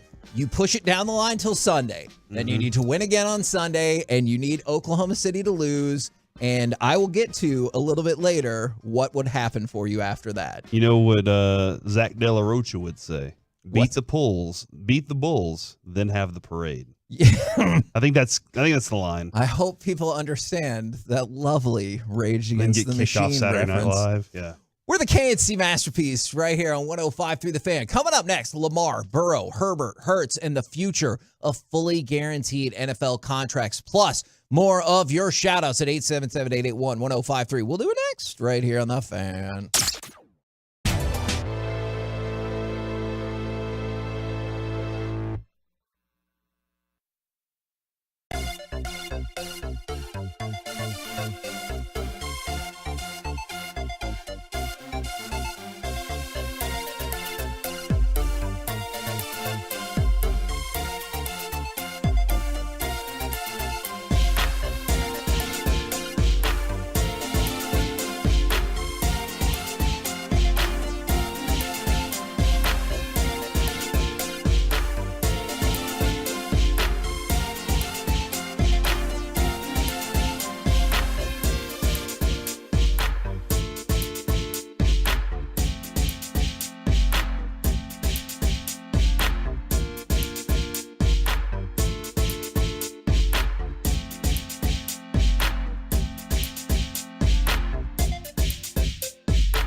This segment of the KNC Masterpiece is brought to you by Window Nation and the personal injury lawyers Frankel and Frankel. There's a reason you need a special license to drive a big truck, so companies that hire drivers and put them in a big truck should be held accountable for what happens when one hurts you. Frankly, you need Frankel and Frankel. The consultation is always free. Visit them at truckwreck.com. Hurts will run, takes it in, touchdown! Nothing in front of him except the end zone. And the Eagles are an extra point away from taking the lead. KNC Masterpiece back here on 105.3 The Fan. It is a shout-out Friday. I always like these. On the 469, shout out to myself, your fellow tow truck Tolo out there helping out Tolos. Because tow truck drivers can be the best and the worst in some people's estimations, right? Like they absolutely help people out all the time. But you know there's people listening right now. It's like, man, that stupid tow truck driver took my car. I didn't see that fire hydrant. My family was in the tow truck business. My uncles were pretty much like they were running toe jam around here for a while. And I know that there were some moments, man, that they had to experience. I can't even imagine the incident reports for tow truck You remember my drivers. story about my tow truck incident? Yes. They heard about it. So he was like, hey, I heard you had a good time the other night. And I was like, I was not going to burn this mother down. Yeah. That is still an amazing story. All right. So the future of fully guaranteed NFL contracts. This feels like a huge summer for this. Can I ask a question about this real quick? Yes. How, does this affect the fans in any way, you think? Like, do the fans, are they going to be affected by this? Is a player going to leave because he can get that? Or is the player going to stay because he can get that? I think that's one of the things I always want to make sure of. I think it could potentially affect the fans for a couple different things. First of all, then you're going to have players, and believe me, it ain't stopping at quarterbacks. Like I get why it starts at quarterbacks, and we still got a ways to go. But I'm saying, like, you're a wide receiver in 2030 or whatever. Maybe this is your fight. Gotcha. So it's going to take a minute. But then the other thing is, I don't know if you count this as affecting the fans, but I think it's going to be interesting. You're going to see the number of those contracts change, right? So, like, you know how Von Miller is like, oh, Von Miller signed a 5-year, $110 million deal. And you're like, wow, that's a lot.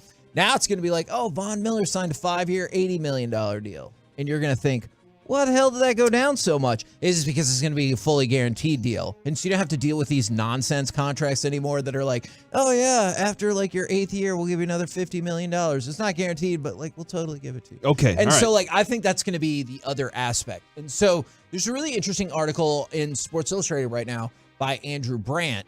And this is the summer why it feels like so much is at stake, because you have the precedent of the one long-term fully guaranteed deal in Deshaun Watson and the more shorter-term guaranteed deal of Kirk Cousins. Okay. But here's your quarterback class that is going to be up for, or that can get contract extensions this summer. Lamar Jackson, I feel like everyone in the NFL universe knows all about that. Things are going swimmingly for him. They're going really bad. Joe Burrow, Justin Herbert, and Jalen Hurts. Can I throw a note about Jalen Hurts real Sure. quick? An NFL executive told The Athletic he expects Jalen Hurts to take a more team-friendly extension deal similar to Mahomes, long-term with lots of opportunities for reworking for cap. And the quote is, I think Hurts will do a Mahomes-type deal with good structure for the team. He seems to get it. Which, as your nemesis, you hate to hear that. Like, as a human or a lover of, like, sacrificing for the team, I get it. And it's heartwarming. And that's why it was really weird, too, because some people, like, clowned, obviously, on the Chiefs. And they're like, and they clowned on Lee Steinberg and Patrick Mahomes. Like, dude, you could have gotten so much more money. And he's like, right, but the contract's for $500 million. I'll probably get $500 million, and my team can still be competitive. Guess what? Yeah. Didn't take too long for that pretty much to bear out. And I don't have to fight every year. Yes. To say, you know what? Now you owe me more. Yes. That's a key factor. Is I'm set here. I want to be here. Let's go ahead and get me paid. I'm going to get my majority of that money. As far as it's guaranteed. Yeah. Let's go. And then, Kevin, there's always that, like, oh, is he a selfish guy or is he just trying to get what he's worth? Yeah. And like Dak Prescott, I think in his negotiation, there was a moment, Kevin, I don't know if it was you that said it or Dak. He was like, look, that's a them problem to figure out how to pay me. He's right.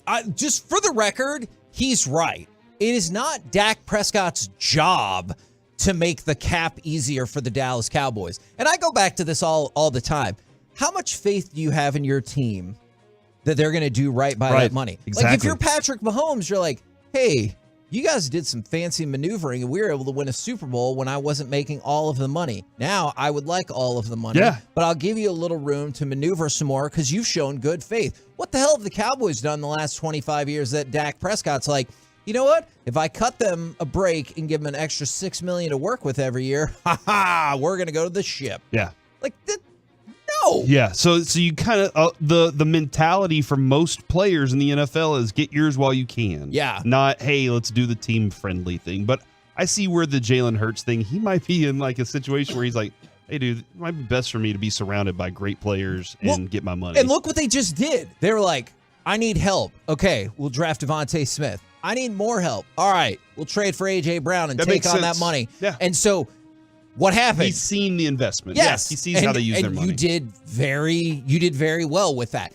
So this summer they lost the Super Bowl. That's what happened, Kevin. No, you're right. And I do like that. Oh. But being in the Super Bowl, I guess is probably neat. Yeah, it's fun. been a while since I've experienced I want to go. So think about it. This class is stacked. Lamar Jackson feels more like urgent because he is not under contract, whereas Herbert, Hurts, and Burrow all are. But you're looking at a super young crop of quarterbacks, and Hurts and Burrow have already been to a quarterback, and people make Dan Marino comparisons to Justin Herbert all the time in terms of pure arm talent and just physical ability and everything like that. So think about it. If this group can't get fully guaranteed deals, then the owners are going to be emboldened, or at least one or two of them. I'm not saying all four of them have to get it, especially with the information that you brought up about Jalen Hurts. But if nobody from this group can get it, what's going to happen next year? Like, you're going to sit around and be like, cool, Trevor Lawrence and a whole bunch of dudes. Yeah. And knock yourself out. This is a strong competitive group. I guess it is kind of another weak spot of there aren't a lot of free agent like quarterbacks that just leave in free agency though. Yes. Like the Lamar Jackson situation that he's in, and a lot of it has to do with the franchise tag being a factor. We can do this anytime we want. We can tag you with this. For sure. And for so at that least does 2 years. Yeah, that does kill that. And it's like, hey, I'm never going to get this long-term opportunity. But they just don't seem to go. So that threat almost doesn't even seem like it exists. Okay, because I was thinking about this. Is fair to say you get Joe Burrow, that changes your franchise. Like, it's assuming you're just whatever team that has whatever quarterback. I know. Feel free to text in about the Cowboys. I understand it's going to happen. I understand it's going to happen. But you just kind of float out there to Joe Burrow. Hey, don't re-sign. 5 for $260, fully guaranteed. Clearly, that's going to be intriguing to Joe Burrow, but this is the brilliance of the way the NFL negotiates. You can call them bastards or whatever you want for it, but it is also very effective. Joe Burrow's like, all right, I'm going to wait it out. So he plays through the rest of his contract this year. Well, guess what? The Bengals still have an option for the next year. Then guess what? They can franchise you for the next year. Then guess what? They can franchise you for the next year. If you're that other franchise, are you waiting 3 extra years? Because you're just wasting your franchise's time. I got to do something. I got to move. And so that's where the NFL, I do wonder, to your point, that's exactly what's happening with Lamar Jackson right now. Hey, I want fully guaranteed money. They're like, why? We can just franchise you for $32 million. And then the next year they would franchise, I think the franchise tag, if you go off of this one, I don't know, it's $38 million, whatever, $39 million. So they're like, we've got you down, guaranteed to us, 2 years, $71 million. Why in the blue hell would I give you 5 for $240? Right. And the players, like, because I see the future is this. I want this. I don't want to get hurt. And then you guys say, well, sorry, you don't get any of that money that you were expected to get. And you're like, well, hold on, that doesn't seem right. Like when we always talked about this, the guy signs X contract, the guaranteed money was all we cared about. Like that was the only factor that really mattered. And so now the idea of guaranteed money is the future, and Lamar Jackson's, like you said earlier, drawn his line in the sand. Okay, here. but what if this is my concern, is because you asked this, does Jerry or whatever owner pick up the phone and be like, hey, don't do this? We got to be a united front here. Of course that's what they should do. As a fan perspective, I have argued for the ousting of DeMaurice Smith like 50 million times because I think he's terrible at his job. And how you can control a product like this where everyone always makes money and not get guaranteed money boggles the mind. It truly does. But what if Lamar Jackson fails? Which it looks like he's going to fail. I know it could still change. But what if Lamar Jackson fails? What if Jalen Hurts takes that team-friendly deal? What if Justin Herbert and Joe Burrow kind of go back to the, let's say the traditional, the Kyler Murray deal, right? Where you still get your 5 years, $240 million, but it's $133 million guaranteed, or whatever the specific numbers are. Then why in the world would we think that owners will look at next year and be like, well, now's the time? Well, and I guess that's another thing, Kevin. Like the owners keep saying less practice and more weed. That's the ultimate what they decide on is that we'll take that. And I guess that's one little thing you'll take so that maybe you don't have to backslide to that later. But think about this for a second. Guaranteed contracts are not in the CBA. Nope. So if guys start to get guaranteed contracts, then again, the backsliding part of it, when you go to the table with negotiations, you can say in the next CBA, this is now a thing. All contracts are guaranteed. Yeah. And you even said it starts with quarterback because that's where the big money is. And then you keep, like Micah Parsons at some point is going to want that. For sure. So those, this is a great stand, a great opportunity for these quarterbacks to take that stand and push and press and try to get it. Because if Micah Parsons argues for it, that's a great example. What's your answer going to be based on how this offseason goes? You're like, yeah, Joe Burrow didn't get it, so you ain't getting it either. Exactly. And that's ultimately what all the players should be fighting for next or right now in this moment. I know like Odell Beckham Jr. is like, hey, let's the turf is a big deal. And so let's get that fixed. And I'm that's fine.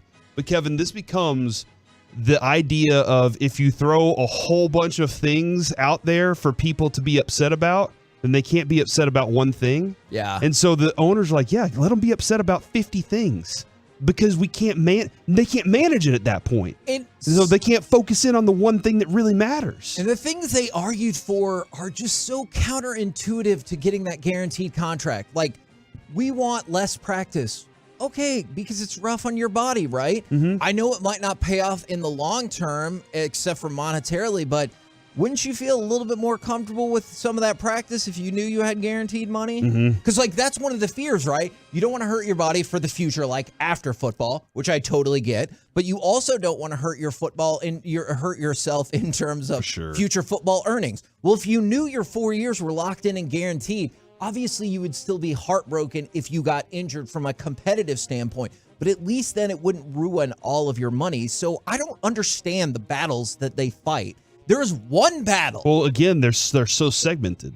Yes, you're right. Because because we're talking about guaranteed contracts. If you're a guy that you're holding on to the fringes, the hell do you care about guaranteed contracts? You're like, okay, great. So you're guaranteeing my minimum salary that doesn't really hit the cap anyway? Yeah. I don't care. Right. How many of those players are there versus your Mahomes, Herbert, Hurts, everybody that we just talked about? Because that's a great point, because not everyone has the same goal. The same goal should be getting guaranteed contracts, but if you're hanging on and you're like, no, I would rather you change the rookie wage scale so I don't have people get drafted to take my job every single year. Yep, exactly. I get it. I do get that. And that's the tough thing that I don't know if they're ever going to be able to overcome it. So yeah, I think you got a really good point. This is going to be a time to watch to see if these guys take the stand for what I think is the greater good of the players. That's ultimately that's what it is. If Joe Burrow, Herbert, and Jalen Hurts do it seems like, hey, I'm doing what's best for my team. But if you do what's best for the entire group of players by forcing the owners to do guaranteed contracts, then it's a better deal. It'll trickle down because then Trevor Lawrence will be like, well, you're damn right. I want a guaranteed contract, exactly. And on and on and on. We're the KNC Masterpiece right here on 105.3 The Fan. I promise we will get back to those shout-outs. There's a lot of them. We got in the midst of a really intense conversation. Coming up next, It's time for Baseball Buckets with Corey Majors. Oh my gosh, I got to watch Jack Leiter pitch last night. Was it amazing or a dud? We'll do it next on The Fan. Contact the text group.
Let's ride. They're doing their part with deep discounts on their full lineup.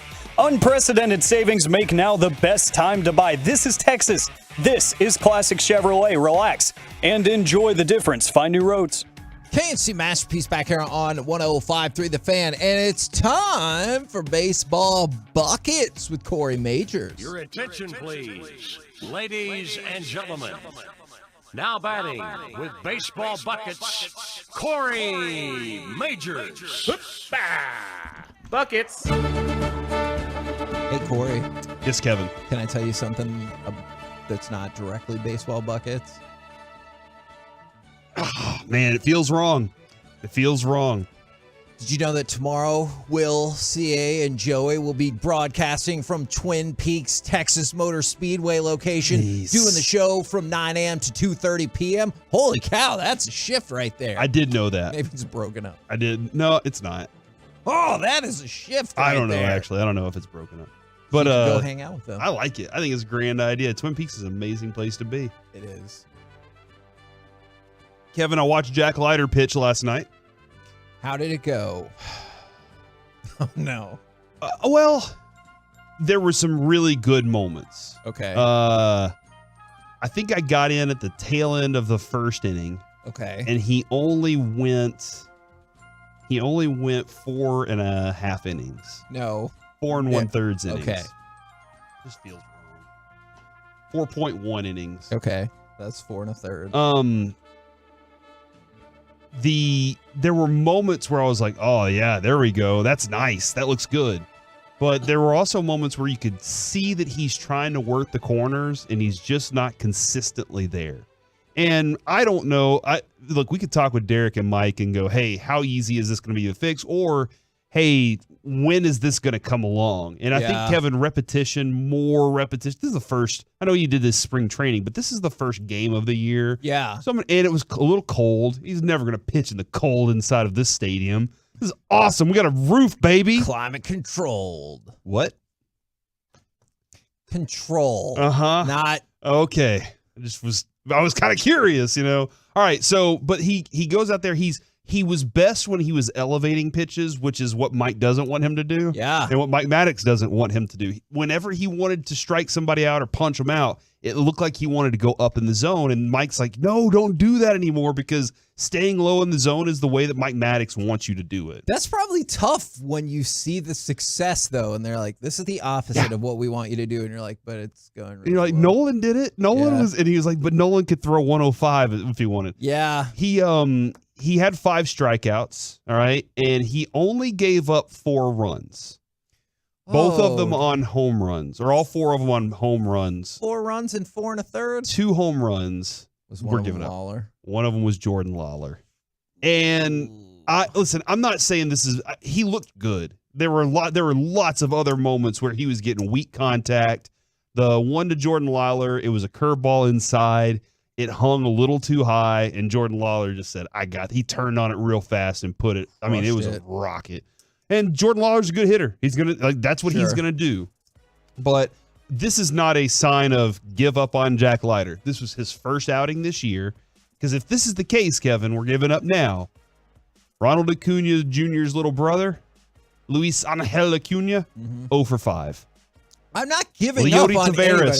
In his rehab assignment yesterday, 0 for 4. Oh, no. Somehow they managed to score 12 runs. Frisco did. Yeah, they won 12-4, but two of those players, they didn't do much. I think it's because Evan Carter had 3 RBI yesterday. Dog. That dude. Yesterday, he gets up to the plate. I'm like, Adrian, this guy right here, because it was the bottom of the first, I was like, this guy is about to be a big-time pro hitter. Okay. And she's like, oh, really? What's his name? I said, Evan Carter. We've been talking to him. He's great. It was a great interview. I really enjoyed talking to him in the interview. He's 20 years old, and he's already married. And I was like, this guy is about to be, he's going to be your future, potential center fielder or right fielder for the next 10 years. And he gets up and he grounds weakly to first base. Oh, and Adrian was like, oh, okay. And I was like, look, it doesn't get all the hits. Nobody's ever hit 1,000 in Major League Baseball. Right? Like, nobody's ever hit 1,000. Not for any prolonged period of time. No, Corey, they have not. So it was like, I was like, just give it some time. Okay. He hits a shot to left field, and it goes over the left fielder's head on the wall. Kevin, he hits a shot to left field that goes over the left fielder's head, and he gets a triple off of it. Okay. Like when I could understand getting one out to deep right or deep center somewhere, but left field, and that's a shorter throw for third base, and he's in easy at third base. Dude. Okay. This guy can fly. But then something happens. This is a weird moment. Manager walks out, says something to the umpire, walks back to the dugout. Pitcher steps off, turns around to throw to second base because they're alleging that he missed second base when he was running. Oh. As he throws to second base, or as he's starting to throw to second base, Evan Carter takes off running from third to home to steal home. And I never thought about this. Whoa. I guess once he disengaged from the rubber, that doesn't mean the runner has to go back. He stopped paying attention to Evan Carter, and Evan Carter takes off home, and the pitcher just turns around, throws it home, and gets Evan Carter out at home. So it was a very anticlimactic moment, but even still, lots of chaos in Frisco.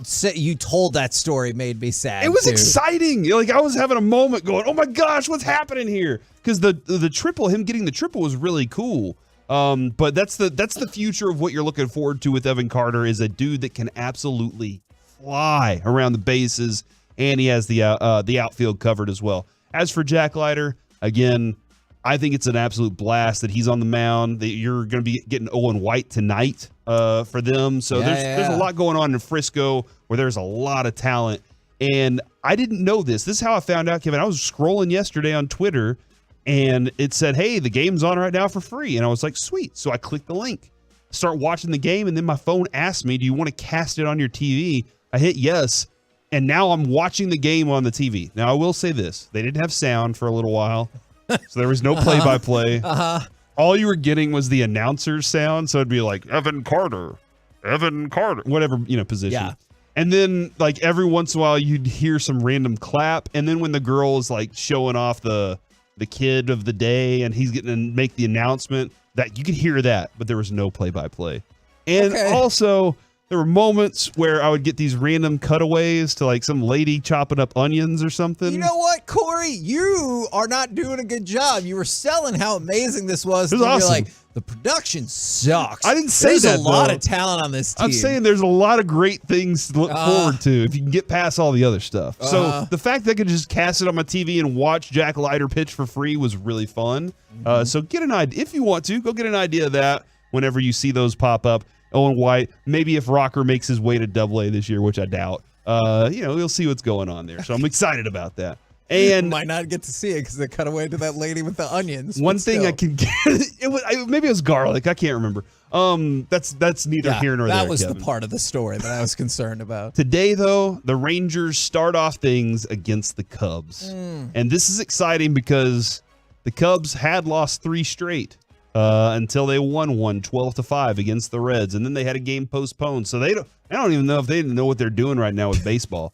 They did start the season, though, with a 4-0 win against the Brewers, and that's the pitcher you will get today. That is Marcus Stroman, who had a very good outing. Marcus Stroman. I know if he had pitched here, if he'd eventually come to the Rangers, I would have loved it. He had a great first outing. He was really good, but the Rangers got to get after him just a little bit today. I'm excited that Eovaldi's pitching against him. I think that's a great matchup between those two pitchers. And as you said, Kevin, you can watch that on Apple TV. You can also listen to it right here on 105.3 The Fan, and you can go live with Kevin just by following him on Twitter. Yeah, double live and following us on the app. Me and Zach Wolchuk will be doing our alternate commentary. Now, I would encourage you, especially listen to this first one, because I feel like we're going to get a lot of notes to tone down certain aspects. But I heard the boss yesterday come in and tell you, hey, look, we're just going to see how this thing goes. Yes. And so what I heard him say was, you be you, Kevin. For everyone. Wolchuk, you be you. And if I know you guys, I mean, Wolchuk threw out something amazing yesterday during Crosstalk. He did. And I've worked with you for a long time. I know the things that come out of your mouth. That is true. Off air, say some different things. So I'm really looking forward to what you guys are doing today. Now, it is a shout out Friday from the 903. This is lovely. Shout out to, lovely in terms of we're shouting out for him. Shout out, happy birthday to my youngest son, Trip, my homie with an extra chromie. He had open heart surgery at 1 week old and just turned 3 yesterday. Wow. That is amazing. Awesome. That is awesome. Not that you had to go through the first part, but that he's still going strong. That is super, super cool. Is this where I tell the story about how I wouldn't be here if no, okay. no, that All right. that is an Different intriguing time. story, I'll tell that but some maybe other at time. another time. All right. And then for the 936, I'd like to give a shout out to the ETX Timbers 10U girls soccer team for going over to Shreveport and shutting down that tournament and getting gold. And then go gambling. They're probably You can't do it here in Texas. So well, and those kids on the 10U team are probably too they can young. sit outside the car while you're gambling. I think that's probably true, but I wouldn't recommend it. That's what I did when I was a kid. What? We're the KNC Masterpiece right here on 105.3 The Fan. Coming up next, we're going to try something bold and different since we have a shorter show. Forgiveness Friday and Masterpiece of the Week all crammed into one segment. It should be incredible. It's next right here on The Fan.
in studio, secured by DFWsecurity.com. It's the KNC Masterpiece on 105.3 The Fan. KNC Masterpiece back here on 105.3 The Fan. We're going to try to achieve something in this segment. Forgiveness Friday comboed with Masterpiece of the Week. We will not be able to do Masterpiece of the Week at the usual time because we will give way for Rangers-Cubs baseball with that pregame starting at 12:30. The 817, shout out to my baby girl, Charlie Ann, turning 2 tomorrow. Oh, yeah. And then a lot of people are proud of themselves, and I'm proud of them too. I'm proud of you. 972, shout out to myself. Got promoted yesterday, managing partner at Torchy's Tacos in Allen. Oh, I live right around there. Well, you also live kind of near here. Shout out to Signature at the Shops at Willow Bend. I'm the new manager and can't wait for you guys to do a remote from here. I am Boom. in. You just let me know when and I will be there. Man, if it's a remote in Collin County, Corey's like, I don't even care if we're doing a show. It's the I'll greatest just show day. up. If you have a business in the Collin County area, please make sure that we do remotes out there. I love it. Absolutely. Now, drives like 3 minutes. We're going to start with Forgiveness Friday, and I'm going to read this one again because I now understand what this means. For Forgiveness Friday, I want to ask forgiveness for Tracy for never responding to Dan's email. I now understand that reference. Get it together, Tracy. Respond to Dan's email, and things in your business will start going even better. What is this about? I mean, is this something? Is it a show? It might involve you, Corey. Is it me? Is it a show I've watched? No. This is not a TV show. This is a real life situation where we need Tracy to respond to Dan's emails so we can get a partnership rocking and rolling. Who's Tracy? My dad's name is Tracy. It's not your dad. The partnership is not with your dad. I'm helping my dad set up an Etsy business. All right. Listen, this is great. Okay. And so I put in his information. I get it started, and we're still in the process of it. And then I go and search because Adrian was like, hey, let me see the page. And I went on to Google and I searched my dad's name, which is Tracy Majors. Right. And then I searched and I just typed in Etsy. Is it Tracy with an EY though? Nope. Okay. Good. Some woman named Tracy Majors that lives in another city in Texas pops up on the screen. And I'm like, what is happening? Spelled exactly the same way as my dad's. No E. And I was like, oh my gosh, this is identity theft. And then Adrian's like, let me go check real quick. She goes, look at Facebook. Woman has huge family and evidently married into the Majors family. And her name just happens to be Tracy. So congratulations to them, which I don't know if they're like my dad and her twins or something now. I don't know how that works. Probably not. But I'm really happy for them that they get to, that like there's two of them now. I thought we were the only Majors. I really did. I was like, it's spelled stupid. Oh. Come on, look at it. I would never say that. Do you want to grant forgiveness to, Ben Gordon? Somebody, we talk about this with other players. Somebody needs to step in and get Ben Gordon What's up with Ben Gordon? What's he doing? Ben Gordon from UConn, at a time when you think he would be celebrating that basketball national championship. He's facing 8 charges after being arrested yesterday for allegedly, and this is where the story gets odd, threatening a juice store employee with a knife. All right. Of all the places where I would think that someone would be threatening somebody else with a knife, I have to admit, juice store would probably be pretty darn low on that list. TMZ said it took 5 officers to subdue him.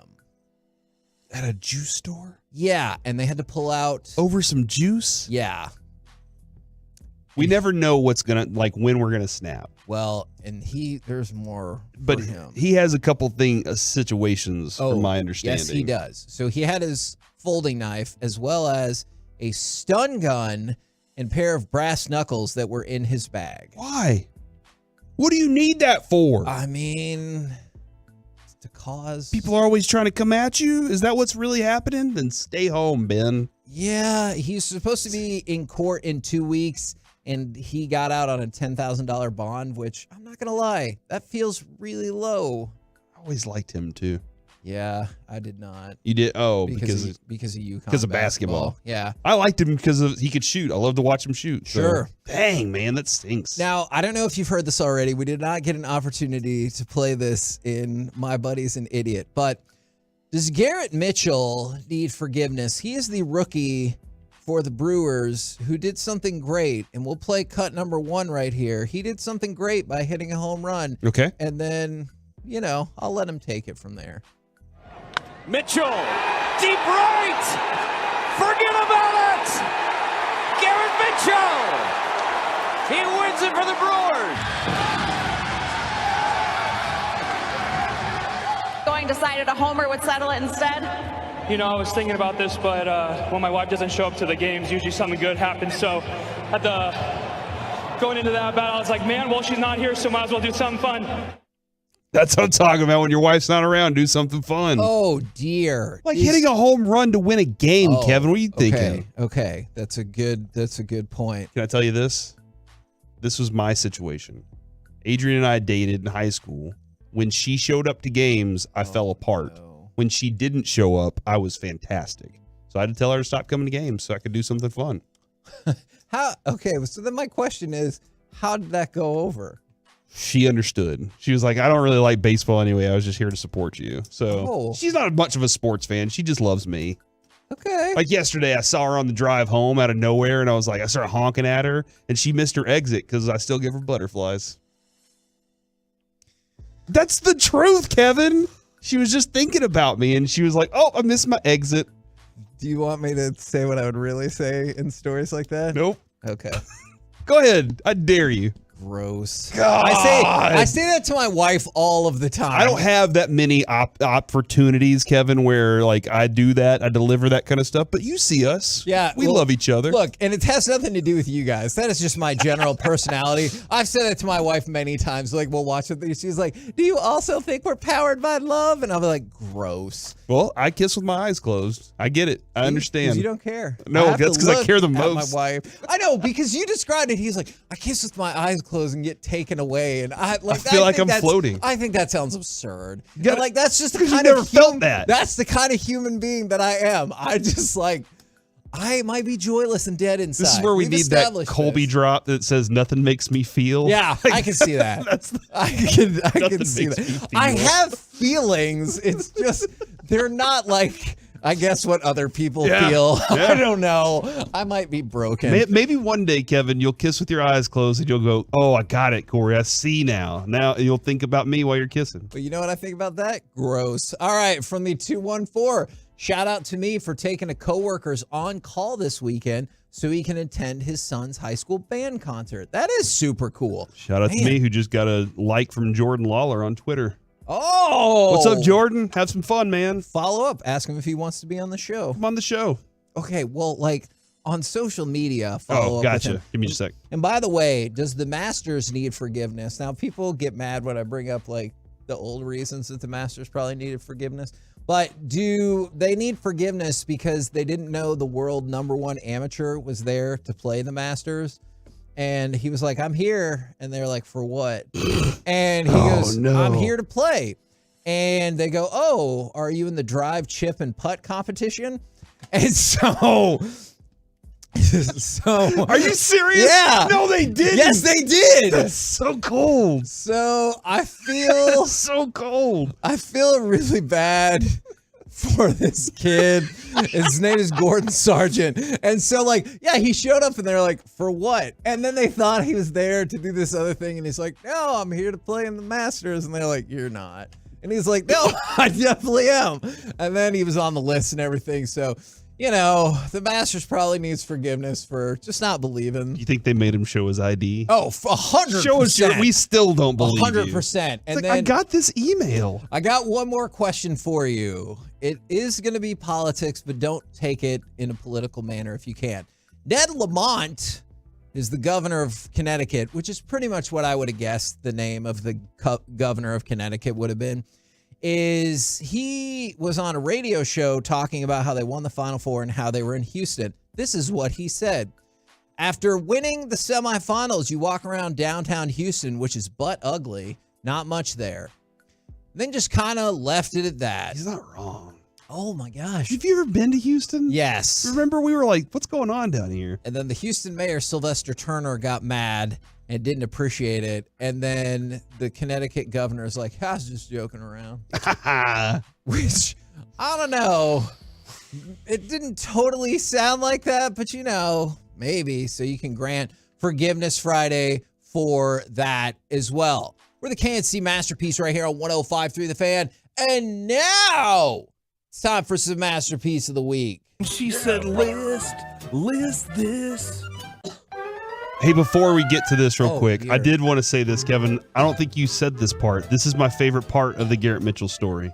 His wife. Did you see what she tweeted back? What did she say? She tweeted back, he won't say that to my face. Oh, a stadium full of people. Yes. One-on-one, no chance. Somebody on the fan text said that. I remember seeing that, and I showed Adrian. She thought it was hilarious. That is amazing. Because we love each other. Gross. I say that's... You say love is gross? Oh, I say that too. Sometimes Jess will be like, because we're in love. And I'll be like, gross. She's right. You married her. I know. And I adore her and love her, which is gross. You get it. You see what I'm saying, right? Still a third grader? I say stuff like that about myself all the time, too. Back to you, Alec. You know what else is gross is this week's edition of Masterpiece of the Week, where we revisit some of the wild, wacky, and fun things that were said on this very program, and we are going to start with something gross from Mike. I love it. Your face, Mike. I love that. Oh, yeah. Awesome. Well, That's congratulations. Great. So if you put it in my face with that much like good stuff, what? I'm for you. Thanks, Mike. I want it noted that I objected to this while it was happening. Yeah. With enough good stuff. I don't know what that means. What's the percent chance that Mike knew what we were talking about in that moment? 40%. Okay. He just was like, I'm going to say something. I can't say. You think Mike has some like go-tos that he's like, I don't know like what we're talking about, but I can go to this and it'll work. Hold on. I'll get right back to you in just a second, Alec. For the 806, there are no band concerts on Easter weekend. That dude got played. Not cool, people. I do not know that to be the case. I want to make that very clear. All right, go ahead. Oh, I'm sorry. I just love this part from Corey at the end. Thanks, Mike. I'm glad you like it. You're so polite. I know, that was so polite. And Corey, we're going to go back to you because this is also kind of gross.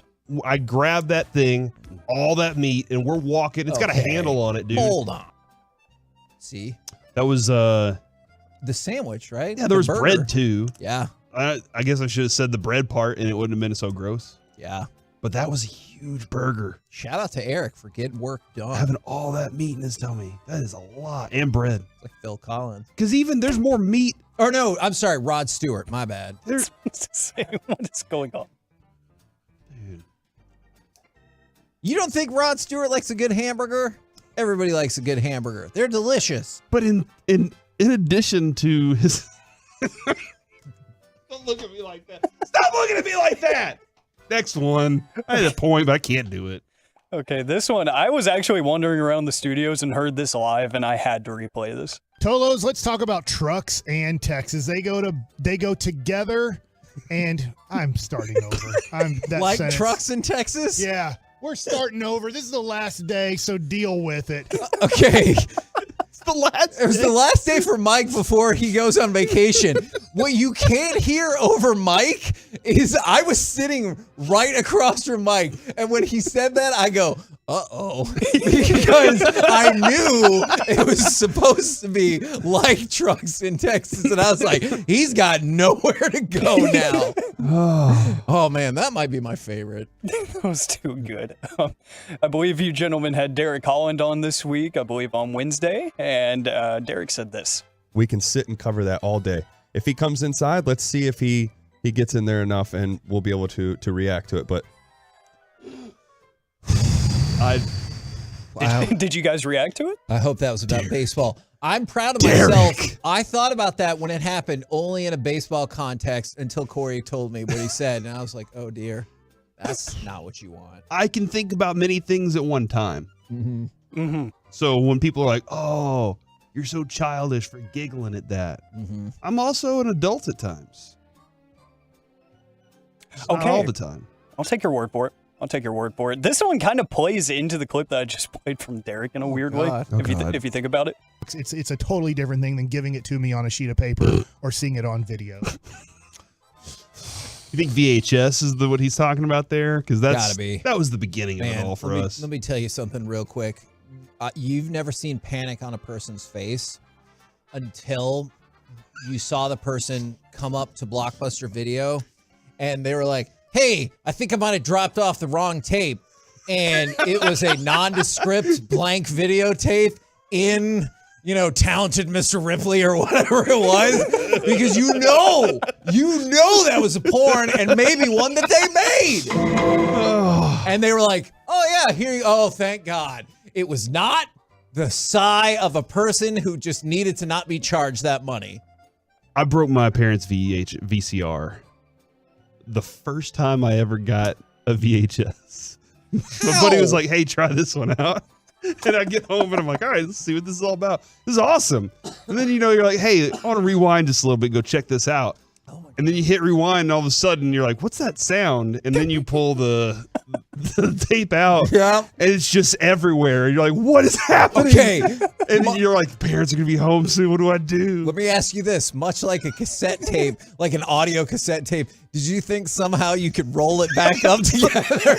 Because that's what I always thought. I was like, I could fix this. I don't know how. It's all bent up and everything. It's chewed. It's like, oh my gosh, this is bad. And then what do? You're like, to your friend, you're like, hey, here's that thing you let me borrow. And he's like, you ruined it. Well, you had to expect that was going to happen. I've got a couple more. Jared, also gross. And the way to combat that is to pound him inside. You back him off a little bit. You got to come up with better terms, guys. That's a great way to back him off. Did sports terms lean into sexuality, or was that just co-opted by childish people like us? Every time the Olympics is on, if you listen to like the swimming or whatever, man, it is an overdose of like innuendo. I'm serious. When are the Olympics around? When's the next Olympics? Nobody knows.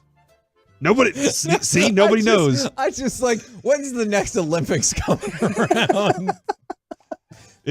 I'm telling you, it is an overdose. Oh man, last one here. There's a lot going on here. This one, Willy Wonka references and stuff. I don't really know. And they're wheeling the purple girl around. So they took the purple girl to the squeezing room. Mm-hmm. Are you telling me? Squeeze all the juice out of her. That's my winner. That's a lawsuit. All right. You can't tell me that even if that girl is okay after the weird Oompa Loompa people squeeze everything out of her, you can't tell me that's not a lawsuit. That's 100% a lawsuit. That's my favorite one. It's like the purple girl. Where'd that come from? By the way, Carter, I did not fact check this at all. I just told Brandon what you said the Willy Wonka sequel is. I didn't fact check it yet. He says he does not believe you that is accurate and you just made it up. I posted it on the Twitch page yesterday. I said, by the way, I know we all don't like Carter, but I like Carter. And then they started defending him, which I thought was weird because he's the one that's always making rules for him. Oh. But I said, I know we don't all like Carter, but he just told us about this sequel. And everybody was like, yeah, it's Willy Wonka and the glass elevator. And I was like, so everybody knows this already? And now I feel stupid, Kevin. Thanks a lot. That is crazy. That's your vote? Play it again. I want to hear it. Okay.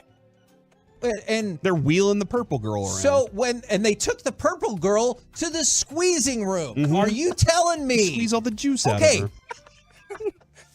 I don't. It sounds, and what's weird, like that's I don't know. To the random person that might sound like a odd conversation, right? Sure. But to us, that's completely normal.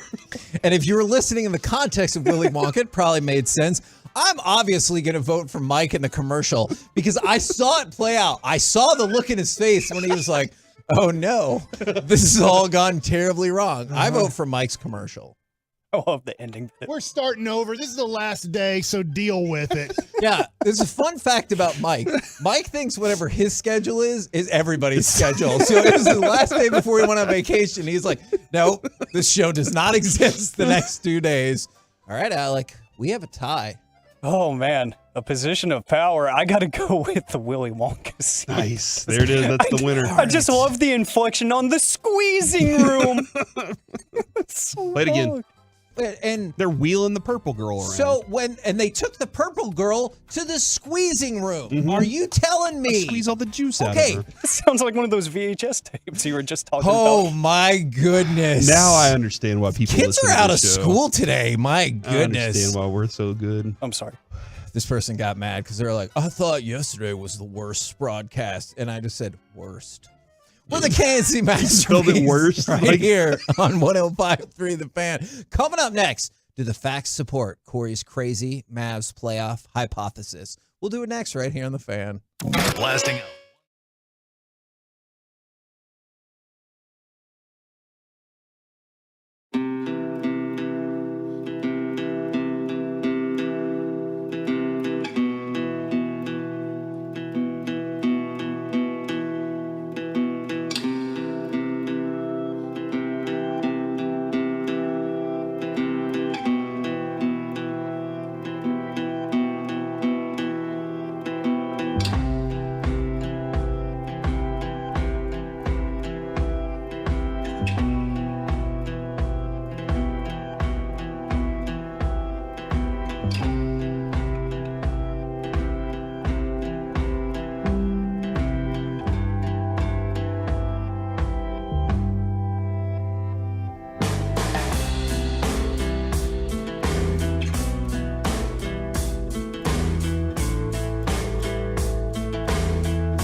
This segment is brought to you by state-of-the-art weight loss, that's Soda, and the personal injury lawyers Frankel and Frankel. There's a reason you need a special license to drive a big truck, so companies that hire drivers and put them in a big truck should be held accountable for what happens when one hurts you. Frankly, you need Frankel and Frankel. The consultation is always free. Visit them at truckwreck.com. Irving looks off to defense, bounce pass to Hardaway, draws into defense, bang! Kyrie Irving is doing everything humanly possible to keep the Mavericks season alive! KNC Masterpiece back here on 105.3 The Fan. We're going to talk about the legitimacy of Corey's crazy, or is it, Mavs playoff hypothesis. And also, shout out Friday. This one hurts my feelings a little bit.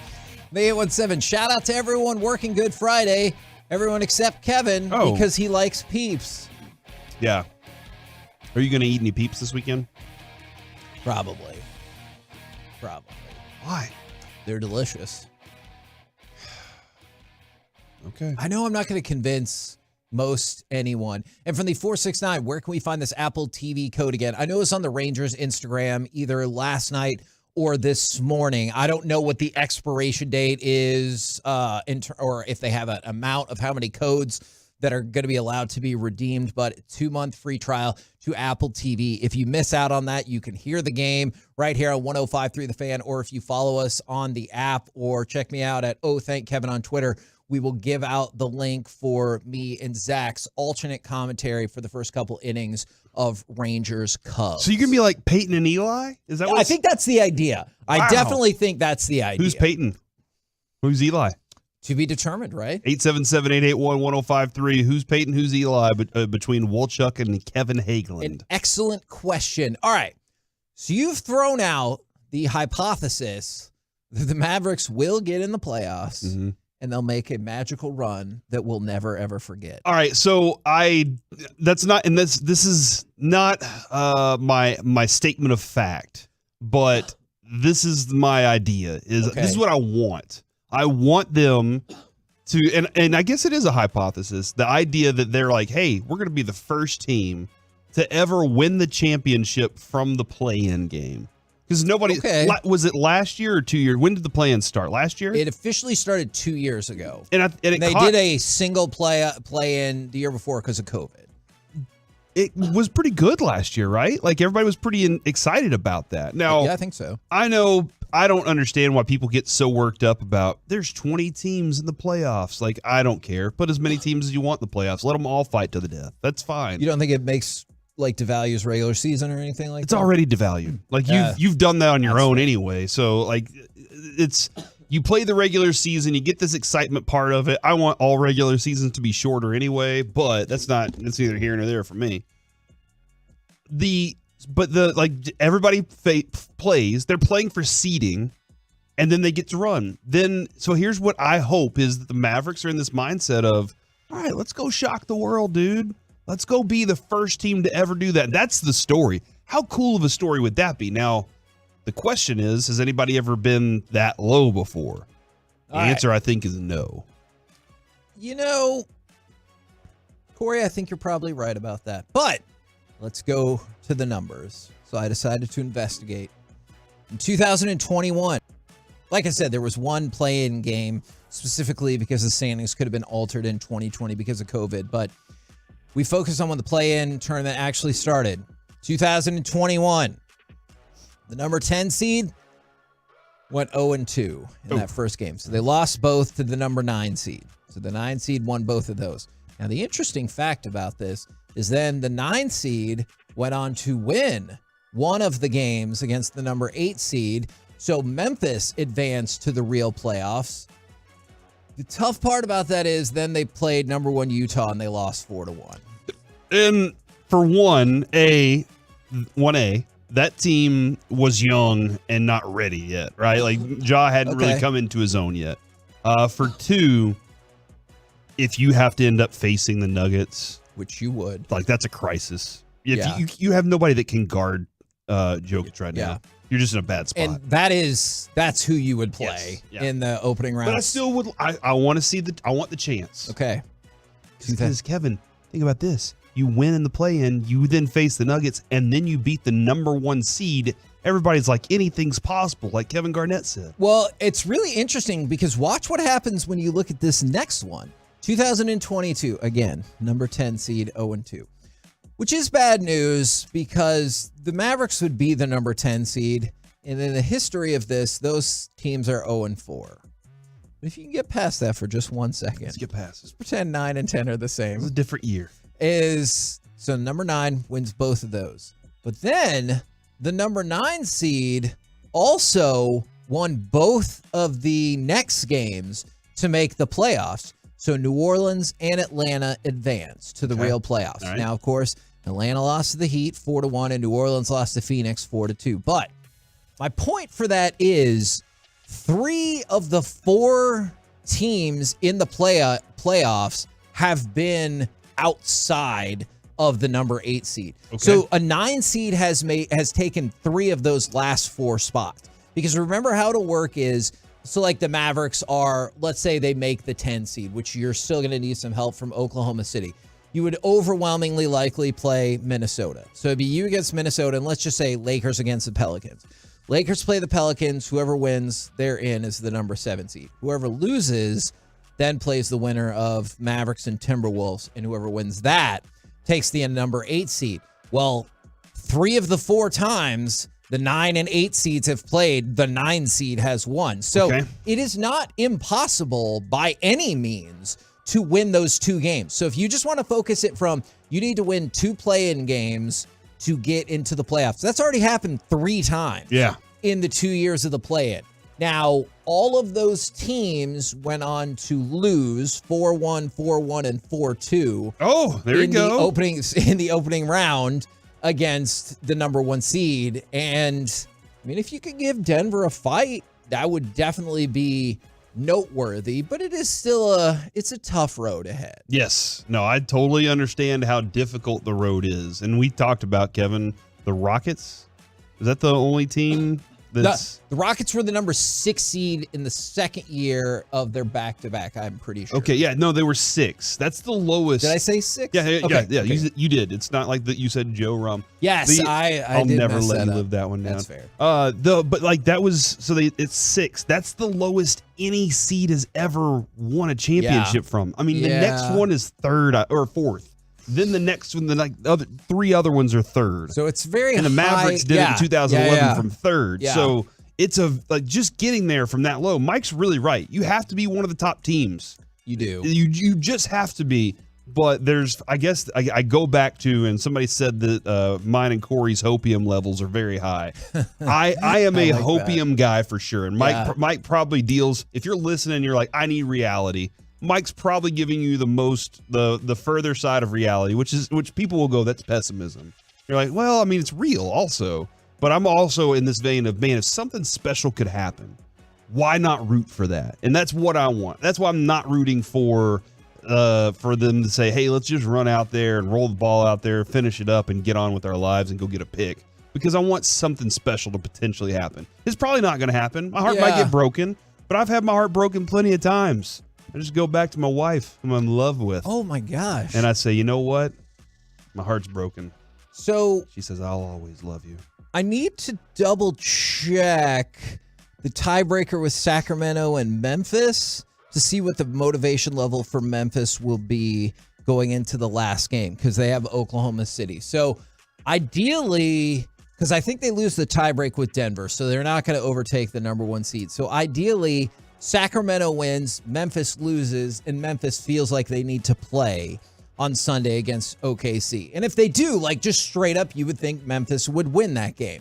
So you need Oklahoma City to lose on Thursday. In the meantime, none of this will matter a lick if the Mavericks don't win tonight against the Bulls. And then obviously they would have to win their last game again against San Antonio. And if you don't beat San Antonio, well, then you obviously shouldn't be in the playoffs. And Pop's going to be ticked off if that's the case too. He's like, do y'all not see what we're doing here? We want Wemby. That's right. And then they're like, well, we're trying to get close to. Yeah, they need the Rockets to win so they can get an even better shot at it all. We're the KNC Masterpiece right here on 105.3 The Fan. Don't forget, we will still have a giveaway in the noon o'clock hour. Coming up next, though, it's time for Gridiron Gravy. There's no way the Cowboys would actually do this, right? I bet they will. Oh, no. Next on The Fan. Coming up tonight on the Get Right, Revenge of KG, the Mavericks Magic.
Classic Chevrolet looks at the road ahead and says, Texas, let's ride. They're doing their part with deep discounts on their full lineup. Unprecedented savings make now the best time to buy. This is Texas. This is Classic Chevrolet. Relax and enjoy the difference. Find new roads. K&C Masterpiece back here on 105.3 The Fan, where we're going to have Gridiron in just a second, but one cannot help but wonder if the Mavericks have tipped their hand in strategy for this evening. Kyrie Irving, right foot injury recovery, out. Josh Green, rest, out. Tim Hardaway Jr., left ankle soreness, out. Maxi Kleber, right hamstring injury recovery, out. Christian Wood, rest, out. They will all miss the game tonight. A game you have to win to stay in the playoff chase. And they have two guys who are resting. Are you upset about this on a personal level, or are you upset about this just on as a general fan? No, I mean, probably both. I know my son wanted to see Kyrie play, and but that's a different deal. Like, if he's hurt, and this was always part of the plan as he recovers from his foot injury. But two of them, they're just like, it's just rest. And Luka and JaVale McGee remain probable for tonight's game against the Bulls. The Christian Wood part, I think, is the part that I'm like, dang, that stinks a lot. Yeah. Because, like, I know Kyrie not being there is like, oh, man, like, that's your secondary scorer. That's your guy. But Christian Wood is also the follow-up guy on that. Yeah. And Hardaway is like, if he's hot, it's wonderful having him. But Christian Wood he's a kind of defensive player at the rim. He gets you rebounds. And he can score. So that's tough whenever you're in a need-win situation. Maybe they can figure it out, though, man. And here's the key. You just bring Dwight Powell off the bench, you're probably going to win. They're 11-1 this year when Dwight Powell comes off the bench. Nice. Let's do it again. And so you're saying he's coming off the bench tonight? Well, the rest of their games, they're 27-41. But I'm sure he'll start. Why? Because just start Hardy at center tonight instead. Oh, positionless basketball, dude. Doesn't matter anyway. Just everybody right. run out there and shoot. Something to consider. And text me if that's happening. By the way, say, hey, okay, you're never going to guess what's happening. From the 817, and this is a fair point. I wonder how many people feel this way. So the Mavs gave up when they still had a shot. That's cool. I give up my Mavs fandom. If that's the case, it feels like that. I still think they can win. It's not like the Bulls are the Celtics or the Bucks. Like, they have the same record as you. They have a lot of the same issues that you do. So I still think you can win this game. It just becomes a lot more difficult. Right now. And doesn't it feel like that's tanking wrong if you decided today we're tanking? Yeah, I saw an article. I believe it was from the Dallas Morning News. I don't know if it's web only or not, but I was like, you don't know what that term means. It was like, the Mavericks are organically tanking. No, they're not. You don't know what that means. Organically tanking is when you play all of your future players who aren't as good yet, so you're probably more likely to lose. But in the future, it's going to pay off, and they're clearly going to be better. Like, you see teams that are organically tanking because they're like, I know they're not good now, but you just wait. They're going to use this experience and come up in the world. Kind of like these robots that are dancing. Look at that. Why? They're not human now, but they're going to use that experience to take us all out. You see how quickly chat AI? It took 3 days for that to run amok in our society? All right. Right now, let's go around the entire NFL and dip into some gridiron gravy. Briskets. And we start with the Kelsey's mom is going to the Hall of Fame. You remember the combo jersey she had for the Super Bowl that was Chiefs and Eagles? Well, both of the boys signed it, and one of them wrote "Love you, mommy," and then they both signed it. That was Jason. And then that jersey is now in the Pro Football Hall of Fame. What? Are you serious? I was going to stay there, but they were like, talk about a Hall of Fame mom. and then they have one shoe from each of the boys. Because it was like the brothers playing in the Super Bowl against one another. That's always was interesting. Historic. Like Derek's always like that. You get one shoe, I get one shoe. Yeah. We share that bond. Sure. Like a Peace-a-thon, he did that this year. I think that's a really cool thing. They at least get to keep one of them. Absolutely. It's not like they're ever going to wear them again. Like I put it up on the mantle or whatever. Yeah, that would be in the what was it yesterday that you called it, the trophy shelf or the trophy basket or something? I can't remember. Yeah, I had a real whole lot of difficulty. The bookshelf. The bookshelf. I couldn't come up with bookcase. I tried, but it just wasn't there. All right, let's go to Steve Keim, who, How are things? They're not as bad for him as they are for other people. I mean, sure, is he probably going to have to be deposed in this whole NFL upcoming investigation? Absolutely. Probably. But this focus is on something different. Remember when they put that clause in the contract about Kyler Murray and he needs to put in the study time and everyone freaked out about it and everything like that? So he had some things to say about that now that he's not with the Cardinals anymore. And you can tell the setup to get to the actual part of the answer. Kyler's not a bad guy. He's a good kid with a good smile. He has a nice way about him. I think it's like anything. Guys have to continue to learn what it's going to take to be great. Yes. Does he know what Tom Brady and Peyton Manning know of what it takes to be great? No. So I think that's the setup. Here we go. How does he not know? Why is he saying this? Well, here's the next part. Because they haven't won, I guess. Does he work?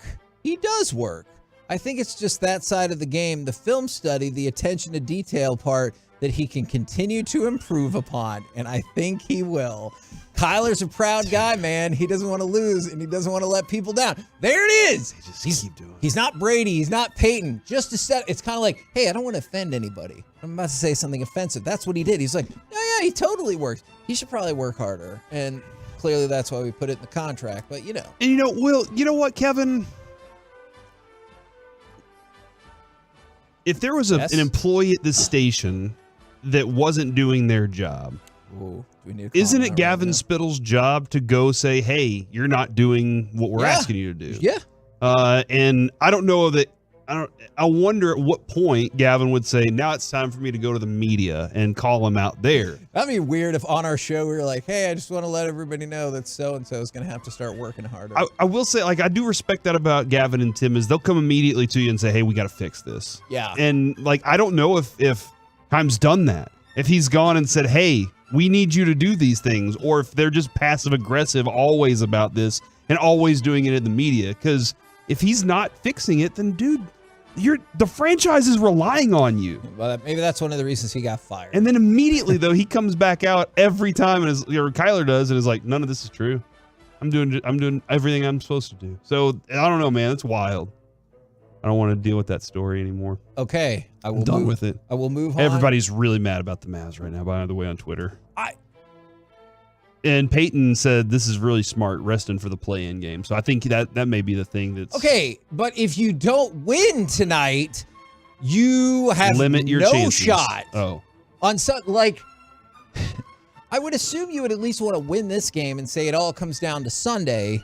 We need to lose, and the Thunder need to...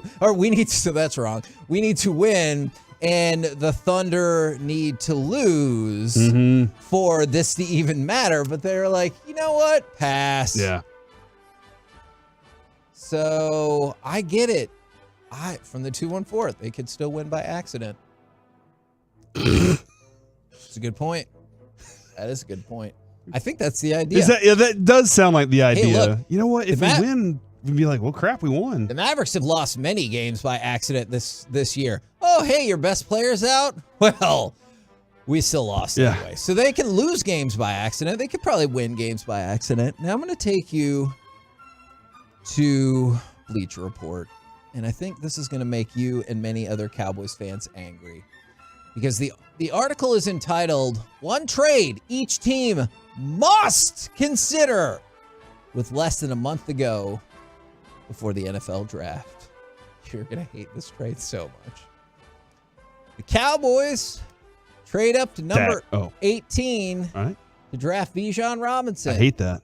They give up their obviously their first-round pick, as well as their third-round pick and their fourth-round pick. No, never mind. What website was that? Bleacher Report. No, not even Bleacher Report's that bad. No, come on. I told you were going to How hate it. How stupid is that? I told you were going to hate Dude, it. y'all, they don't understand how much the Cowboys actually value those picks. No, there's no way.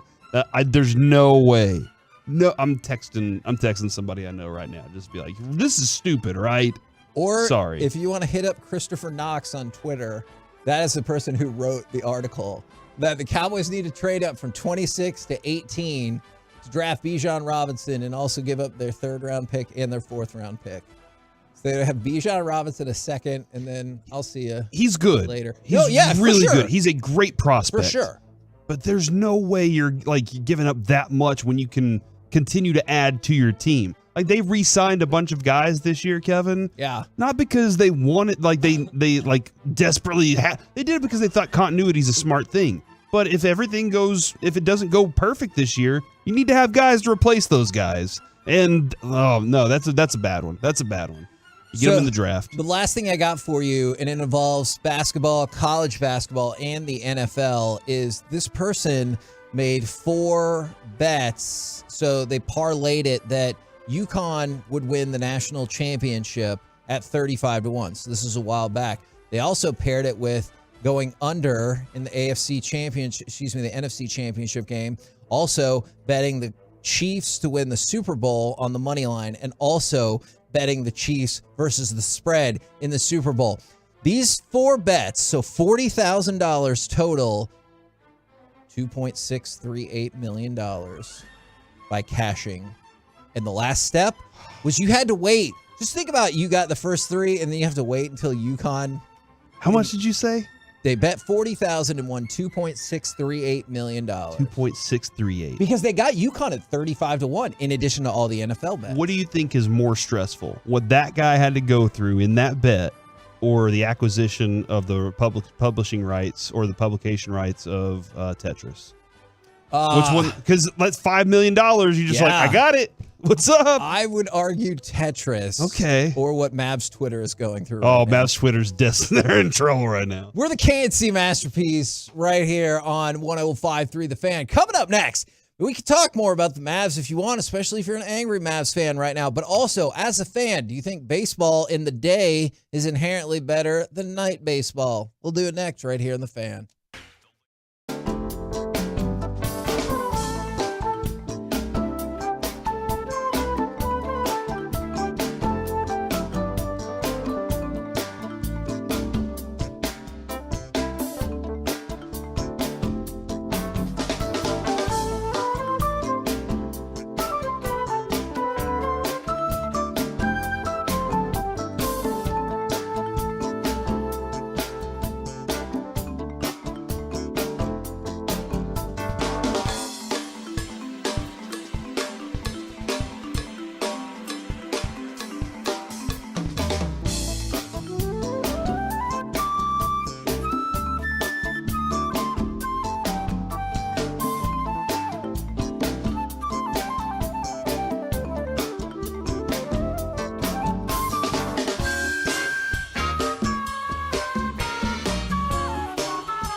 Weekdays live on the free Odyssey app.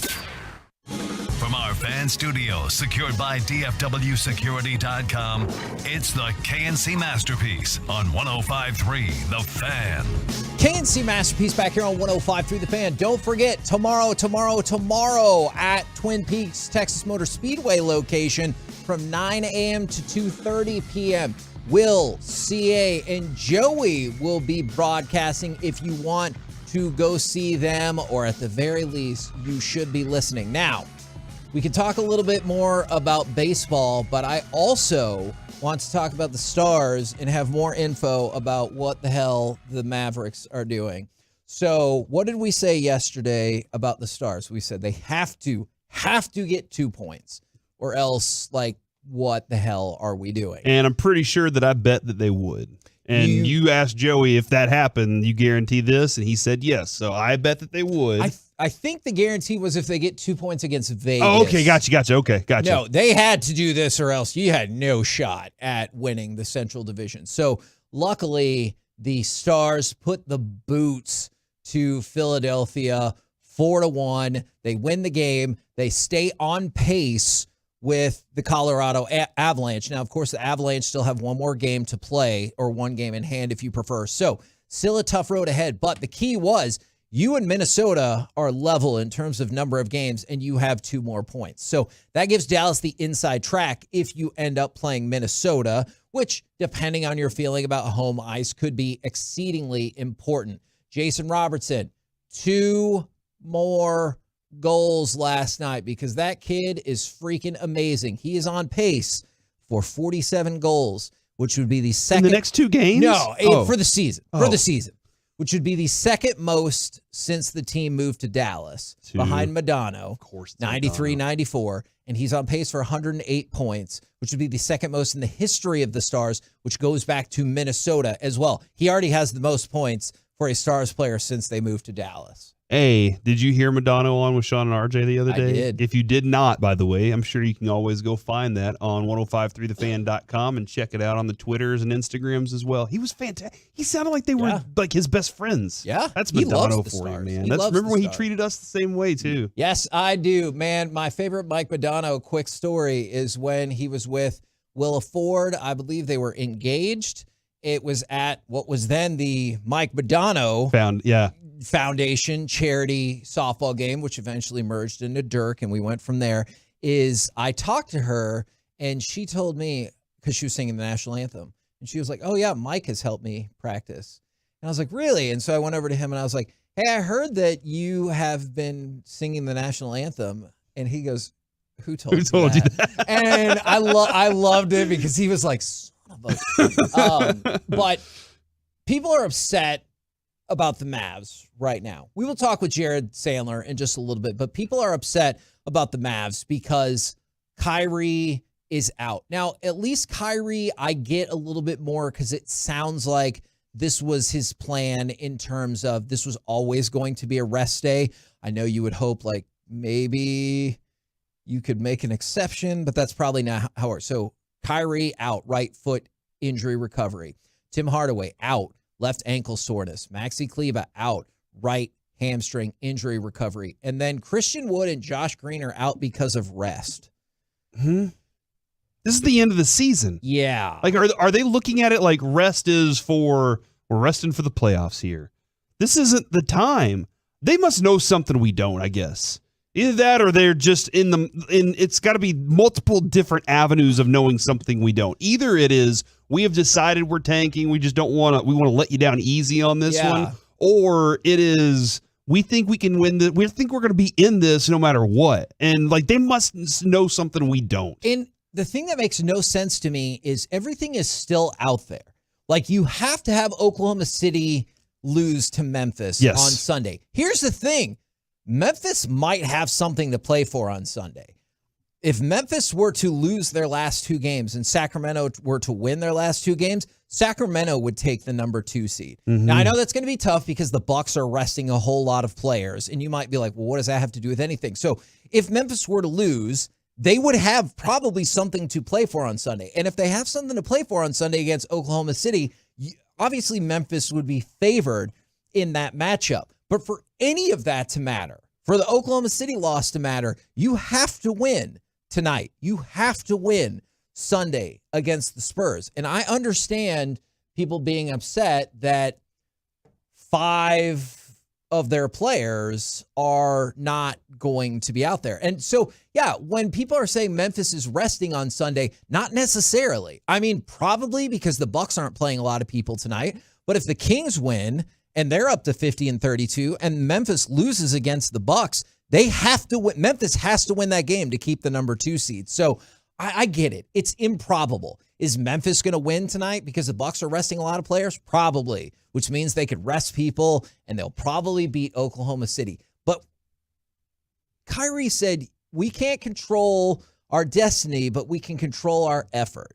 It just feels like the effort doesn't exist yeah, here. And I'm not saying for those other 3 players who might legitimately be hurt or are legitimately recovering, but just I wonder how that conversation went with Josh Green and Christian Wood. And they're like, it's a rest day.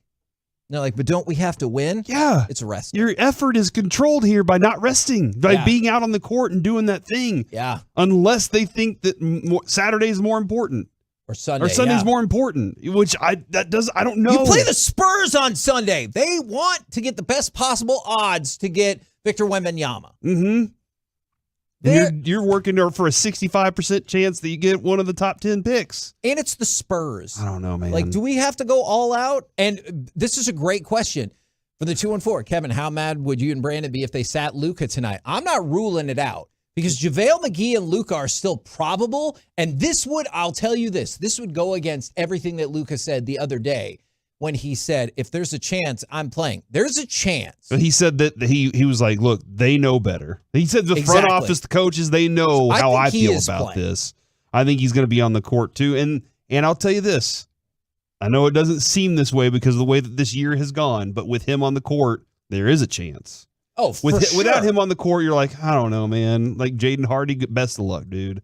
But like this team with him on the court, there is a chance. So maybe it can happen tonight, and you come back for the final game against the Spurs, and you fake rest everybody again, and then it works out for you. I don't know. But I guess if they went ahead and told you, Kevin, hey, we're tanking for the rest of the season, which they can't say, then they know people would quit paying attention. And right now, they're like, well, we'll get attention, I guess. I don't know. It's weird to me, man. This whole season has been a complete fry for me because I didn't know what to do. I have no clue. You were a Western Conference Finals team that nobody believed in. Go do it again. And they're like, nah, we don't know. And on the Bulls front, I haven't seen an update yet, but I know as of either last night or earlier today, Levine, DeRozan, and Caruso were all questionable. So maybe they did get the tip. They ain't going to play. And they're like, Luka, you can win this game by yourself, right? And he's like, no problem. He's like, I got this. So that... Oh, somebody said it's Slovenian night. What's that mean? Yes, it is. So he has to play. That is a great point because they're giving away scarves and something else. I don't remember. Are they going to be chanting and singing chants and stuff? Oh my gosh, I have not been given any information to learn a chant. You think you'll have like a little piece of paper tonight when you get there, and it's like learn this chant? You know what? That's what we do for the kids with the Bible verses. It works. It works for them. We're the KNC Masterpiece right here on 105.3 The Fan. Coming up next, it's baseball time in Texas. So let's talk with Jared Sandler right here on 105.3 The Fan. Coming up Monday.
Fan.com. This segment is brought to you by Window Nation and the personal injury lawyers Frankel and Frankel. There's a reason you need a special license to drive a big truck, so companies that hire drivers and put them in a big truck should be held accountable for what happens when one hurts you. Frankly, you need Frankel and Frankel. The consultation is always free. Visit truckwreck.com. KNC Masterpiece back here on 105 through the Fan, leading you all the way to pregame for Rangers Cubs. And right now, let's talk with Jared Sandler. Good afternoon, sir. Good afternoon, guys. Hey, I wanted to get your thoughts about the game being on Apple TV and the Rangers and Major League Baseball's efforts to get those free trials out so people could check out Apple TV. Yeah, I'll be honest. I really don't know much. So they're giving out free. Yeah. I don't know anything about that. So Okay. Well, he's saying listen on the radio is what I heard Jared Sandler say. Yeah, That's the way that I do it. We're available every Rangers game. And you don't need a free trial to sign up. I can hear his smile. Whether you're a cord cutter or not, we're always on. I think it's great. Major League Baseball trying to reach new audiences. Anything that is going to be helpful in that direction, I'm in favor of. I'm very supportive of that. So, if Apple TV is going to help reach new audiences, then that's good for me. Now, I have an unrelated to the Rangers but baseball-related question because I saw this on the scoreboard. If you were calling a pitch that was a combination slider and cutter, what is the term that you would use for it? Well, I'm not going to fall down that trap. I did see that. I will tell you that the Royals in spring training a few years ago had a pitcher whose last name was, and I'm going to spell it first. I want to make sure that I am fully protected. I think it's Schlitter. Okay. I want to say it's Brian. Yeah, Brian Schlitter. And there was a double play ball, and I kind of rushed the call, and I may or may not have left out the L. Oh, no. Well, this was on the heels. This is probably a year after some other incident that I can speak of. So I was I didn't know if I was going to be calling the next pitch, but thankfully. Yeah, here you are. Yep, here we are. Brought to you by Blue Nail Roofing, by the way. Excellent. Love them. Jared, what have you thought so far of Josh Young's start to this season? Well, really impressive, and I think what is most impressive to me is his defense. The Yes. hitting's going to it'll come and go. I don't know. I'm not saying he's about to go down in a bad direction offensively, but for young players, you expect there to be peaks and valleys offensively. He's going to have his stretches where he reminds you why he's so highly touted, and then he's going to have some stretches where you're reminded that he doesn't even have 40 career games in the big leagues, right? So I'm definitely impressed with what he's done offensively. He's done a really nice job, no doubt about it. Hits in each of his last 5 games, the opposite field power that he demonstrated on Wednesday. But to me, it's the defense. What he's done defensively, and really what this team has done defensively, has been really impressive.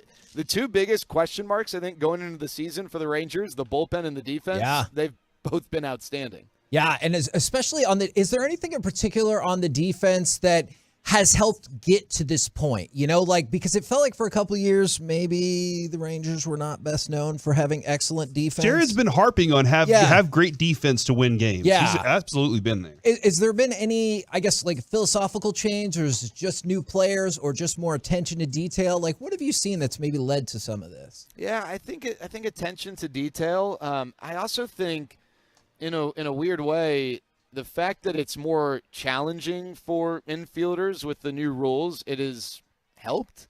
I think Marcus Semien being allowed or being asked to be more of an athlete kind of helps you. I think, being active. And I also think, guys, and this isn't necessarily Ranger specific, I got to believe the pitch clock helps because you're more engaged. You don't have time to just, drift mentally. You always hear about people saying that the longer an inning goes, the lower fielding percentages, or pitchers that take longer, it maybe doesn't do them any favors with the help they get defensively behind them. So I think that helps. But I think attention to detail, and then in the outfield, the Rangers have had some pretty good defensive players over the last few years. It's really been the infield, and Marcus Semien, Nathaniel Lowe have both had nice seasons so far to start. And I'll be honest, I don't really recall a whole lot of Corey Seager being challenged defensively one way or the other, and I think a part of that is the increase in strikeouts from the staff. But at some point we're going to notice one way or the other with Corey and the work that he does at shortstop. Appreciate it very much, good sir. Can't wait to listen to you and Matt on the call. I appreciate very Mitch as well. Thank you. Good job, Mitch. There you go. Jared Sandler. All right, Corey, Monday, quick answer. Mavs in the playoffs? No. Oh, I think they quit tonight, man. Yeah. I'm mad at them right now. And then don't forget, you can listen to me and Zach on the alternate stream of the game if you like. Pre-game coming up next for Rangers Cubs. First pitch at 1:20. We've been the KNC Masterpiece. Make your way back with us on Monday, 10 a.m. to 2 p.m. right here on 105.3 The Fan. Hey, thanks to Rockwell Ford, it's 35 minutes of commercial-free Fan and the Expressway. Sean and RJ mornings at 7:20, KNC middays at 12:20, and afternoons with G-Bag at 5:20. Right here on 105.3.